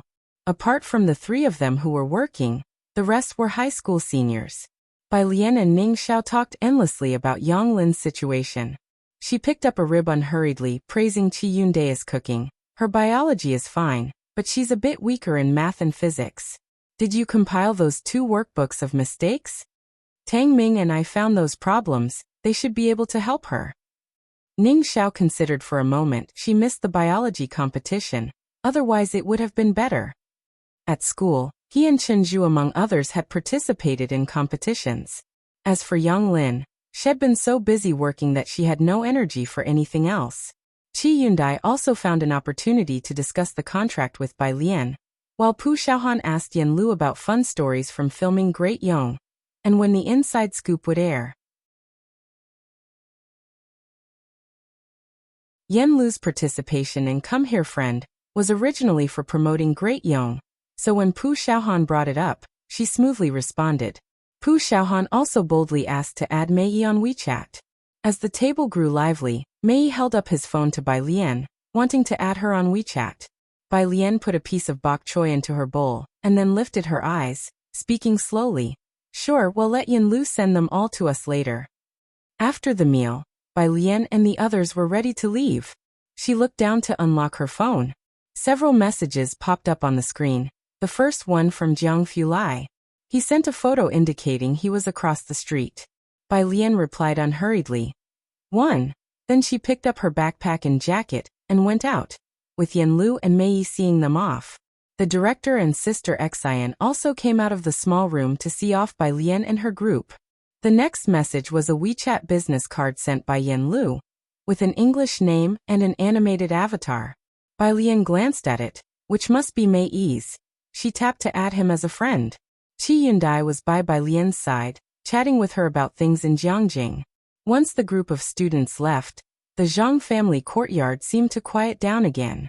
Slapping his thigh, the director laughed. "Sister Xian, I think today's footage is good too, enough for an episode." Though Chi Yundai wasn't as famous as Zhao Jingzhou, his cooking skills were simply astounding, and he even performed a straw raincoat cut for Mei Yi. He already had thoughts for the trending searches when the show aired. Of course, the director was still unaware that he was thinking too small. "We might not go viral," Mei Yi's agent approached him and said laughing. "But Lawyer Chi is really meme-worthy, haha Mei Yi, you provided the biggest laugh of the episode." Beam and secretly flipping the pan were indeed too funny. Mei Yi ignored his agent, taking out his phone and opening WeChat. He tapped a few times then froze. "What's wrong?" The agent peered down curiously. Mei Yi's WeChat was on a newly verified friends page, featuring an ancient tower avatar, without a verification message. The agent scrolled up to see the person's WeChat name, by Jian. Fuck, the agent couldn't hold back the facade, blurting out a classic expletive. "You added Yen Lu's mysterious composer god."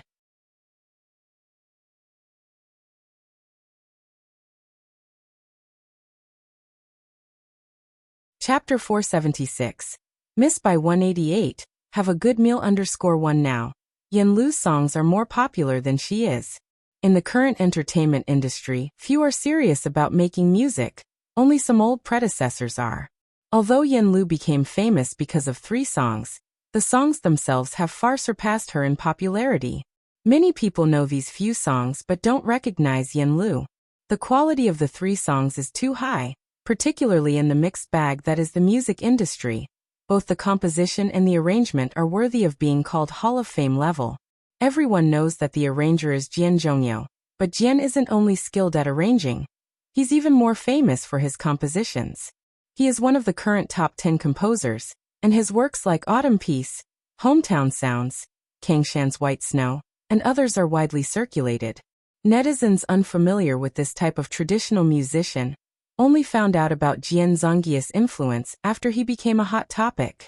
With his status as a Hall of Fame level composer, yet arranging for another composer, everyone is speculating about who this by Jian could be.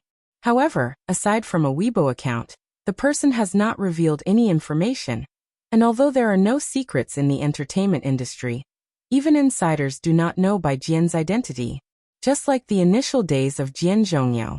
Seeing the WeChat page for a second, the serious castle profile picture, and the straightforward WeChat name, his manager's first thought was of Yen Lu's composer. I don't know, Mei said, eyes and brows lowered as he clicked to accept the friend request, giving it only a moment's thought. But it should be Miss Bai. He was easygoing, with sharp, handsome features, and his eyes shone like the divine under the light. Mei's manager also paused, then realized, right, you said you wanted to add Miss Bai on WeChat during the recording. Even the boss of Time Entertainment doesn't know who the composer is. How could they add you? He looked down, and saw Mei had sent a message asking if she was Bai Lian. The other party replied with a 1, and Mei added a note. Then he politely typed a line. The show will air at the end of March. But on the other hand, the manager rubbed his hands, looking at Mei's phone screen, then suddenly said, Miss Bai also has the surname Bai, the same as that composer. Even the online name is the same. Across the street, Jiang Fulai's ride was a 4-seater car, and this little road beside the school had many street vendors at night, generating some foot traffic. Jiang Fulai parked beside a road under construction. Dressed in a white shirt with a thin sweater over it, strands of hair falling over his forehead, his expression exceptionally cold, he stood under a streetlight making a phone call. Mr. Mao Cohen has invested 5 million in cash. Miss Bai, your technology evaluation is for 3 million in cash. Party C is the Chun family. Mr. Xiaoqi is the executor and the supervisory board. Qi Yundai was detailing the content to Bai Lian. I've discussed the management structure with them. All is in order. While he was still talking, he saw Jiang Fulai approaching, and Qi Yundai fell silent. Bai Lian also lowered her head as Jiang Fulai said something to the person on the other side of the phone, then hung up. Young Master Jiang, I've returned to find Miss Bai and the third young master. Qi Yundai walked over. Su Nanjing was secondary. Jiang Fulai gave him a glance without commenting on his sudden appearance in Xiangqing, merely grunting in acknowledgement, not adding more. Usually, if nothing as outrageous as last time had happened, and Jiang Shijua was willing to let go, Jiang Fulai often wouldn't interfere too much. He always treasured every minute and second. After Jiang Shijua could stand on his own, few things could pull him away from his experiments and research. Qi Yundai exhaled in relief. He stood watching Bai Lian sit in the front passenger seat. Her phone automatically connected to Bluetooth, and Jiang Fulai slowly drove away. Not until the car mingled with the crowd did Qi Yundai raise his eyebrows slightly and head towards the milk tea shop. Miss Bai really was suitable to deflect hostilities. As for the Miss Bai who was fit to deflect hostilities, she was in the car playing back the original audio.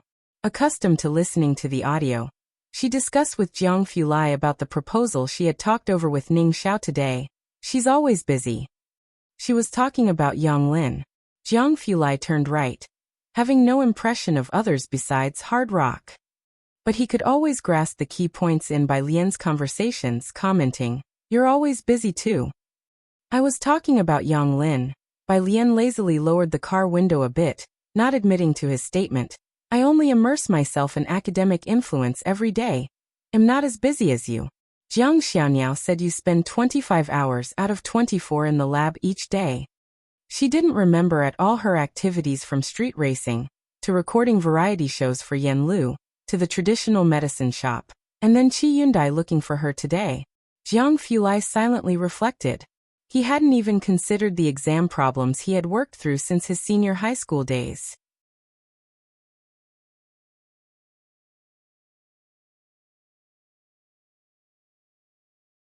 Chapter 477.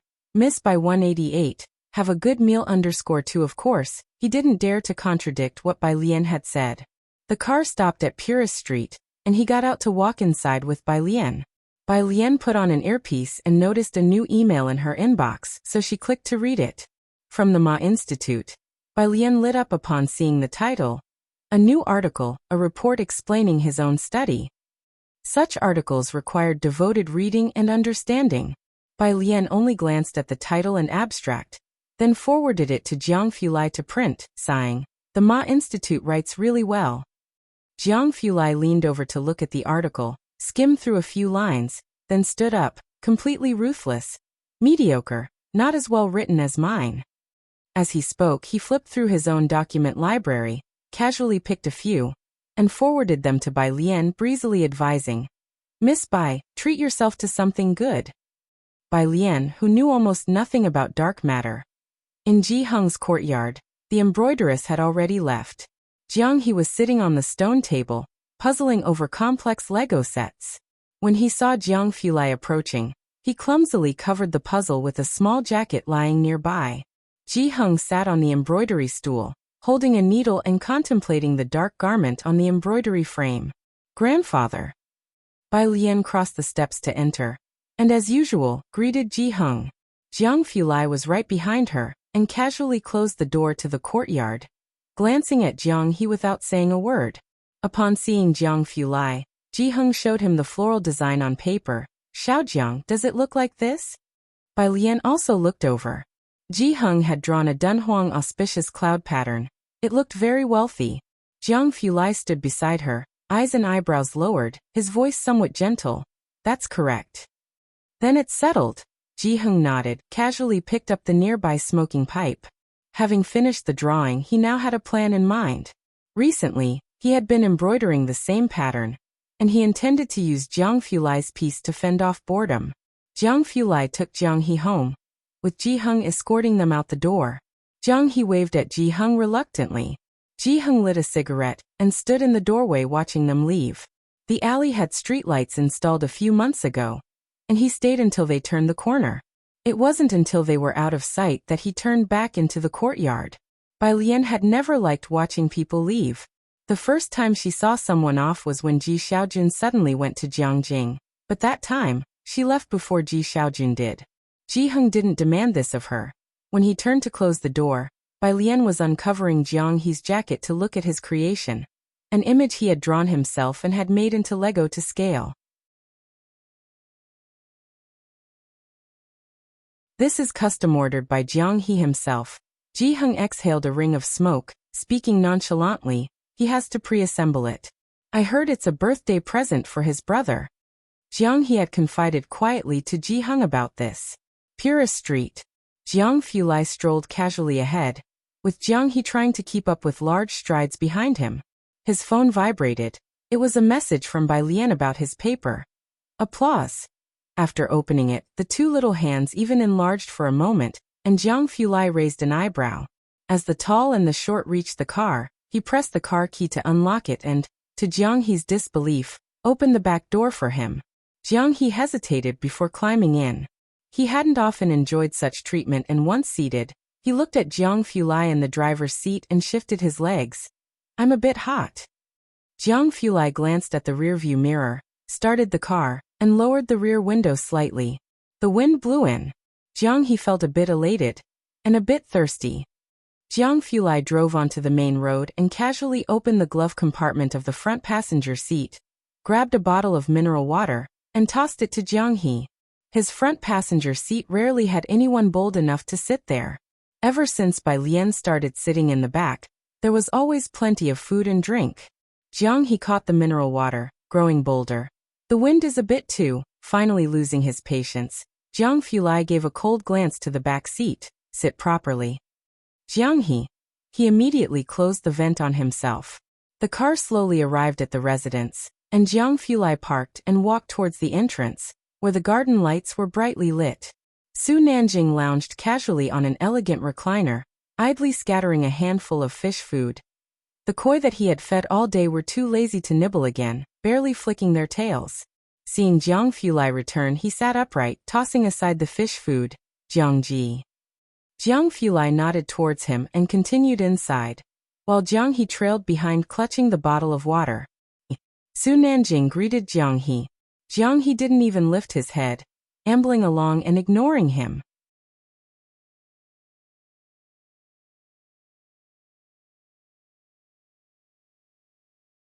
Chapter 478.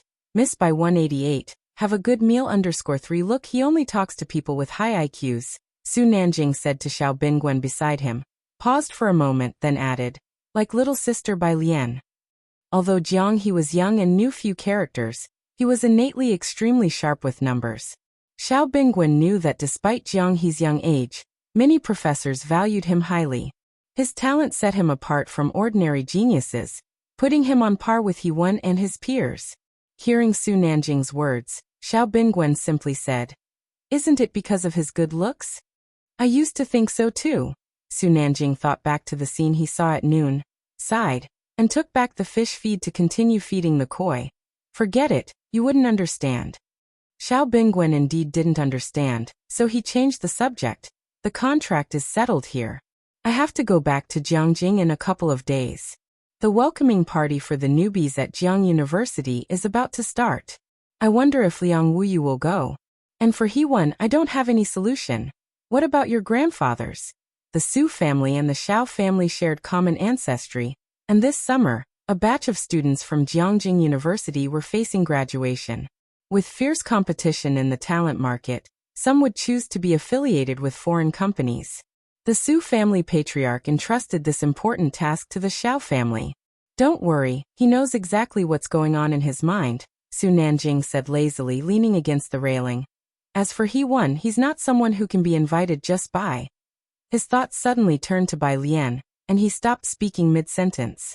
The next day, Monday, Bai Lian still arrived at the classroom early. She wore her loose school uniform with the zipper pulled all the way up, her hair neatly tied back. And the first thing she did was to look at her desk mate. Yang Lin had been arriving very early every day lately, not missing a single class. She was bent over, copying mistakes into her notebook, her hair just below her ears hanging down, completely covering her side face. Bai Lian leisurely withdrew her gaze, set her backpack down, and kicked her chair back before carelessly sitting down. Pu Xiaohan came in yawning, morning. She greeted Bai Lian, and sat down sideways. Seeing Bai Lian on her phone, she thought she was reviewing her lessons, but wait. Are you watching a video? Pu Xiaohan bent down to see that Bai Lian was watching a jade carving video and hesitated. After all, it was rare to see Bai Lian doing anything other than studying in class. Bai Lian placed her phone on the desk, her left hand resting on the edge of the table, her right hand lazily propping her chin. Modern technology is really advanced. Advanced? Pu Xiaohan hesitantly watched the polishing on the screen. Wasn't it just a polisher with some pointed attachments?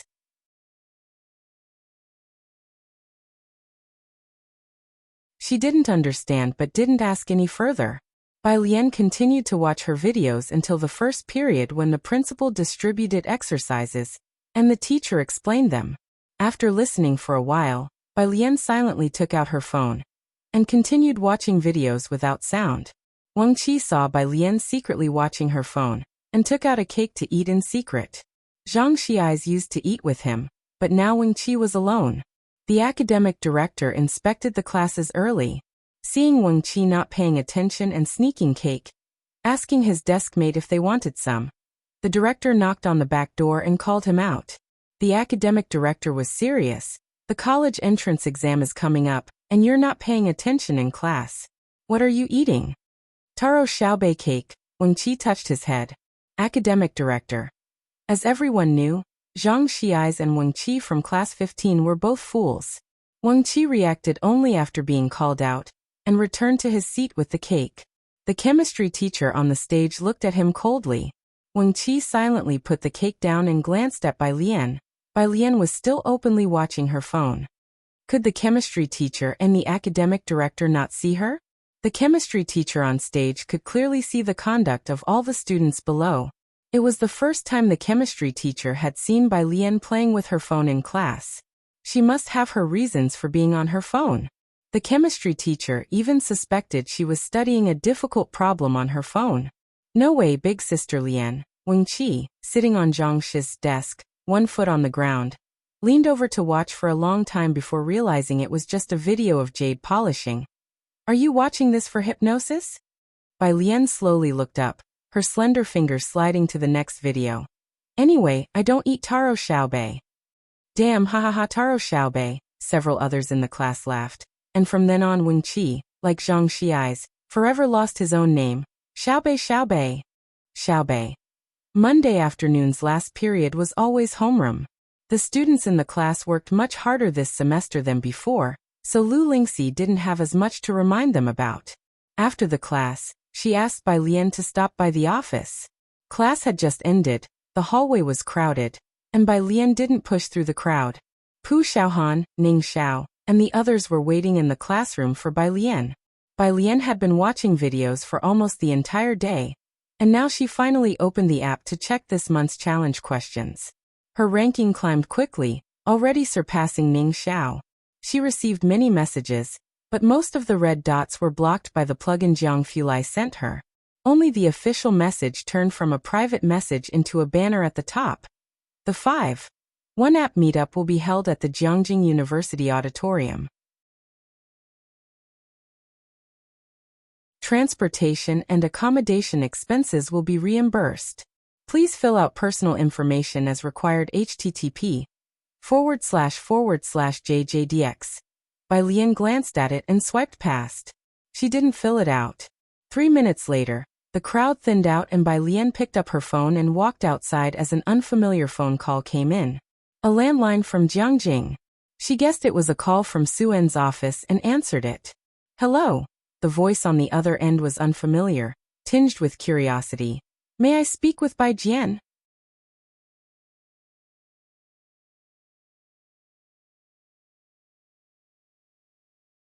Chapter 479, 189 Outstanding Talents Emerge. Show Preview, Second Update. _1 Bai Lian turned a corner and sidestepped two students coming downstairs, heading down. She raised an eyebrow. And you are? The voice on the phone clearly hesitated for a moment, as they probably weren't expecting a girl to answer.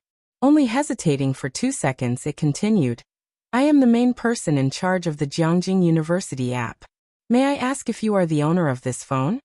The app registration required only an invitation code and a phone number. That's all their backend could retrieve. Walking upstairs with her head down, Bai Lian replied nonchalantly, Yes, it's me. The curiosity increased on the other end of the line. The annual freshman mixer is starting soon, to be held at the Jiangjing University Auditorium. There will be senior students sharing their experiences.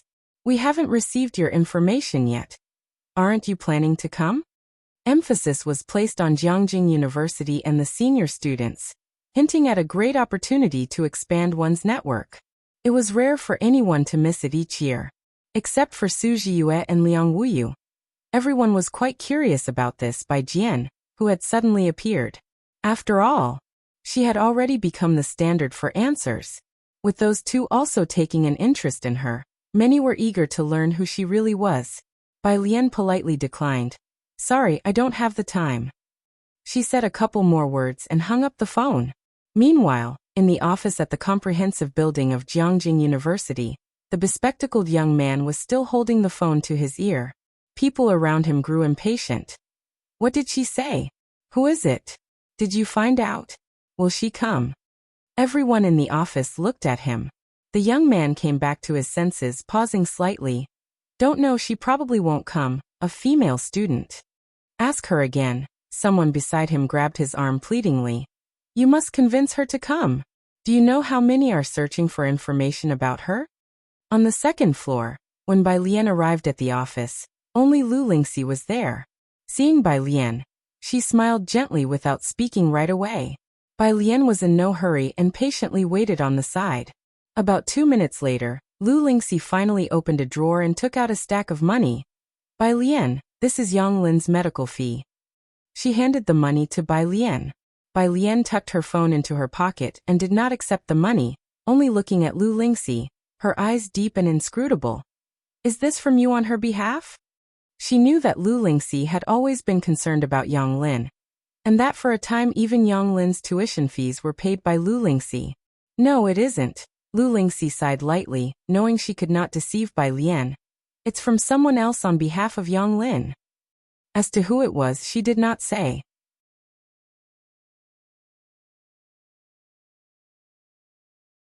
Yang Lin will pay back the money she owes me herself, Bai Lian said calmly, still very polite. Is there anything else, teacher? Lu Lingxi may have anticipated this response. She put the money back into the drawer, sighing deeply. Forget it.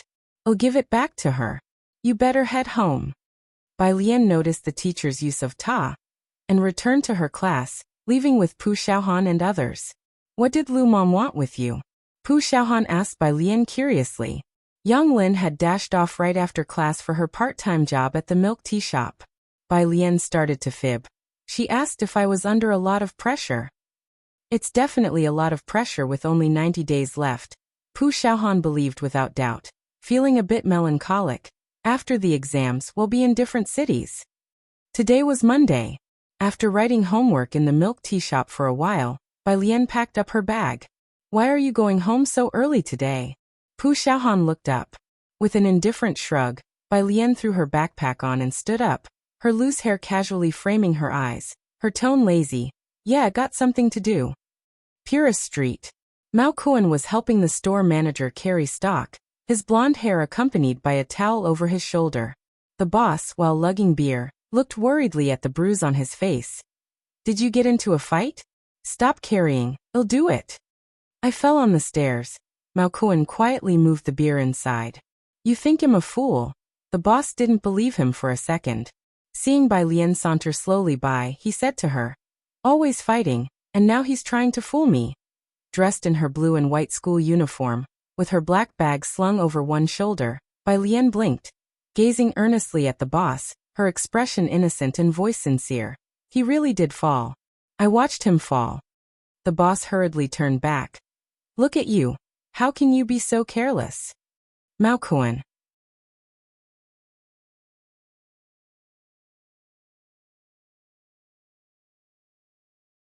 Chapter 480. 189 Outstanding Talents Emerge. Show Preview Second Update. _2 He grumpily finished moving the goods, then wiped his hands with a towel before picking up a red bag from the ground and handing it to Bai Lian. I found these at the auction, but why did you buy such expensive things, sis? Bai Lian was quite the penny pincher, normally opting for buses over taxis. Mao Kuan had never seen Bai Lian purchase anything substantial.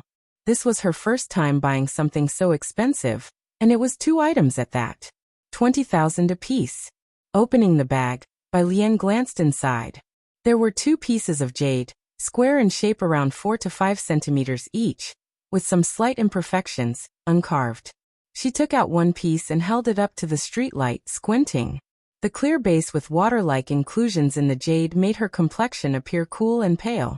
When it was bought, Mao Kuan didn't think it looked very nice, but now, under the streetlight, he thought his sister had a good eye.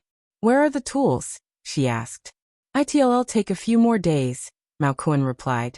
Sipping on the milk the boss had given him, his eyes slightly narrowed. They're rare in Xiangqing, usually shipped from Damping City. Okay. Bai Lian stuffed the jade back into her pocket and took a box of Wangzai milk, methodically unwrapping the straw. Have you signed the contract? Signed it ages ago, Mao Kuan grinned. Xiaoqi is handling things in Jiangjing. When are you heading over there? After the college entrance exams, Bai Lian replied nonchalantly. Throughout the entire month of March, Yan Lu's popularity in the entertainment circle refused to wane. In mid-March, Come Here Friend began its marketing, with plans for a simultaneous broadcast on Jiangjing TV station and online at the end of the month. Once the news broke, those outside the entertainment industry were rather oblivious to its significance. But inside the circle, there was astonishment. Getting on satellite TV was tough enough, let alone on Jiangjing TV station, where variety show auditing had become increasingly challenging over the past 2 years. Who could have known that Come Here Friend would pass Jiangjing TV station's audit? Once the positioning of Come Here Friend was known, Countless entertainers eagerly reached out to the show's team, expressing their desire to join the program. Friday, after school in the afternoon, Bai Lian picked up her backpack, her eyes fixed on the problems displayed in the app. Pu Xiaohan was introducing a good shampoo to Yang Lin. Beside them, Tang Ming was asking Bai Lian about the social event he had seen mentioned in a message long ago. Ning Xiao had never brought it up with her. Are you going to the mixer mentioned there? Without looking up, Bai Lian gave him 2 words. Not going. It was just like her. Ning Xiao wouldn't go either. Tang Ming was slightly interested, but with neither of them going, he couldn't be bothered either. Is Sister Lu's show being broadcast simultaneously next Sunday? Yes, Wang Qi's eyes lit up with excitement. The show's official announcement has been made, and everyone must watch it the moment it airs. Bei, the tall boy next to him, rested his hand on Wang Qi's shoulder, raising an eyebrow. Weren't you a die-hard fan of Man Shi? Wang Qi immediately wiped the smile from his face and expressionlessly pulled the boy's hand off. It wasn't clear whether he was unhappy with being called Bei or with the mention of Man Shi. Ning Xiao went straight home after the evening school, and Bai Lian, aware of his grandmother's health situation, didn't ask further. As she stepped out of the school gates, she saw Jiang Fulai waiting at the corner. Su Nanjing wasn't on his cool motorcycle, but sitting in the back seat, having nearly finished his busy tasks, though he hadn't returned to Jiangjing. As Bai Lian approached, Jiang Fulai, touching his Bluetooth earpiece, his brow slightly furrowed, exuded a sharp chill in the evening sunlight. When he saw Bai Lian, he handed her the printed paper. Bai Lian, are you reading this? Su Nanjing got out of the car, loosely holding sunglasses, his fingertips pointing towards the paper Bai Lian had taken, showing a moment of hesitation. He had always thought it was something Jiang Fulai, the specialist, was reading. Bai Lian nodded her head. Any problem? Su Nanjing snapped back to reality, recalling the matter with He Wan, and shook his head. It seems there isn't. Jiang Fulai took off his Bluetooth earpiece and put it in his pocket. He turned slightly, his gaze sweeping past Su Nanjing and settling on Bai Lian. Going straight home? Bai Lian, looking at the messages on her phone, replied in a drawl. Not heading back just yet. I'm thinking of buying a TV. She had received several messages during class. Dean Jian was always timely. As soon as Bai Lian opened the message, one popped up.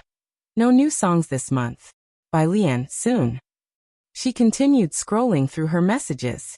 Jiang Fulai looked down at her, feeling hesitant for the first time. A TV? Yeah, Bai Lian replied to a few messages, including some from Mei Yi and Yin Lu. Lifting her gaze slightly, she continued. Grandpa doesn't have a TV at home, and next Sunday, I might want to watch TV. The show with Yin Lu, and after that.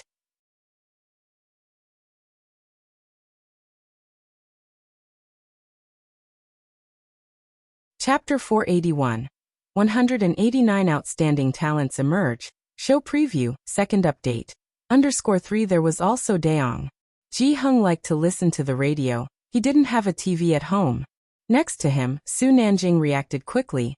Little sister Bai Lian I brought. Before he could finish, he saw Jiang Fulai standing beside him with the car keys, tall and elegant, watching him with a calm and lofty presence, his eyes cold and proud as if nothing had changed from before. But Su Nanjing could sense a hint of lethal intent spilling from those light-colored eyes. He forcefully changed the subject. My big brother Jiang, he has a great eye for selecting TVs. Jiang Fulai left without him, and Su Nanjing stood there alone, forlorn, watching the black car disappear into the distance. He stroked his chin. What TV to watch on Sunday? He was not familiar with entertainment, so he took out his smartphone to consult with Xiao Bingwen. Xiao Bingwen was in Jiangjing, and he quickly returned the call, his voice sounding a bit tired. Nanjing, I'm not sure about what TV, but Yin Lu seems to have a variety show. Su Nanjing was just asking casually. His eyes caught sight of a milk tea shop and he strode towards it, his tone indifferent. Is something up on your end? Somewhat, Xiao Bingwen said, massaging his temples softly. At the freshman mixer at Jiang University, someone remarkably talented has appeared. Someone who could potentially rival Liang Wuyu. But I haven't gotten any insider information. I heard Liang Wuyu is going there too. targeting that person. The milk tea shop was busy. Su Nanjing glanced around and queued up among the crowd, his expression serious. Who? Meanwhile, at Tianhuan, in the studio of the popular artist Lu Yang. Lu Yang had just finished his work, and none of the staff in the studio had left for the day yet. An assistant cleaned up his desk, picked up his smartphone and saw a notification. Come Here Friend has a premiere date set. Jiangjing TV station will broadcast concurrently online. And Yen Lu's guest is Mei Yi? He spoke out instinctively. Behind him, Lu Yang, clad in a designer outfit, saw his smile disappear in an instant. The agent, aware of the show's recent popularity, followed with a sigh, from Jiangjing Music Academy, going on Jiangjing satellite TV. And that composer, we were going to. Lu Yang was originally supposed to be the guest on the show with Yen Lu. Realizing Lu Yang's mood had soured, the agent swiftly changed the subject. But look at the netizens' comments. Even though the show is trending, it's not necessarily good for them. Variety shows need to have impact. It's not like filming a drama. The buzz in the entertainment circle comes and goes in waves. Only this time Yen Lu's popularity kept soaring due to Jian Zhongyo and the mysterious composer. And once Come Here Friend was officially announced, many fans and bystanders took notice. The agent opened the official Weibo account for Come Here Friend and found a teaser video posted there, less than a minute long. It was mysteriously edited and the netizens could not discern much from it. Doesn't teacher Mei Yi rarely appear on variety shows? Am I the only one who thinks he's not cut out for it? Honestly, neither of them seems right for variety shows. From the trailer, other than teacher Mei Yi, the rest are outsiders, and there are even a few students whose faces aren't shown. A lot of outsiders? Then there's really nothing worth watching. Yen Lu's networking in the entertainment circle is poor, isn't it? Why didn't she invite Bai Jian and Dean Jian? If they were on the show, wouldn't it explode with popularity? I also thought Yen Lu could get at Jian, and at Jian Zhongyo to come, somewhat disappointed. Anyway, since those two bigwigs behind Yen Lu didn't show up, we'll just appreciate Yen Lu and Mei Yi's looks. If it's outsiders, let it be outsiders. The focus isn't on them anyway, who cares who they are?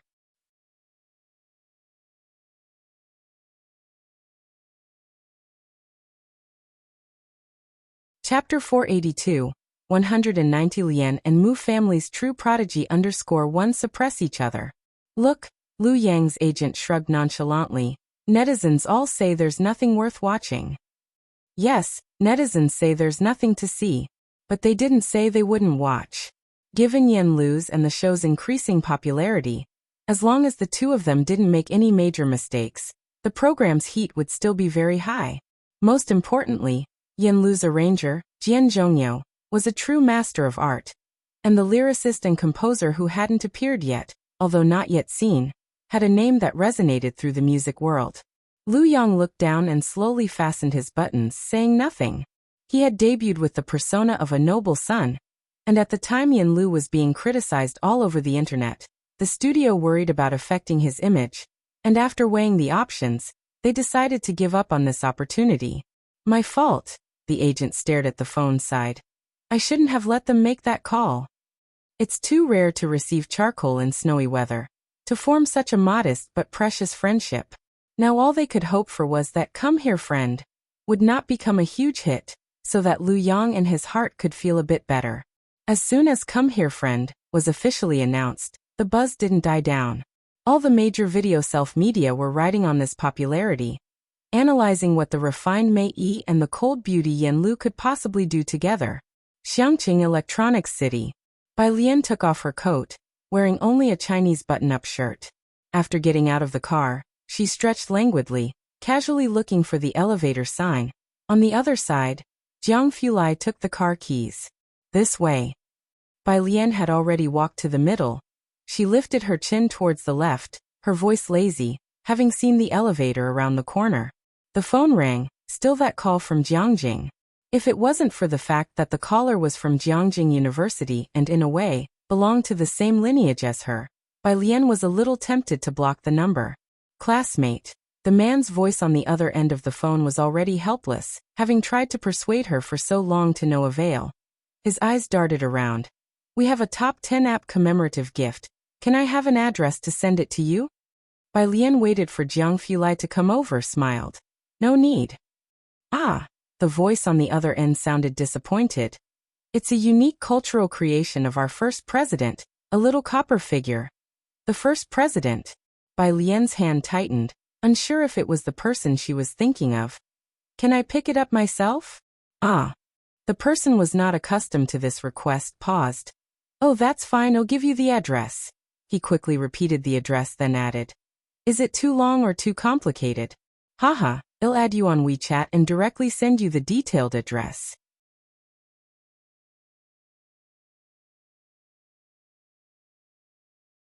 Thank you, Bai Lian slowly said. I'll have my uncle come and pick it up. Clearly she remembered it.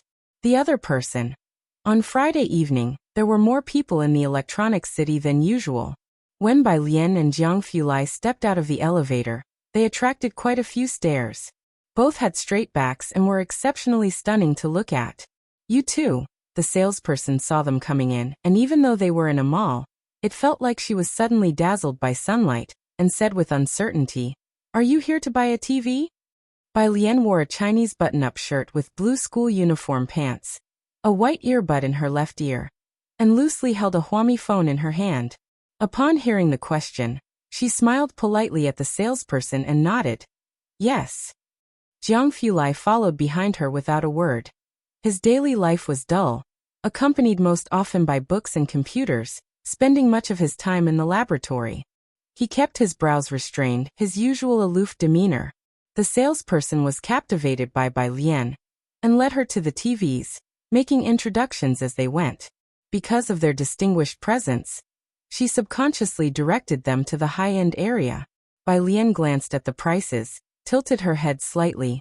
Are there any cheaper ones?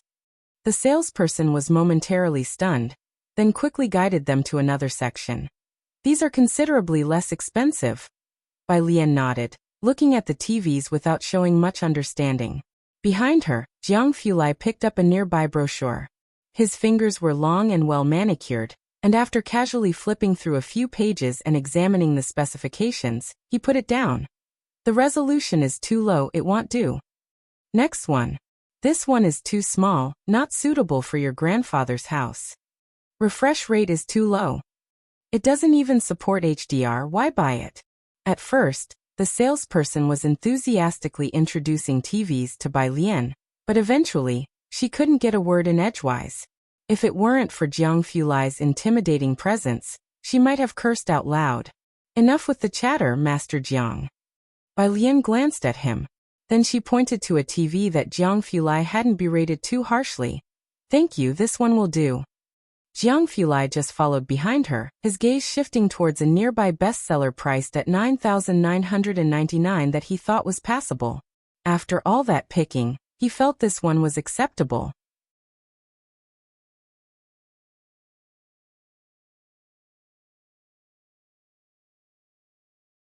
Chapter 483. 190 Lian and Mu family's true prodigy _2 suppress each other. His gaze on the 99.99 was too obvious. Bai Lian stretched out her hand and poked his arm with her cell phone, lazily warning him, try buying it.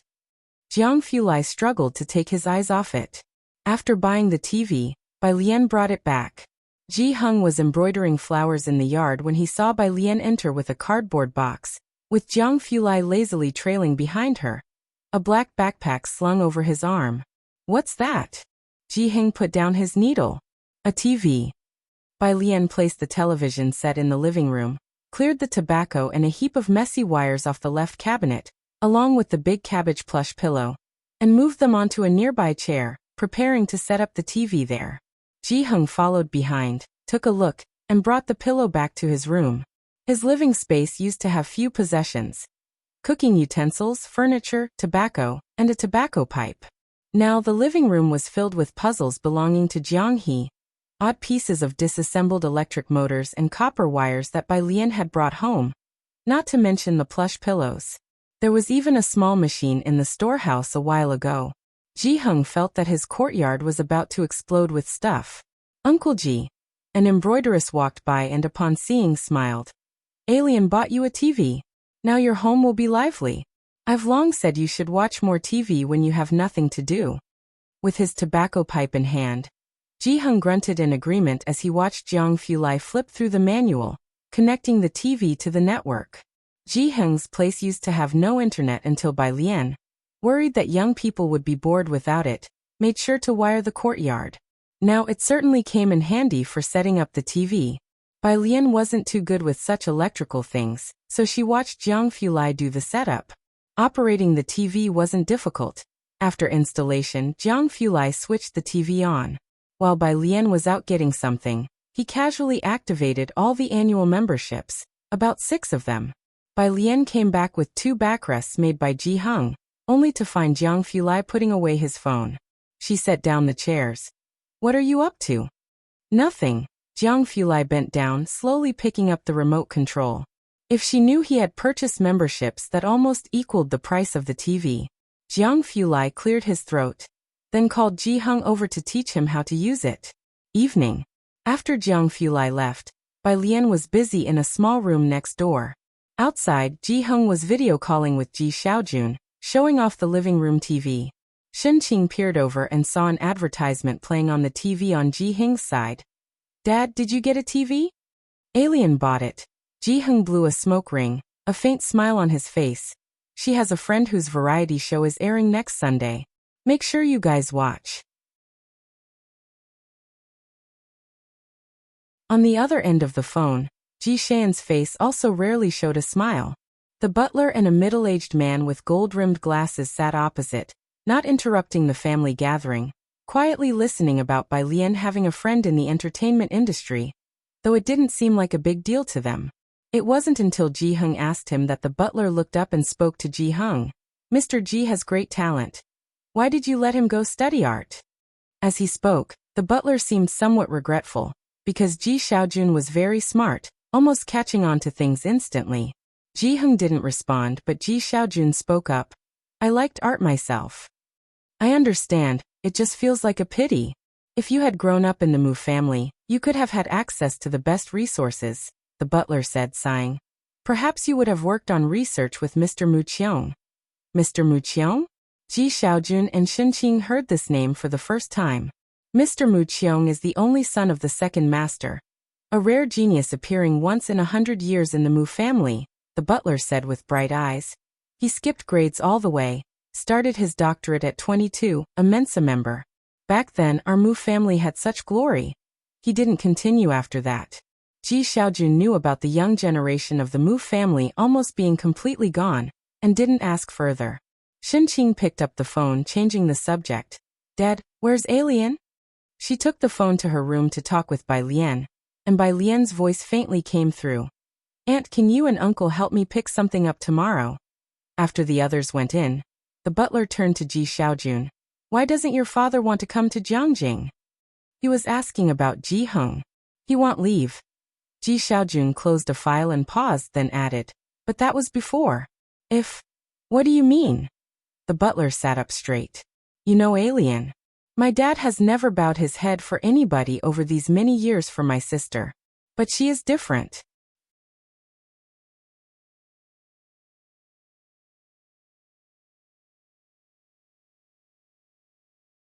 Chapter 484. 190 Lian and Mu family's true prodigy _3 suppress each other. Would he come if Bai Lian persuaded him? Ji Xiaojun also wasn't sure, but Ji-hung had too many things in Purist Street that he couldn't bear to part with. Niece, the butler recalled Bai Lian, but the impression wasn't deep. I remember, isn't she a high school student? Yes, Ji Xiaojun nodded. She's about to take the college entrance exam. When she comes to Jiangjing, my dad may not be able to let go of his worries. The butler nodded, discussed today's tasks with Ji Xiaojun, and then left. After going out, the middle-aged man with glasses beside him couldn't help but ask, Mr. Jia's niece? She's now in Xiangqing, the butler replied. After Ji Xiaojun came back, they only checked on Ji Xiaojun and Ji Sherong's information. As for Shen-qing, Bai Lian and the others, they hardly did any research. The college entrance exam is starting again this year, huh? They didn't talk much about Bai Lian, and the topic quickly shifted elsewhere. This year, only one person from the collateral branches is taking the college entrance exam. The middle-aged man said softly. I am not expecting him to achieve the top position like Mr. Mu Qiong, but it would be a blessing from Mr. Mu Qiong in heaven if he makes it into the top 10. The butler said, trembling as he leaned on his cane and stepped down the stairs. The next day, 6 o'clock. Bai Lian woke up, and as soon as she opened her bedroom door, she heard the faint sound of a TV from the living room. Ji Hing woke up very early today. He cooked porridge and bought fried dough sticks and egg pancakes, now sitting in the living room watching the local TV station's news. Today, Qi Yundai would personally check on Zhang Xiai's, leaving Bai Lian and Jiang Fulai some time to themselves. Bai Lian leisurely finished brushing her teeth and went to the small room next door, where a carving machine was placed, surrounded by a pile of other tools she had taken apart. Ji Hung would always come here when he couldn't find something. She sat on a small stool, with two almost identical pieces of clear-bottom jade on the machine table. The jade had plenty of water, and at nearly 1 centimeter thickness, it was transparent even against the hand, but due to cracks and a small piece of yellow jade, both had flaws, so they were priced low. For 20,000 yuan, the seller probably didn't dare to ask for a high price from Mao Kuan, and gave them to Mao Kuan at the raw stone's original price. The two pieces of jade had been roughed out. The main outlines of the god of longevity and the Kylin were fully sketched, with the approximate shapes pushed out, and the high and low points were clear. Bai Lian picked up a piece of jade, and started to outline the god of longevity's finer details on the roughened surface. She skillfully incorporated the peach onto the spot of yellow jade. Her drawing skills were always good, but her carving skills hadn't caught up. She had been studying the jade carving machine for over half a month, and after she finished drawing, she used a triangular awl to outline the edges.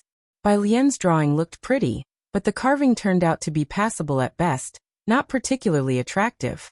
She lowered her head, slowly finished the rough outline, made a few more adjustments, then put down the jade pendant, feeling that she should stop for the day or risk ruining it. That she hadn't wrecked the piece until today was entirely because it was expensive, and she didn't dare apply too much force. When she stepped out of the room, she immediately saw Jiang Fulai standing under the banyan tree. It wasn't quite 8 o'clock, and the sunlight wasn't too intense. Specks of light scattered through the leaves and landed on his face, which was mostly cast in shadow. He wore a casual white outfit. A printed paper curled in his left hand as he lightly tapped it against his palm.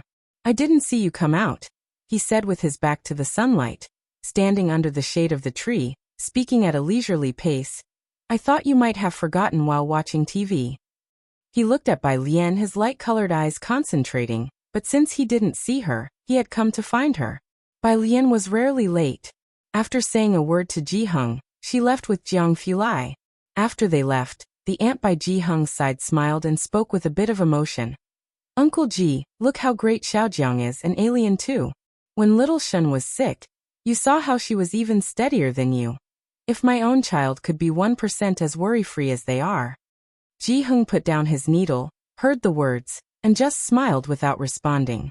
Bai Lian and Jiang Fulai were both young, merely naive youths stepping into society in Ji Hung's eyes. Having been through so much, Ji Hung knew well that no one is born invincible or phoenix reborn. It takes immense ups and downs in life to reach such a state. After all his experiences, he felt he was not as stable as the two of them. Meanwhile, in Jiangjing, Shen Qing and Ji Xiaojun both got up early. Ji Xiaojun had finished his training, and then asked his teacher for leave. During his time in Jiangjing with Shen Qing, when they had neither training nor classes, they rarely went out. This was the first time he asked the training manager for leave, who was momentarily stunned and quickly reported to the butler. The call from the butler came swiftly. Ji Xiaojun had just left, and Shen Qing was checking the unfamiliar bus schedules. Are you going out? Every day Ji Xiaojun was personally taught something, and it was only on weekends that the company's manager would take a break from teaching him hands-on skills. The butler was surprised by Ji Xian's request for leave. Is there an emergency? Yes, Ji Xiaojun had only found out the night before during rest time from Shen Qing that Bai Lian needed them to pick up something for her. Alien needs us to pick up something. It's at.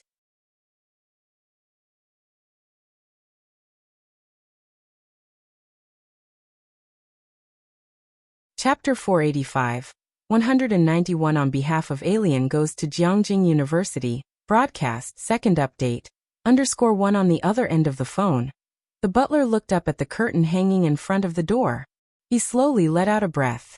When he received the manager's call, he thought Ji Xiaojun must have had some important event to attend to and had no choice but to ask the manager for leave. He was now calling to ask if Ji needed any help. After hearing Ji Xian's explanation, did he realize it was not a big deal but rather a task of fetching something for his niece? The butler was somewhat puzzled. From what he knew of Ji Xiaojun, Ji was smart and could prioritize tasks. It seemed unlikely that Ji would do this. You mean you're taking leave? The butler interrupted Ji Xiaojun, discussing with him. Just to fetch something for your niece? It's not easy for the manager to find time to teach you. Is this thing so important that you have to fetch it?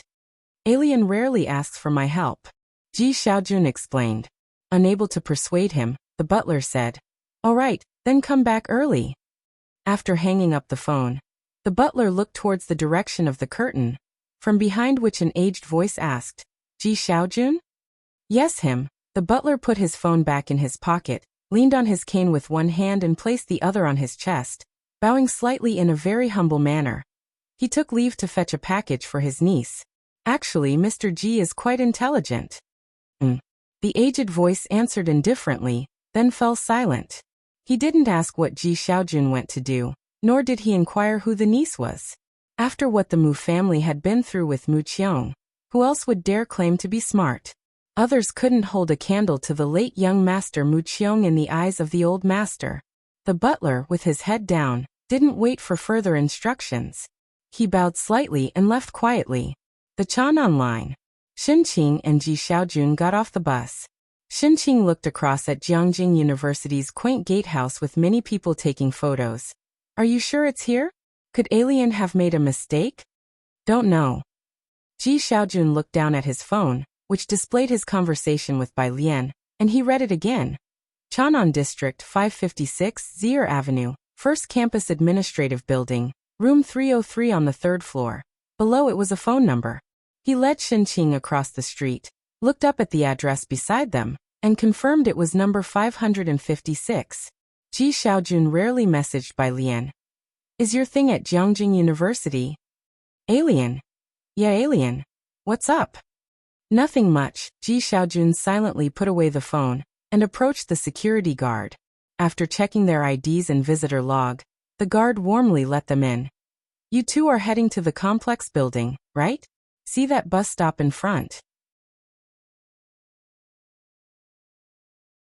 Just take the bus when it comes and get off at the 7th stop. Ji Xiaojun took note, walked towards the bus stop with calm composure, trying to appear as if it wasn't his first time at such a place. Xinqing clutched Ji Xian's sleeve, swallowed nervously, and looked around uneasily. Jiangjing University was a place beyond her wildest dreams. She had never imagined she would enter one day. What kind of thing does Alien have here? With many students and some from other schools coming to attend lectures passing by, nobody seemed to notice they looked like country bumpkins marveling at sophisticated surroundings. Xinqing gradually relaxed. They soon found the administrative building and entered room 303. The office in room 303 was small, with a long table in the middle and 8 chairs on each side. 5 people were arranging documents inside. A round-faced man approached to ask whom Ji Xiaojun and Xinqing were looking for. Upon hearing they were fetching something for Bai Lian, the round-faced man's eyes widened. You are Bai Jian's uncle and aunt? Nice to meet you, uncle and aunt. Upon hearing the name Bai Jian, the other 4 people looked over curiously. The round-faced man shook hands with Ji Xiaojun and Xinqing, invited them inside, and poured them tea. Please wait, my colleague is bringing the memorabilia. In the meantime, he tried to subtly gather information about Bai Lian. Ji Xiaojun was cautious, always able to keep his composure. Holding his teacup, he expertly avoided their probing questions. The office staff didn't manage to learn much and were slightly disappointed. 10 minutes later, the memorabilia was delivered. The man handed it to Ji Xiaojun with a formal gesture. This is by Jian student's commemorative medal. Ji Xiaojun looked at the exquisite gift box in the man's hand, with a landscape painting on the outside and just the word Liang. Not knowing what was inside, but seeing how seriously the man regarded it, he accepted with both hands. Thank you, comrade. You're welcome, the man smiled, looking down at the medal. This medal is quite hard to come by. Only 8 newcomers received it this year, and your niece is the first to not collect it in person.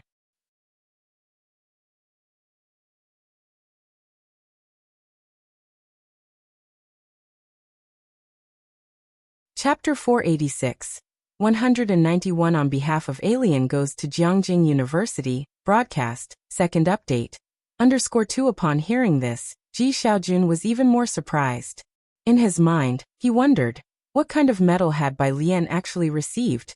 At the end of March, the 31st, Sunday, Bai Lian came back from the library very early, and after asking Wuxia about Come Here Friend, airing on the channel, she sat down in front of the TV with a stack of papers by 7 o'clock. Since there was an extra television in the house, Ji Heng had made 2 new chairs with backs in the last couple of days, placing them opposite the tea table. The TV screen wasn't big, but Ji Heng's living room was small, so the distance was just right. Director Chen sat near the door, with Ji Heng beside him, Jiang He next to Ji Heng, and Bai Lian and Jiang Fulai beside Jiang He. What's on TV today? Director Chen didn't know what was playing today. He sat beside Ji Heng, and the two of them shelled peanuts together. Is Great Yong airing yet? No, Director Chen remembered that Great Yong wasn't set to air until May. Yen Lu's variety show. Bai Lian listened to the commercial jingle, and leisurely flipped a page of her paper. A pen was wedged between her right hand's pinky and ring fingers. Yen Lu Director Chen remembered this girl. He had dealt with her case before. Bai Lian's phone was on her lap, continuously vibrating with messages. The Class 15 group chat. Wuxia. At email protected. Everyone pay attention. Come Here Friend is about to start. Wuxia. At email protected. Everyone pay attention. Come Here Friend is about to start. Wuxia. At email protected. Bai Lian. Who's the admin? Get him to manage this. Within 2 seconds, Wuxia had been removed as an admin. Wuxia. Pu Xiaohan. Hey Bebe. Bai Lian switched back to WeChat, where Ji Xian's video call had come through, and she answered it, turning the camera towards Ji Heng's side. On this side of the phone, Ji Xiaojun greeted Ji Heng and Director Chen, and upon seeing Director Chen there so late, he asked, Xiaochen, why are you all there? Yen Lu's TV show. Director Chen leaned in to explain to Ji Xiaojun. They are all prepared to support Yen Lu. Ji Xiaojun also remembered. Right, I'm about to watch it too. As he spoke, Ji Xiaojun turned on the TV and asked Director Chen which channel it was on. Shen Qing didn't know how to operate the TV here, so she left it to Ji Xiaojun. Just then the doorbell rang. She went to answer it. It was the butler and Xiaojia. Butler. Shen Qing always behaved very formally towards the butler. She stepped back to let the butler Indiana. The butler walked a couple of steps inside just in time to hear Ji Xiaojun calling out to Xiaochen. Who is he talking to on the phone? He was a bit surprised. Ji Xiaojun had very few friends besides a group of students and colleagues, and the name didn't sound like Bai Lian or Ji Heng's. After closing the door, Shen Qing explained. He's on the phone with his family. Alien's Friends TV show is starting tonight. Xiaochen is at her grandfather's house watching with Xiaojiang and Jiang He. As she spoke, Shen Qing started to feel homesick. The butler felt a headache listening to the litany of names and raised his hand to stop her from continuing. Ji Xiaojun adjusted the TV and a smile appeared on his face. Right, the show hasn't started yet. Also, Alien, should I send you your medal? No need, Bai Lian's voice, somewhat distorted, came through the radio. We'll come to pick it up during the summer vacation. The butler quietly sat down on the sofa and placed his walking stick to the side. Shen Qing talked to the butler. Alien's medal, it's very beautiful. The butler, lost in thought, gave a perfunctory hum upon hearing this, clearly not paying attention to Shen Qing's mention of Bai Lian's medal. After Ji Xiaojun hung up the phone, the butler finally looked towards him. Now that the initial assessment phase is over, Mr. G, are you ready to change your surname and transfer your household registration? Ji Xiaojun was also quite silent. He had moved his household registration away when he got married to Shenqing. These things didn't matter, but changing his surname. Xiaojie stood next to the butler. Mr. Ji, once you transfer your registration, you'll have Jiangjing household registration, still within Chang'an district. Nowadays, so many people couldn't get Jiangjing registration even if they wanted to. I know, Ji Xiaojun nodded. I'll discuss it with my father tomorrow and then transfer. The butler knew Ji Xiaojun wouldn't refuse these things. He talked with Ji Xiaojun about some details and prepared for the gene verification. 8 o'clock. Come Here Friend started airing on the TV station on time. After the opening credits, the show featured Yan Lu welcoming teacher Mei Yi. They were fine on the variety show. It's just that they didn't talk much, lacking chemistry. The live commentary was blunt. These two are a bit dull, huh? Surely the whole episode isn't like this? They should bring on some industry insiders. There's another episode later. Aren't there a few students in the promo video too? What's Yan Lu doing like teacher Mei hasn't eaten every kind of cake? All right. The butler glanced at the television screen, where he saw a group of stars he didn't recognize in a car, apparently heading for a trip to Xiangqing. He withdrew his gaze. You should call me when you've decided on a good time. He picked up his walking stick and turned to leave, with Xiaojie following him. In the moment he left, the television displayed a group of people exiting a vehicle. A middle-aged woman had an upright back exuding authority. Hello, Sun Dan. Who is this random person trying to get some screen time? She doesn't even know Yan Lu. In Beicheng, in Lu Yang's studio, his agent breathed a sigh of relief. As you can see, the result is truly mediocre. He turned to Lu Yang.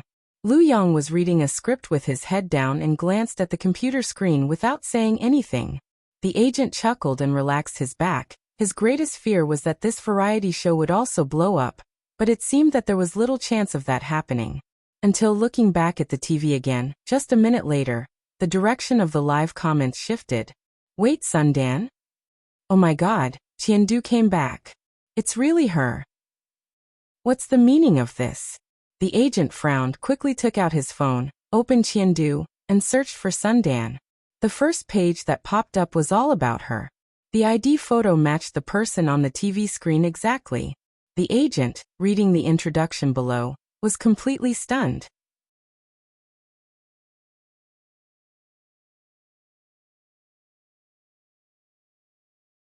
Chapter 487. 192 hits a new high. Who exactly is Miss Bai? _1 Sun Dan, formerly the Deputy Director of Jiangjing Cultural and Tourism Bureau. Now the Xiangqing Cultural and Tourism Bureau Chief. Being the Xiangqing Cultural and Tourism Bureau Chief was one thing, but the line above was unsettling. What average person could climb to a high position in Jiangjing? Why would this person be in Xiangqing, and even appear on Come Here Friend? That was until her family relations were introduced. Her grandparents' names could be found in recent history, and then there was her husband, a name almost everyone in the entertainment industry had heard of, Zhang Weiji. Lu Yang's agent, looking at the profile on Qianka, seemed to understand why Come Here Friend was broadcast on the satellite channel. He subconsciously looked towards Lu Yang. Next to him, Lu Yang was looking down at his phone, probably having received a message about Sun Dan. Even as an agent, he found himself speechless and unable to offer comfort to Lu Yang. We shouldn't have refused Yan Lu. Otherwise we might have added Madam Sun on WeChat. If Dean Jian seemed like the moon out of reach, someone they would never cross paths with in their lifetimes, then Sun Dan and Zhang Weiji were the flowers of earthly riches.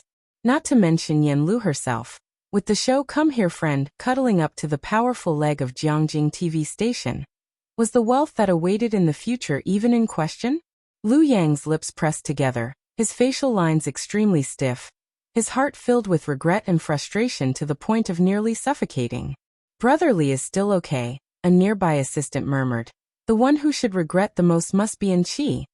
Everyone in the circle knew that Enqi had bundled up with Yan Lu for their debut. After becoming popular, he immediately brushed Yan Lu aside along with their CP, and started public relations with Manxi. Moreover, he had PR smear Yanlu for constantly leeching in Qi's popularity. At the time, he had cut ties with Yanlu so cleanly and decisively, probably never considering the possibility of her making a comeback. But who knew? Yanlu really did make a comeback. Even before Great Yong was broadcast, her popularity had already caught up with the top tier. When Come Here Friend was aired, her popularity soared even higher. Purist Street, Jiheng's home. Director Chen was casually watching television. On the screen, Mei Yi and Yanlu were already walking along the two internet celebrity streets of Xiangqing, with many tourists waving at the camera upon seeing the filming, and the crew didn't avoid any of them. After checking in at the puppet shop, Mei Yi and Yanlu went to the martial arts school across the street.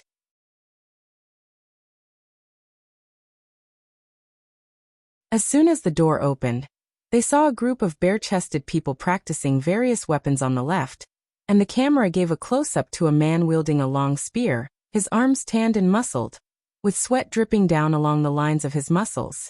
Family, got an urgent matter and am heading to Xiangqing, sprinted. To the right, on several rows of wooden stakes, only one strong and stern man was hopping lightly across the stakes on the right. Holy crap, is that light-body Qinggong? Have I just not been online for a few months? Has Xiangqing secretly been cultivating immortality behind our backs? Seems like we can no longer hide our magic from foreigners. Lighting a cigarette. Officials, give us his Weibo or video account. Director Chun, eating peanuts and with his legs propped up, watched and commented, Mr. Ming doesn't fit in at all. As he spoke, on TV Mei Yi handed a long spear to Yanlu. Wanna try the spear you usually use? Yanlu took the long spear. Director Chen was startled. He put down his peanuts, sat up straight, and clapped his hands without blinking an eye at the screen. She knows how to use a long spear too? On the screen, Yanlu was dressed in a loose casual outfit. Her smoky blue short hair lightly swayed with the wind, and she held the spear in her right hand and pressed the butt with her other hand. Using her waist strength, the spear then thrust forward like a swimming dragon, swiftly stabbing behind her. The camera perfectly captured her poised stance, casual yet effortless. The people practicing long spears next to her were genuinely impressed. I haven't learned it well, Yanlu smiled. I didn't manage to bring out even 1/10 of the might of this move. Viewers began screaming frantically in the bullet comments. Is this a back-thrust spear technique? I've never been so excited for Great Yong. Not like this, you're calling this not learning well. Yanlu isn't being modest. Look at her smile. She's definitely thinking of someone who plays it better than her. So who is that person? Not just the online commenters. Even Director Chen took a deep breath. He stared at the screen, then remembered and took out his cell phone to send a WeChat message to the elder. She's even more proficient than Yu Hongyi, Director Chen said excitedly as he looked at Jiang Fulai and Bai Lian. And she even says she hasn't learned well. Jiang Fulai was sitting loosely in his chair, appearing uninterested in the TV, only glancing at Yanlu's spear. Average.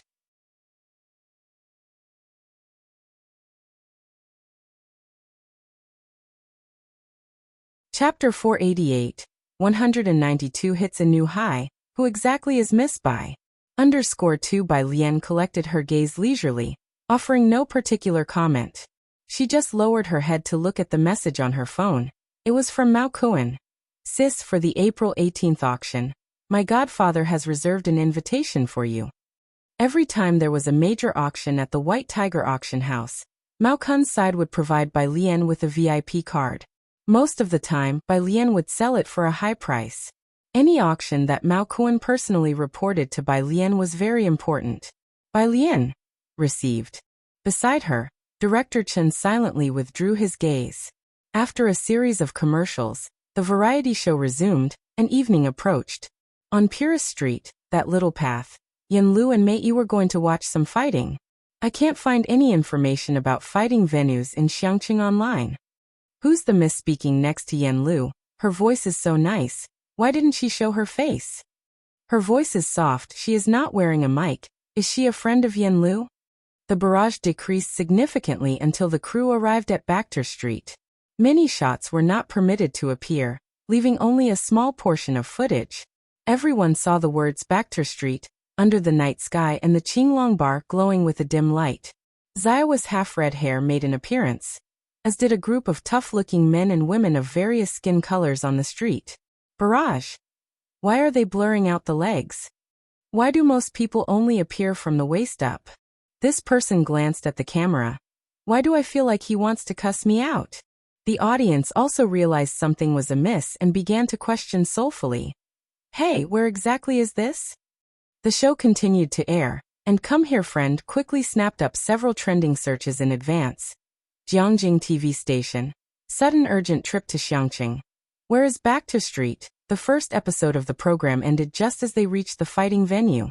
There had yet to be a breakout variety show since the beginning of the year.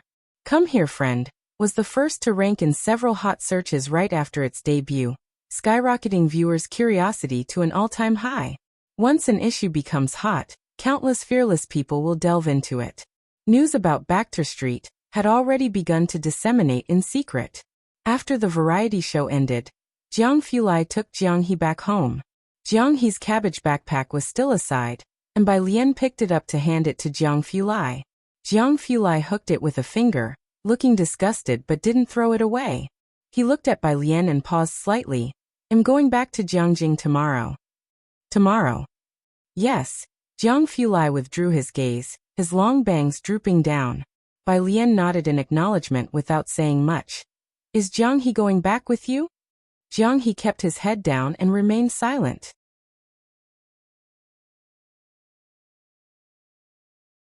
Director Chen hovered awkwardly to the side, and only after Bai Lian had finished speaking to Jiang Fulai he approached. Miss Bai, do you have Yan Lu's WeChat? He knew Yan Lu, but he had just learned that Yan Lu was skilled with a spear. Yan Lu. Bai Lian glanced at him. I'll ask around. She looked down, pulled out her phone, found Yan Lu's profile picture, and explained the situation. Yan Lu remembered Director Chen, and without asking for the reason after Bai Lian had finished talking, she directly asked Bai Lian to recommend Director Chen's WeChat to her. Bai Lian flipped to Director Chen's WeChat and passed it to Yan Lu. Director Chen left first with Jiang He, while Ji Heng took out a tobacco pipe to see the two off. Bai Lian still had that document in her hands, unread. Jiang Fulai remained in the courtyard without leaving, only glancing at the thesis in her hand. Hewan is just being lazy, asking you to sort out his thesis for him. He can't get through it.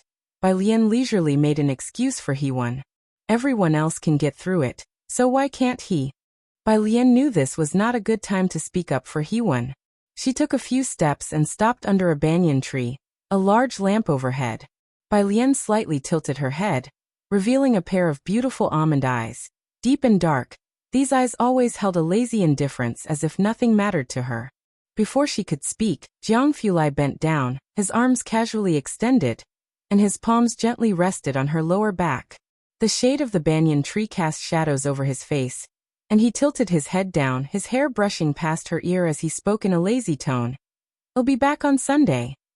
The popularity of Come Here Friend was still soaring, creating a new high for Xiangqing's tourism industry, especially concerning the news of Bachter Street. Right after the program ended, the director of Come Here Friend watched the trending searches on Weibo with a smile. It didn't cost them a penny. I said choosing Yan Lu was the right choice, he told the planner. You see. Before he could finish his sentence, his phone rang. He took it out to see the number was from Jiangjing, and answered with puzzlement. Hello, good day. Hello, I'm Zhang Weiji. A deep voice came from the other end of the phone. Zhang Weiji. The director jumped up in shock, standing straight up. Their program had been approved by Jiangjing TV station, but the person who contacted them was Zhang Weiji's secretary. As for Zhang Weiji himself, the head of the national station, was he someone the common folk could contact? Hey, race the thing, Zhang Weiji sounded casual. I heard your crew was filming in Bachter Street? You must be quite familiar with the people of Bachter Street, right? Anyone who could film in Bachter Street had to have non-trivial backing. Zhang Weiji was forthright. I want to ask, could you get an invitation to the 418 White Tiger auction house? If you can get one for me, I will surely show my gratitude. The director hung up stunned. White Tiger auction house. The program hadn't even got to that part yet, but he had seen it. Why was Zhang Weiji asking him about the auction house invitations? While he was pondering, his phone rang again. This time it was from his biggest investor, who sounded very kind. The calls were all because of Baxter Street being shown that evening.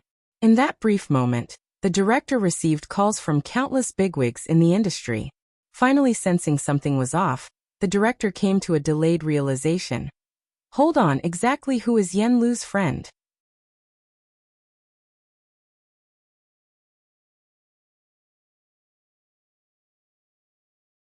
Chapter 489. Director Jian's phone call, Alien's grandmother, second update. _1 The other members of the show crew looked at each other in bewilderment. The director's heart pounded as he lowered his head to answer Yen Lu's call. The tickets were from Bai Lian. The person was arranged by Bai Lian. The director knew the key to the entire matter lay with Bai Lian. Yen Lu's call connected quickly, and she was somewhat surprised. Director? Hey, race the thing, Yen Lu. Since it was Zhang Weiji's call, the director didn't dare to conceal. President Zhang just called. He concisely recounted the whole event. Yen Lu hung up the phone and pondered for a moment. President Zhang and Sun Dan were family. Sun Dan was introduced to her by Jiang Fulai. She hadn't mentioned it to Bai Lian but instead sent this piece of news to Jiang Fulai. It was Monday afternoon, after school. Bai Lian idly followed a crowd out, with earphones in her ears, carrying a black backpack in her hand. She was listening to English. Her phone rang a few times. It was from Jiang Fulai and Jiang He. Jiang teacher. Image, Jiang teacher. Landed Jiang Xiaoniao. Jiang Xiaoniao. Jiang Xiaoniao. Not knowing what had happened on the plane, as soon as Jiang He landed, he started to flood Bai Lian's screen with messages. Bai Lian couldn't help but laugh upon seeing the consecutive messages from the two of them. She leisurely replied to Jiang He with a period, and then opened the photo sent by Jiang Fulai. It was raining in Jiangjing. Rain was rare in Xiangcheng. Bai Lian snapped a photo of the clear sky to send to him. The school gate was not too crowded at the moment. Su Nanjing was sitting on the curb, talking on the phone with Xiao Bingwen. He raised his eyebrows. You say she has a black background? Su Nanjing had heard the name Yen Lu more than once, and at this moment he was quite surprised after Xiao Bingwen explained. The one we saw at the fight club, that was her, Xiao Bingwen said calmly. Baxter Street, daring to film with a camera. Do you believe she has no backing? Su Nanjing saw Bai Lian. He stood up and waved her over. However, I heard Yen Lu is in seclusion. No one can reach her, Xiao Bingwen spoke. I'm waiting for Leng Shuhe. His teacher can definitely contact Yen Lu. Leng Shu's teacher was Director Jing, and Director Jing was Yen Lu's composer. Su Nanjing uttered a and questioned about something else. Did you find the person you mentioned? It's not that easy to find, Xiao Bingwen sighed. That person is even more mysterious than Hewan. Even Jiang University officials can't find any hidden news, while we at least know who Hewan is and his appearance. So the new talent meetup is definitely not happening? Su Nanjing also felt astonished. Jiang Gu didn't go last time either. You can't compare it to that, Xiao Bingwen laughed and then said seriously. After I meet with Shuhe, I'll head to Xiangcheng. Before, Director Chen and his team had received an auction invitation. Sure, I'll hang around Baxter Street these days to dig up some news, Su Nanjing said languidly. As Bai Lian approached, Su Nanjing ended the call and carelessly stuffed his phone into his pocket, giving Bai Lian a hooked lip smile. I'll take you home. Ever since the motorcycle incident, Su Nanjing had been extraordinarily attentive to Bai Lian. Bai Lian was not one to be cajoled. Thank you. No need to thank me for this. Su Nanjing smiled with raised eyebrows. With Jiang Fulai returning to Jiangjing, he ought to fulfill his role as the guardian. Bai Lian took her seat in the back. Su Nanjing started the car, turned on the music, and leisurely drove onto the road. Just as the music began, it suddenly switched to English reading. Su Nanjing was startled by the sudden appearance of complex English. And in the back seat, Bai Lian lowered the car window and rested her elbow on it, lazily tapping on the window as the sound of reading echoed inside the car, also causing her to pause. The car Su Nanjing was driving was often used by Jiang Fulai. As soon as the car started, the Bluetooth automatically disconnected from the earphones and connected to the car audio. Bai Lian slid down, turned off the Bluetooth. Sorry. It's okay, keep it on. Otherwise I might lose my driving privileges when Jianggu comes back. Su Nanjing looked into the rearview mirror and held back his laughter after realizing it. But he wasn't joking. Bai Lian silently lowered her head. Su Nanjing rounded a corner and laughed again. Bai Lian, have you considered my earlier proposal? The matter of acknowledging a godmother. Bai Lian still didn't respond. Su Nanjing went on. Then, how about adding my mom on WeChat? She's wanted to see you for a long time. He was settling for the next best option. Adding WeChat wasn't a big deal. This time, Bai Lian didn't refuse. She leaned against the car door, the wind tousling the hair on her forehead. Just as she was about to speak with Su Nanjing, her phone rang. It was Director Jing. What have you been up to recently? On the other end of the phone, Director Jing raised his hand to silence the music in the classroom, his voice quite exasperated.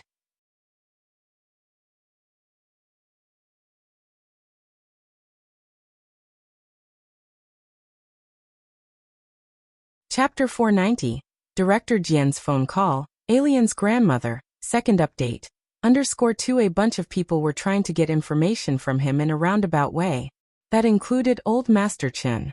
Dean Jian had never realized how much in demand he was until he asked Yan Lu and found out that Bai Lian was the source. In the classroom, when the others heard Dean Jian's voice, they looked at each other, puzzled. Dean Jian was usually very stern, and even when dealing with his 3 apprentices, he was quite harsh. His teaching videos were said to be the work of a crazed demon. Besides the rumor that he had taken the initiative to greet a senior high school student, this was the first time they had heard him speak in such a gentle tone. The man exchanged glances with the woman beside him, hiding their astonishment.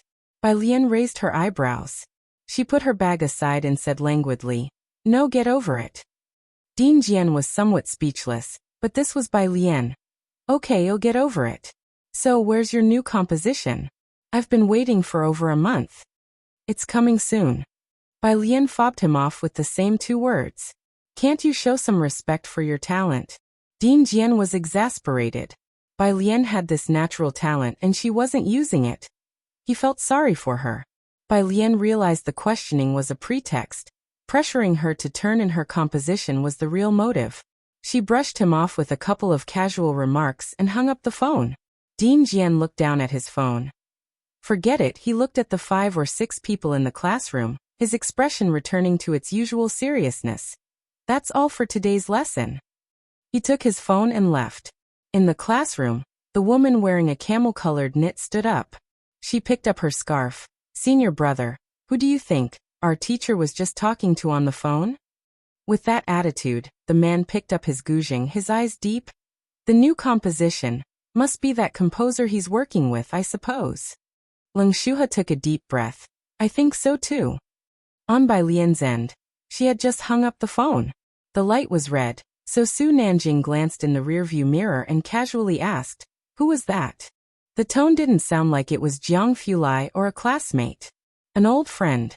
That's how Bai Lian described Dean Jian.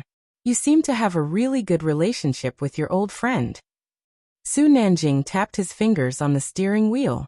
He was just bored waiting for the light, and tossed out a couple of questions.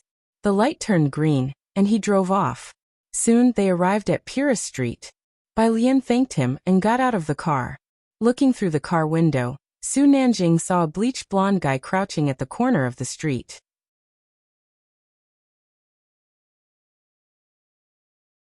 As soon as the blonde guy saw Bai Lian, he stood up quickly, handed her something, and because Bai Lian turned slightly to the side, blocking part of the view, Su Nanjing couldn't see clearly. He just took out his phone to report to Jiang Fulai. "There's some freak talking to Alien." He described the blonde guy quite roughly. Then he found Bai Lian's WeChat, opened her contact information, and recommended her to Gao Yin. Gao Yin saw the message and raised her eyebrows. "Who is this?" No wonder, Gao Yin asked. Bai Lian's ancient city tower profile picture really made her look like an elderly person. Su Nanjing replied at his leisure. "It's Bai Lian." Gao Yin couldn't be bothered to reply to Su Nanjing. and tapped directly on Bai Lian's contact card to add her as a friend, including a message. Hello, I'm Su Nanjing's mother. Friday was tomb sweeping day. A 3-day holiday was coming up. On Thursday night, Ren Wanxian received a call from Ji Xiaorong. Dad. Wanxian, Ji Xiaorong sounded very tired. I've been busy recently and haven't had the time. Your uncle isn't around either.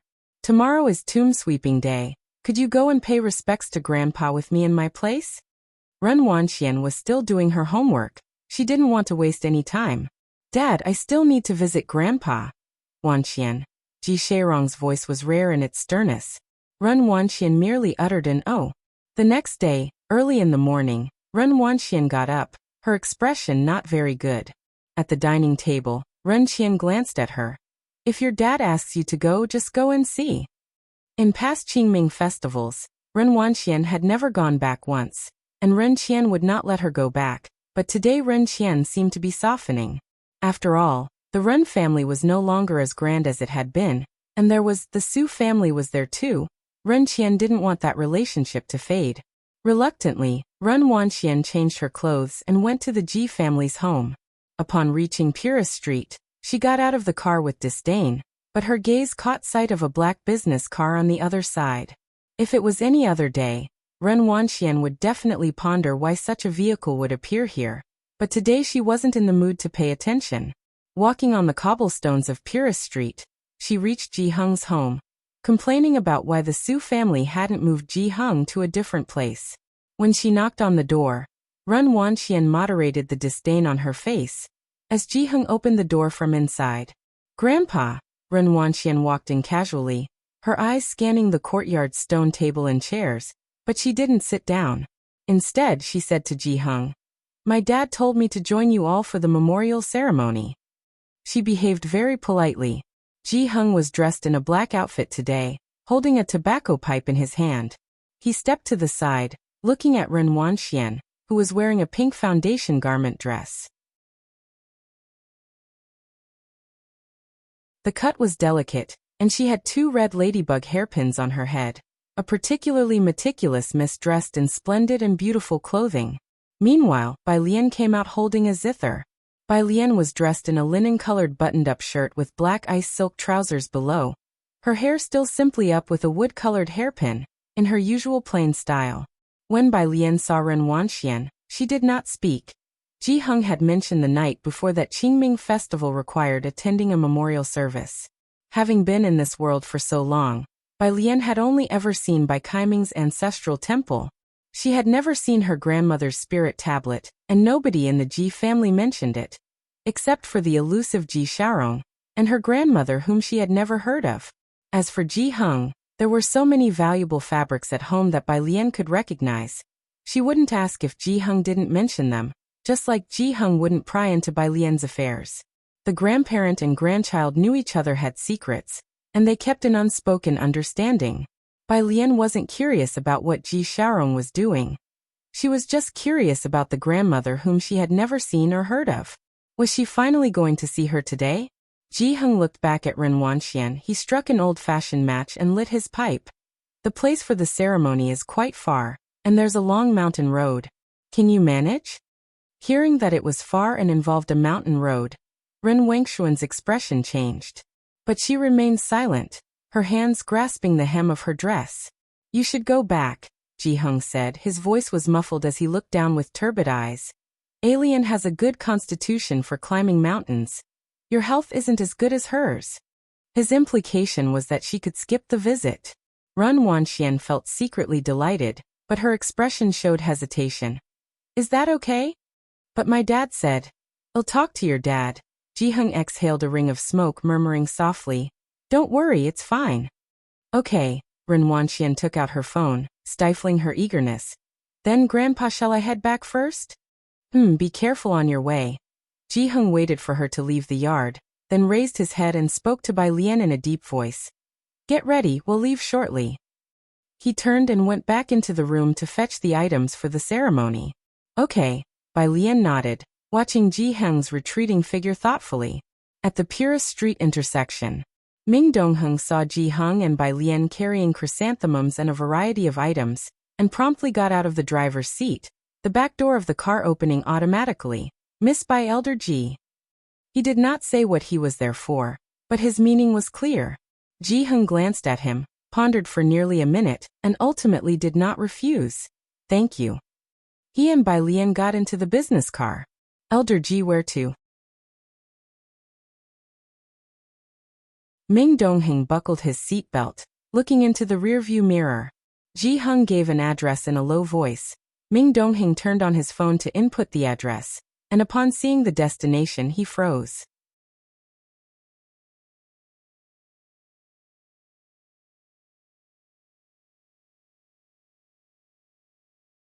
Chapter 491. Ji Family's Medal Number 194. Miss Bai's rank _1 Ji Hing's destination was Nanling Mountain. Nanling Mountain wasn't a public cemetery, but an upcoming tourist attraction under development below Xiangqing, with several renowned people's graves nearby. Located at the southernmost point of Xiangqing, the mountain range stretched on endlessly. The roads were tricky, with half of them under expansion to prepare for the tourist route, and Nanling Park was still pending opening. Ming Dongheng drove slowly to the edge of Nanling Mountain, where Ji Hung asked him to stop at a spot. Bai Lian, carrying items for the memorial service, followed Ji Hung as he got out of the car. The attraction wasn't open until summer vacation, but at the entrance, they could already see signs with 4 routes, directing to Nanling Park, Nanling Mountain, Guoshan Tomb, and Hongya Hotel. The signpost was very new. It must have been installed not long ago. Ming Dongheng, sitting in the driver's seat, looked up at Bai Lian following Ji Hung along one of the paths and couldn't help but pick up his phone. Ming Dongheng. It's Qingming Festival today. Miss Bai, what are you doing at the tourist attraction? Ming Dongheng. Are you paying respects at Guoshan Tomb or the General's Tomb? Su Nanjing. Don't forget to come pay respects later. Su Nanjing was at Martyrs Mausoleum. Nanling Mountain.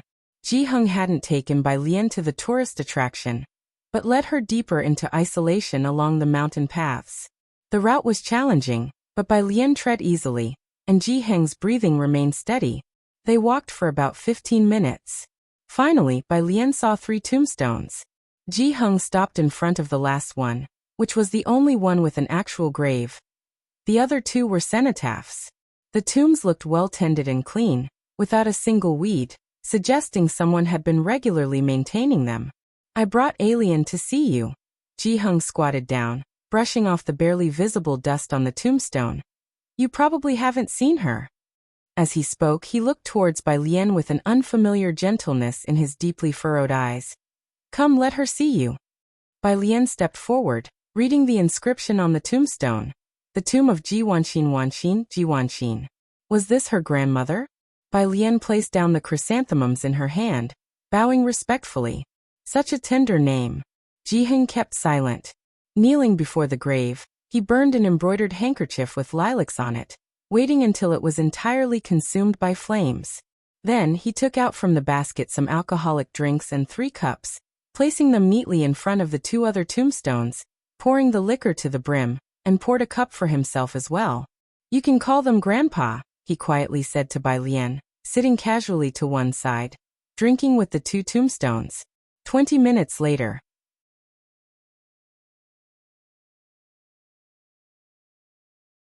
Ji Hung left behind the liquor pot and cups and got up. Let's go, don't keep Xiaoming waiting. Bai Lian followed him down the mountain but looked back while descending the steps. Mist lingered among the mountains, with the wind gently brushing through the trees and sunlight casting the tombstones and leaves in a golden hue. Seeing her repeatedly look back, Ji Hung raised an eyebrow. Have you seen your grandmother's photo before? Bai Lian shook her head. Figures, Ji Hung might have had a bit to drink. His thoughts somewhat unclear, he became more talkative with Bai Lian. I'll look for one and show you when we get back. I have quite a few. On the way, it turned out Ming Dongheng was heading to Martyrs Mausoleum. Ji Hung sat upright, asking Ming Dongheng to take them along. The Martyrs Mausoleum was on the way and a bit secluded, but there were many people at the entrance today, with the towering monument of the martyrs visible from afar. Several young people were handing out chrysanthemums for free at the entrance to the mausoleum. Standing beneath the giant martyrs monument at the entrance, Bai Lian heard a familiar cough. She instinctively looked up and, as expected, saw Ning Xiao supporting Granny Wang in front of her. Granny Wang was still wearing the same oversized camouflage uniform, which didn't match her build, and she seemed somewhat better today, with Ning Xiao silently assisting her. Neither of them noticed her. Bai Lian didn't call out to them. Instead, she remembered the 3 obituary photos she saw on her first visit to Granny Wang's home. Ahead, Granny Wang paused for a moment. She put her hand to her mouth, coughing twice, then looking at a group of people gathered in the second row. She thought for a bit. Let's visit your brother and his father first, they're at the back. There are too many people at your grandfather's, we'll skip him for now. Strictly speaking, Ning Xiao wasn't Granny Wang's biological grandson, but Ning Yiruo's half-brother through their mother, who upon discovering his defects, he neither cried nor laughed, sent him to Xiangqing to be with Granny Wang. Today, with many people coming to pay respects, the two stopped in front of a tombstone. Ning Xiao squatted down, looking at the photo of Ning Yiruo with a radiant smile, and placed the large bouquet of sunflowers on top of it. He resembled his brother in looks, though their personalities were worlds apart. Granny Wang always worried about him. Most offerings were chrysanthemums, what they prepared for the other ancestors in the mausoleum. You're tuning in to the Li Mei's Wuxia Whispers YouTube channel. We're so grateful for your support, and don't forget to subscribe to join us on this incredible journey through captivating stories. Your generosity through donations truly makes a world of difference, as it's the primary source of revenue that allows me to expand and enhance this channel for you. Thank you from the bottom of my heart for being a part of this adventure.